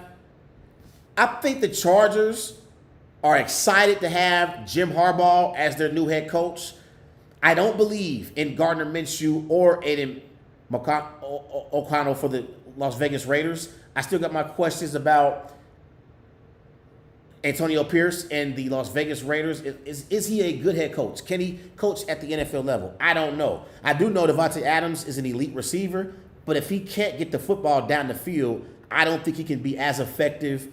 Again, Gardner Minshew, I'm not a believer in him. I think he has moments where he can be a quality backup, but relying on him to be your starter, it's not going to bode well for the Raiders. I believe the Chargers take care of business at home. I'll go Chargers 20, Raiders 13.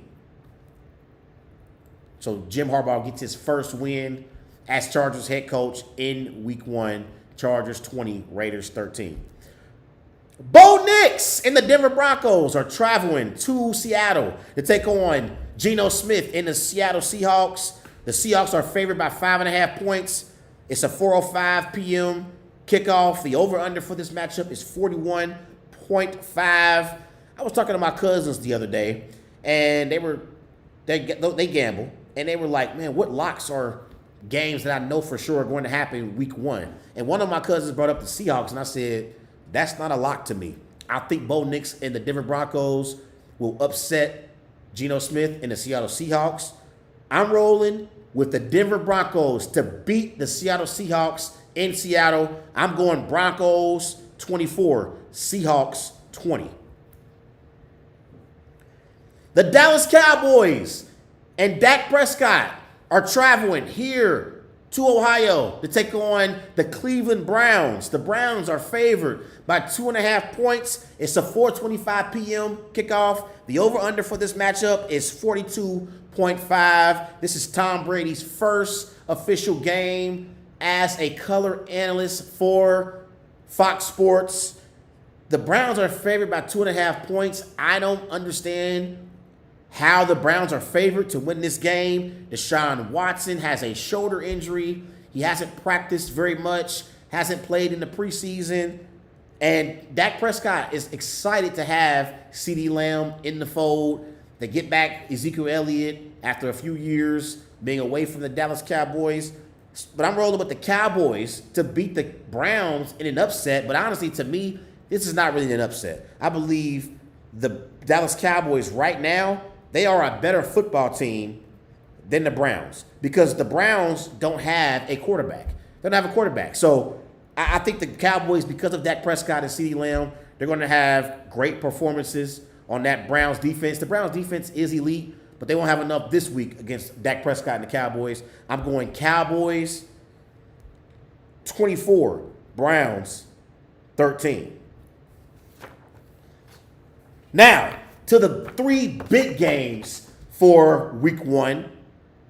We have an AFC Championship rematch in Arrowhead this time. Okay. I'm going to do these quick.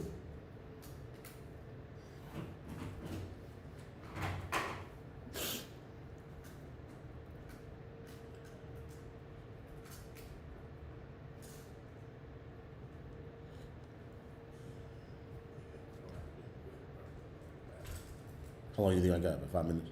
5, cool. Probably like another 10, but that's just pushing it. Okay. We better wrap this up. Go ahead.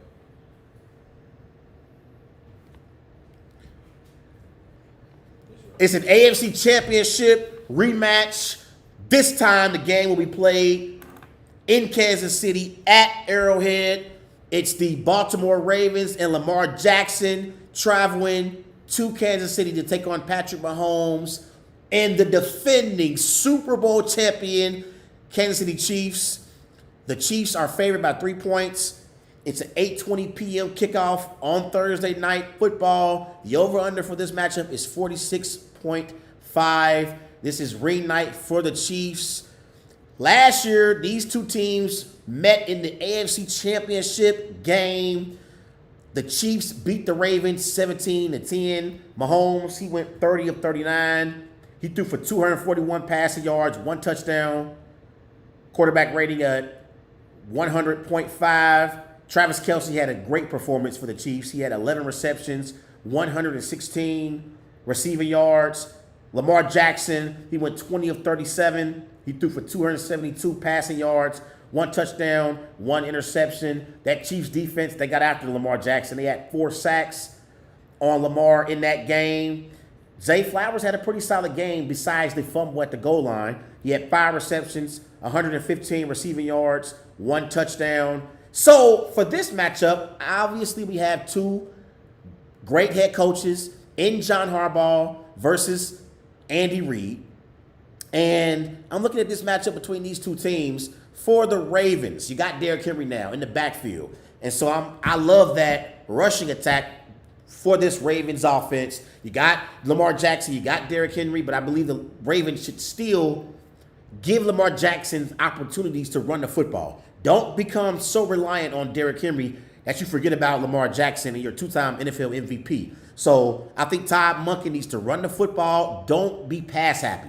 That's what happened in the AFC Championship game last year. For whatever reason, Todd Monken thought Lamar Jackson was Tom Brady, and he's not. So I think the Ravens got to continue to run the football. Mahomes, for the Chiefs, last year Mahomes, he had 27 touchdowns, 14 interceptions, 4,183 passing yards. He completed 67% of his passes. But I thought last year, throughout the entire season, in the regular season, the Chiefs were inconsistent as an offense. Yes, a team with Patrick Mahomes and Andy Reid was inconsistent as an offense. They brought in Xavier Worthy. They got him from the draft. You still got Travis Kelce, the best tight end in the NFL and in NFL history. You know, they still got Hollywood Brown. He's not going to play in this game, but they still got Juju Smith. They brought Juju Smith-Schuster back, and they got Rashee Rice. I want to see if Rashee Rice can make that next step and go to the next level for the Chiefs. You still got Pacheco in the backfield. Defensively, they still got Chris Jones, and I love their defense with Chris Jones as well. So this is going to be an interesting game. I don't think this is a must-win for either team, but I believe for whatever reason the Chiefs, they don't take opening night serious. And last year, remember the Detroit Lions, they beat the Chiefs in Arrowhead 21-20. I think the Ravens are going to beat the Chiefs in an upset at Arrowhead Stadium. I'm going Lamar Jackson 28, Patrick Mahomes 24. And I think the Ravens pull off the upset and upset Patrick Mahomes and the Chiefs in Arrowhead on ring night. Lamar 28, Mahomes 24.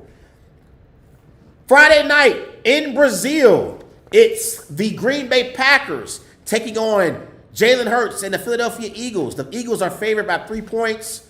It's an 8:15 p.m. kickoff. The over-under for this matchup is 48.5. I'm excited for this matchup. We got two elite football teams in the Packers and the Eagles. Jordan Love versus Jalen Hurts. Josh Jacobs versus Saquon Barkley. We got the Packers' young receiving core. Christian Watson, Romeo Doubs, Dontavius Wicks, Jaden Reed. The Eagles, they have A.J. Brown. They have Devontae Smith. Dallas Goedert at tight end. This is going to be an exciting matchup. If you're a betting man or woman out there, go and take the over. This is going to be a great matchup between two teams who I believe are playoff teams. It's in Brazil. It's a Friday night. I'm sorry to the high school football teams out there, but the world is going to be watching the Packers and the Eagles and watching Jordan Love and Jalen Hurts. It's going to be a big-time matchup. I like the Packers to pull off an upset. Call me biased, call me whatever you want. I think the Packers are excited for this season, and I think Jordan Love is going to have a great season starting for the Green Bay Packers in Week 1. I think he's going to pick up exactly where he left off last year, because last year, in the last 10 weeks of the season, Jordan Love was the best quarterback in the NFL. He was the best. I think he's going to pick up right where he left off, and I believe the Packers are going to upset the Eagles in Brazil. I'm going Packers 35, Eagles 31. The Monday night matchup in Santa Clara. It's the New York Jets taking on the San Francisco 49ers. The 49ers are favored by 3.5 points. It's an 8:15 p.m. kickoff. The over-under for this matchup is 43.5. Monday Night Football. Excited for it. I believe that this matchup is going to be close throughout. We're going to see if the New York Jets can live up to potential. Obviously, you got Aaron Rodgers at quarterback. In the backfield, you got Breece Hall. You got Garrett Wilson as well. And at tight end, you got Conklin for the Jets. So I believe this is going to be a nice matchup between these two teams. When I look at the Jets and their football team overall, you got Mike Williams, who they brought in free agency. You got Conklin at tight end, like I mentioned earlier. I think this Jets football team is ready to compete. Defensively, you got Quentin Williams up front. Okay, we don't know if Hassan Reddick will be back in the mix. I think he needs to be for the Jets to compete. in the AFC East and overall this year, but you got Quentin Williams as a pass rusher. You got Javon Kinlaw as a pass rusher as well. At linebacker, you got C.J. Mosley. Okay? You got Jamian Sherwood as well. In your secondary, you got Sauce Gardner, who's a top 10, probably top 5 DB in the NFL. So they got a complete team. I'm looking at the 49ers, fresh off a Super Bowl loss to Patrick Mahomes and the Chiefs. We know from top to bottom they have a loaded roster led by Brock Purdy. Also, you still have in the backfield Christian McCaffrey. At receiver, you got Deebo Samuel. You still got Brandon Ayuk. You still got George Kittle at tight end. Okay? We don't know if Trent Williams is going to play. They're going to need Trent Williams if they're going to contend for a Super Bowl, but they may not need him for week 1. I think this matchup is going to be intense. I think it's going to be a great matchup between two quality teams who's going to be there in the end and at the end of the season. Jets and 49ers are both playoff teams in my eyes. But for this particular game, I'm rolling with the 49ers to beat the Jets at home and protect their home field. I'll go 49ers 24, Jets 21. I think it's going to be a close matchup, but I'm going to roll with the 49ers to beat the Jets at home and protect their home field. But again, I think both these teams make the playoffs. Those are my NFL Week 1 Wise Picks. Everyone go and follow Wise Guys on Twitter at WiseGuys_H. Also on Facebook, Wise Guys. Be sure to follow Wise Guys on Instagram at These Guys Know Sports. I'll be back on next week discussing Week 1, recapping NFL Week 1, and also previewing NFL Week 2. I'm Trey Larkins signing off. Wise Guys Sports and the Worldwide Sports Network. Have a great Labor Day. Enjoy your week. 2024 NFL season is officially here. I'm signing off.